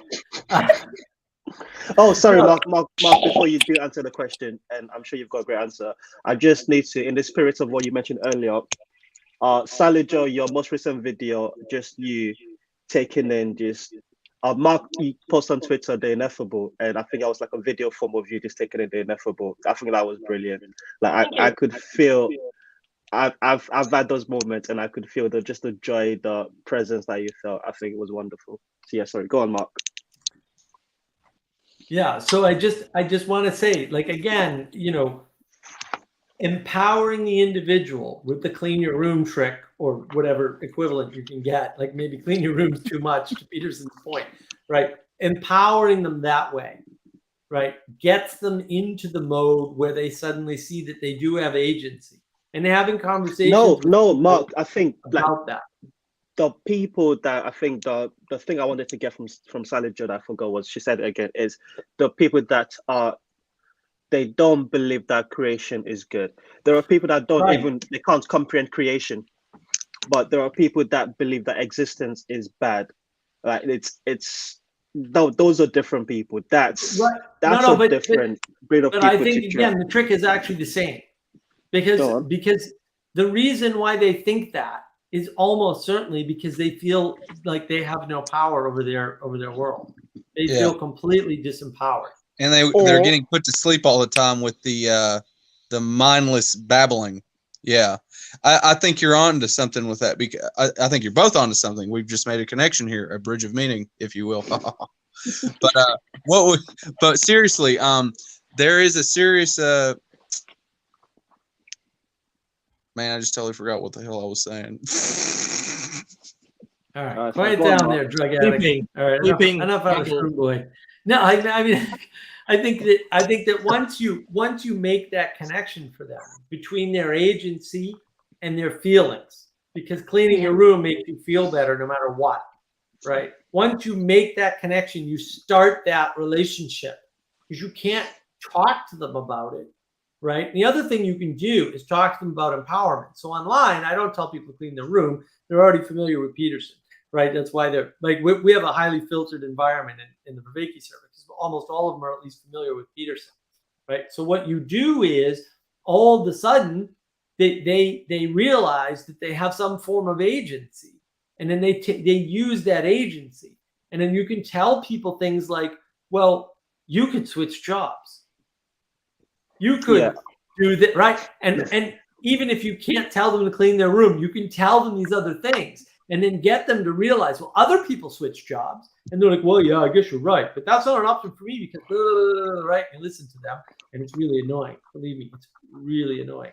And then when they're done, when they finally stop yapping up a storm about their ridiculous narrative, then you go, yes, but have you considered, right? And then you start over again, basically. And you just keep doing that. And eventually they give up. Now that may take weeks, but eventually they give up, and then they start to try new things. And once you get them into the agency loop, the rest of it is actually pretty easy. Yeah, I wish that was true. I wish once you got them into the agency direct, well, maybe that is true. Maybe I've not got them into the agency, but I've gotten a few friends to subscribe to the just do one thing today, clean your room. And that's just that one first step. It's not an easy one to overcome, because even if it's done once and you feel like the dopamine from it, there's so much darkness that overwhelms that you can easily just get swallowed by. So it's a constant pull to step one, pull to step one, pull to step. I don't see how it's now you're on step one, Right. and now you get to step two, well, step but it's three. not. You know what I'm But saying? it's not the dopamine hit. Like that's not the thing you stress. The thing you stress is the emotional Transformation. state has improved overall. What we know Right. about stress and trauma, though, is that it's about half as long for the body to process the stress that it's under. So if you've been under stress for a full year, it's going to take you about half a year, more or less. Not trying to appeal to authority. I'm just saying there's a general sense of wisdom that's been put out through the different studies on this. That's helpful. So yeah, I don't think it does apply for different people, different situations. If they are going to heal from a trauma, or they're going to participate in a process of traumatic thinking, maybe as well, it's going to take them, if they've been on that path for 10 years, you're going to have to sit with them for a long time. And to Elizabeth's thing, another thing in the medieval period that's been lost is that ability for contemplation. But contemplate and be with people, and like that sort of mirroring is a thing you brought up as well. Is another thing. It's tough. It's tough. We don't have a backbone in society that helps people do this. It's kind of been outsourced too much in some ways. Yeah, we've substituted it all with procedures, right, and proposition. But the thing you have to remind them of is not the hit that they got from the event. I mean, you can do that too. The thing you have to remind them of is, oh, you were so much better when your room was still clean, right? And you tell them that. You say, oh, no, you were better, because we have to outsource our sanity. So to some extent, they have to believe you. They don't have a choice. They don't have a frame of reference otherwise. And they can say things like, well, I didn't feel better. And you can say, yeah, but you were so much better. I mean, I really noticed, right? And of course, be honest. If, hopefully this is working out that way, right? And if you do that, that's when they consider once again to try it, right? And it's all about, like, accountability groups are huge. And part of a community always includes an accountability group built in, right? That's why I don't like accountability groups. I think that they should be abolished, because you're doing the postmodern slicing up and saying, oh, well, the accountability groups are part of being a community, so we'll just take those out of community and use them as a tool independent. Like, that doesn't work. That's very postmodern, right? But if you give them accountability, right, because you're lending with an accountability group, what you're doing is you're lending them your agency, right? And that's why you're interacting. You're lending them agency. This is part of it. Like, you do this with children all the time. You lend them your agency, right? You hand over some of your agency to them, and that empowers them to do things that they couldn't do on their own. And that's why it's so powerful to be in these groups, even if they're just, online groups, or coffee groups or whatever, right? Just talking things out with people and telling them that you're going to do something is almost as good as promising that you're going to do it to somebody, right? It's not quite the same, right? But it is better than not telling anybody that you're going to do something, right? Because that's part of the accountability, and that's part of why community works, right? And then having them feedback and ask you about it, or say, hey, wow, that's great. I didn't think you were going to manage it, but you're doing really well. And one of the things that really struck me that Peterson said that just absolutely slayed me, and Sally Jo has since validated, actually works. People need so little encouragement, and just telling them that they're doing okay, and just saying, no, you're doing the right thing, you're doing a good job, and don't worry. And stupid little banal things like that. They're not. They're very deep. They're very deep, especially if you got to be sincere about it. If you're not sincere, don't say it. But man, if you're saying that sincerely over and over again to somebody, that is more lending of agency, and that can just change their whole trajectory, irrespective of anything else. Like, I've just done that with people, and it's done amazing things for them. And that's really important. You can do that. You can just encourage people. Small encouragement. They don't have to be big. They can be one at the end of the day, saying, hey, you're doing good. This is a good thing you're doing. Or, oh, I realize it didn't work out, but you know what? It's great that you tried, right? Or, like, I'm really impressed that you even considered it. You know what I mean? Even if it was like, well, I thought about doing something today, but then I went back to bed. It's like, hey, that's progress, man. That's good. Maybe the next time you'll actually get out of bed. I don't know. I've actually said this sort of stuff to people, and it works. It works, and it takes an awful long time. But you always want to appeal to the long-term nature of things. You don't just want to appeal only to the hit, right? To the dopamine thing.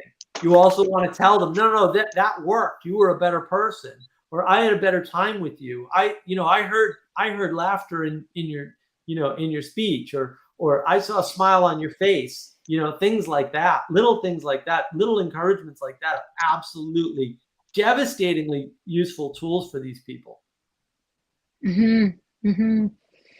You're actually drawing attention to the way the brain functions, because when they do something, even noticing something, you're setting up a synaptic connection, right? So you're drawing attention to the reality of what's actually happening. It's incredible. Yeah, one sentence can change a person's life, that's for sure. I think too often we want to get it complicated. Yeah. I remember I came from this really crazy Christian background in some ways, and they were all in these weird, wonderful ideas, and I didn't know what I was anymore. And I went to community, and I said, oh my gosh, I don't really know if I'm a Christian or not. And I was talking to a lady as we were making a cake, and she said, oh, yeah, you're a Christian. And that kind of resolved it. I'm not kidding you. I had to go all the way to Switzerland. I had to go all the way to Switzerland, to La Brie, for a lady to tell me as we were making a cake that, yeah, I was a Christian, which I kind of thought I was it. But all these crazy, weird, far out Christian ideas were like, I thought, if I didn't do this, that, and the other thing, I couldn't possibly be one. And I needed to tap dance and God knows what else. Yeah. Oh So no, there you go. I'm with you on that. I thought the same thing for a long, long time, and then I was like, oh no, those people tap dancing, they don't know anything. Don't listen to those people. They're crazy. Yeah. Actually, Well, Read the book. Yeah, like I started just read the book for myself. Like, what are these people talking about? Oh, well, that's really good actually. But You know what, I don't hear them Francis? say that stuff sometimes. Sorry, Francis Schaeffer always used to say, "It's not what's true about us that matters; it's true about God." Right. That kind of solves any crazy introspection, Yeah. right? Like, boom. Right. Okay, I think I can. I think I can. Think about what's true about God. But I think that's the point, right? That's the grand context. Puts Yes. everything perspective. But I think Mark, what you're doing is you're actually drawing people's attention to the fact that the world is good when you say, hey, but you Super notice. good. And it's super fun.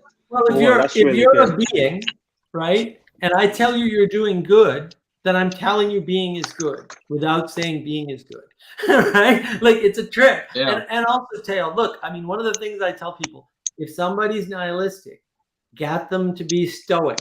Stoicism, it's not a complete solution by any means, but stoicism is way better than nihilism. And it's totally doable, and that's why I think like these book clubs and like we do the listening party. So what is the watch parties on Discord? What does that do? Well, now you're in distributed cognition with a bunch of people, so you get to learn how to think. So most of the people there don't talk, and that's okay. The reason why it's okay is because they're not talking because they don't feel comfortable, but they want to learn about how other people are talking. So Manuel and I can go back and forth all day long, and we usually do for some reason. And so they get to see that interaction, and that helps them feel comfortable, and then they're more likely to speak up, right? But if you try to force the interaction, they vanish. They'll actually click off. I mean, we had a big argument with Brett over the first year of meditation over this. He would actually call people out, and they would vanish and never come back. And I was like, Brett, you got to stop doing that. Like, they don't want to talk. Don't make them talk. They don't want to turn on the camera. Don't make them turn on the camera. Just let them participate in the way they're comfortable with, and then they'll, right, this is from the third way guy, but then they'll engage if they want. But it's the same thing with Stoicism. You go, hey, here's a copy of Marcus Aurelius's Meditations. Let me know what you think. You know what I mean? Because that's nice and secular. Meditation, secular, right? They don't know the difference. They don't realize meditation and prayer are actually the same thing. So you don't tell them. You just hand them something like that, or do a book club for Stoic practice, whether it's meditations or some other book, right? Things like that. And like that's going to be part of the practices that are going into the Mark of Wisdom project are going to be things like maximization, which is where you take a maxim and you make it your own. You expand it and say it a different way and use more words and then recompress it back down. So you really get a flavor for the maxim. It's something that Vervaeke was talking about. Like practices like that are going to be in the Mark of Wisdom community guide, whether you pair them up with your blacksmithing or whatever you want to do there, right? And that's what you do, right?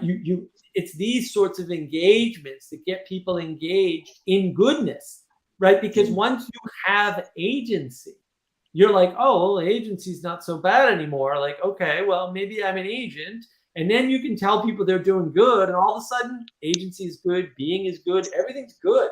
Like it snowballs in that way. And that I think is really what you want to try to engender. That's sort of the magic trick behind the scenes. Yeah. And that's kind of what me and my buddy were talking about alchemy earlier in the attempt of the government, attempt of groups of people and a goal. Like your goal is we're going to do this process. There's a bunch of us. We're all different. We're going to distill ourselves into this thing to make this thing here. A sword, a car, a bridge, or a big old church, whatever. And that like goal, that holy goal, whatever it is, whatever guild you're in, coming together, making this great thing is gone. Like nobody gives a shit. It's not a holy endeavor is what is kind of where we were at with it.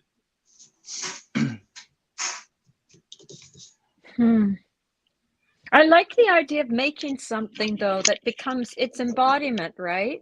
Yeah, whatever like that something might be. perfect or we're like a garden, even like even gardening or garden, good. crocheting or anything like anything. so that you can, it's physical, it's incarnated, right? Yeah. I think it Yeah, makes you're a big difference. That's why those guilds were so powerful, because they could also share ideas, and it sharpens your perception for sure, your vision. If you're making something, or you're gardening, or doing clothes, or whatever, right. it definitely sharpens your perception. Yeah, it's well, like why? Yeah. you got all these people like working together in this cloud, you know, like this cartoon cloud of these hammers and legs like flying around, and then all of a sudden there's sword, church, car, computer, and I feel like we've kind of stopped doing that cool stuff. I don't know, like, oh, Yeah. we've done enough. Like the last cool thing we did, I think, is a computer.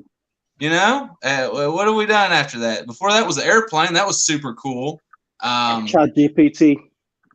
You know, Well, I think Chat GPT. Yeah, that's something weird. It is weird. The I AI think- art is really weird to me. That's very strange. The AI art. I've been seeing people like make. What if Metallica was a movie? You know, in the '80s, and it makes this whole image of stuff look real, but it never existed. I think anything where you engage in manipulation of the physical world can improve your self-confidence if you're having a feeling of powerlessness. So making something, and I do not mean in this case crafting, and I'm defining crafting as an assemblage of pre-made parts. It has to be where you're taking something and not just gluing it together. Like actually, and I'm sorry if the avid crafters out there can suffer, because I'm going to be an artisan snob about it. It is imperative to engage with the material world at some level, and people are actively discouraged from it. And I think that has what led to like this massive growth and insecurity. And I would say if you're really, really anxious, grow a bean, because they're the easiest. Beans grow relatively easy. They germinate in 3 days. Because it's really useful to be like, hey, I could grow a bean. Everything goes to crud. I can grow a bean. And if you can grow a bean, you can probably grow anything else. Like, it just takes more time and effort. I like that. Grow a bean. Grow a bean. That's a great name. The Grow a Bean Guild. Wow. Love it. I told a dude to grow some tomatoes. We were having a debate about something philosophical. And then I don't know how it came to this. And I said, why don't you just grow some tomatoes and then tell me how you feel afterwards, after you eat that tomato? And he said, I'm not growing your tomatoes. Shut up. I don't know if it's because beans are in a pod or they're just too resilient to mess with, or Mexico doesn't care. I'm not sure. But the beans are one of the products that you can buy dried, and like you can buy the bag of soup beans and put them in a paper towel in a Ziploc bag with some water, and they'll germinate. What? And if they germinate, you can plant them in some potting soil and they will grow. So you don't even have to go get seed beans. You can usually take a bean from your bag of soup dried beans, not canned beans, not in the salty water, but like the dried beans from your local grocery store, and you can plant a bag of soup bean, and you can plant like almost any one of them. I've done it with the whole bag of soup beans to see what every one of them would be like when they grew up. It's fun. There you go. That sums it up. I like that, Sally. Look, it's 2 a.m. here, so I'm gonna go to bed. But I'm really This glad was everybody's fun. joining. 7 hours. I'm looking for more. Look, we're on the project, the Mark of Wisdom project. We need help with the website and with content and figuring out, exactly how to build these communities and do templates. So jump on into the Mark of Wisdom Discord server. And if you can't find us, Manuel and I are either on Awakening or BOM or the Mark of Wisdom servers. You can reach out to us on Discord, right? You contact me on the YouTube channel, Navigating Patterns, and we'd love to have your help and your involvement. And we're going to get that rolling more this year, right? And in the meantime, if you need like a specific advice, here for that too. And then I'm going to think about whether or not I'm going to join another one of these. And look, we've got a lot of great Thanks, Mark. Digital Corner channels to watch, including Jacob's channel and Agapic Orientation, which is Manuel's channel. I've got my personal channel, which is my name. It's got goofy, ranty, short stuff on it, right? And Navigating Patterns is a bunch of stuff on it. And apparently the old stuff is the gold stuff, according to Jesse. So that's a good recommendation. So yeah, let's get more people more involved and see what we can build for 2023 to help more people, because they sure need it. I'm down. Thanks for the long shot, Mark. Thanks for Very accommodating my good. Australian times. If anyone's interested, I have a album of music out called Open Futures. You can listen to that. Excellent. What is it called? Yeah, put it in the chat, dude, or link it in something for sure. Have a good one. So yeah, I've started the day drinking coffee, and now I'm drinking whiskey. So that's 7 hours. Yeah. All day. Yeah, essentially, yeah. Well, may as well Excellent. make a day of it. I may as well just ride the dragon. What do you want to call it? Ride the Well, never-ending story. I like dragons. Falcor is awesome, dude. Just looked at Mark's picture in the background. It just made me think of. Oh, there it is. Yeah. Yeah. There's a dragon. You got a dragon, bro. Yeah. Good to meet Well, everyone. we'll let you go to bed, Mark. Thanks for hosting this. I saw you on and still on. I was like, I gotta get on here. He's on here still. Whoa, it's marathon. Well, thanks everybody for attending. Comment, like. Let's get this rolling, and have a great time. Right on, man. See you guys. Take it easy. See you around. Bye, everybody.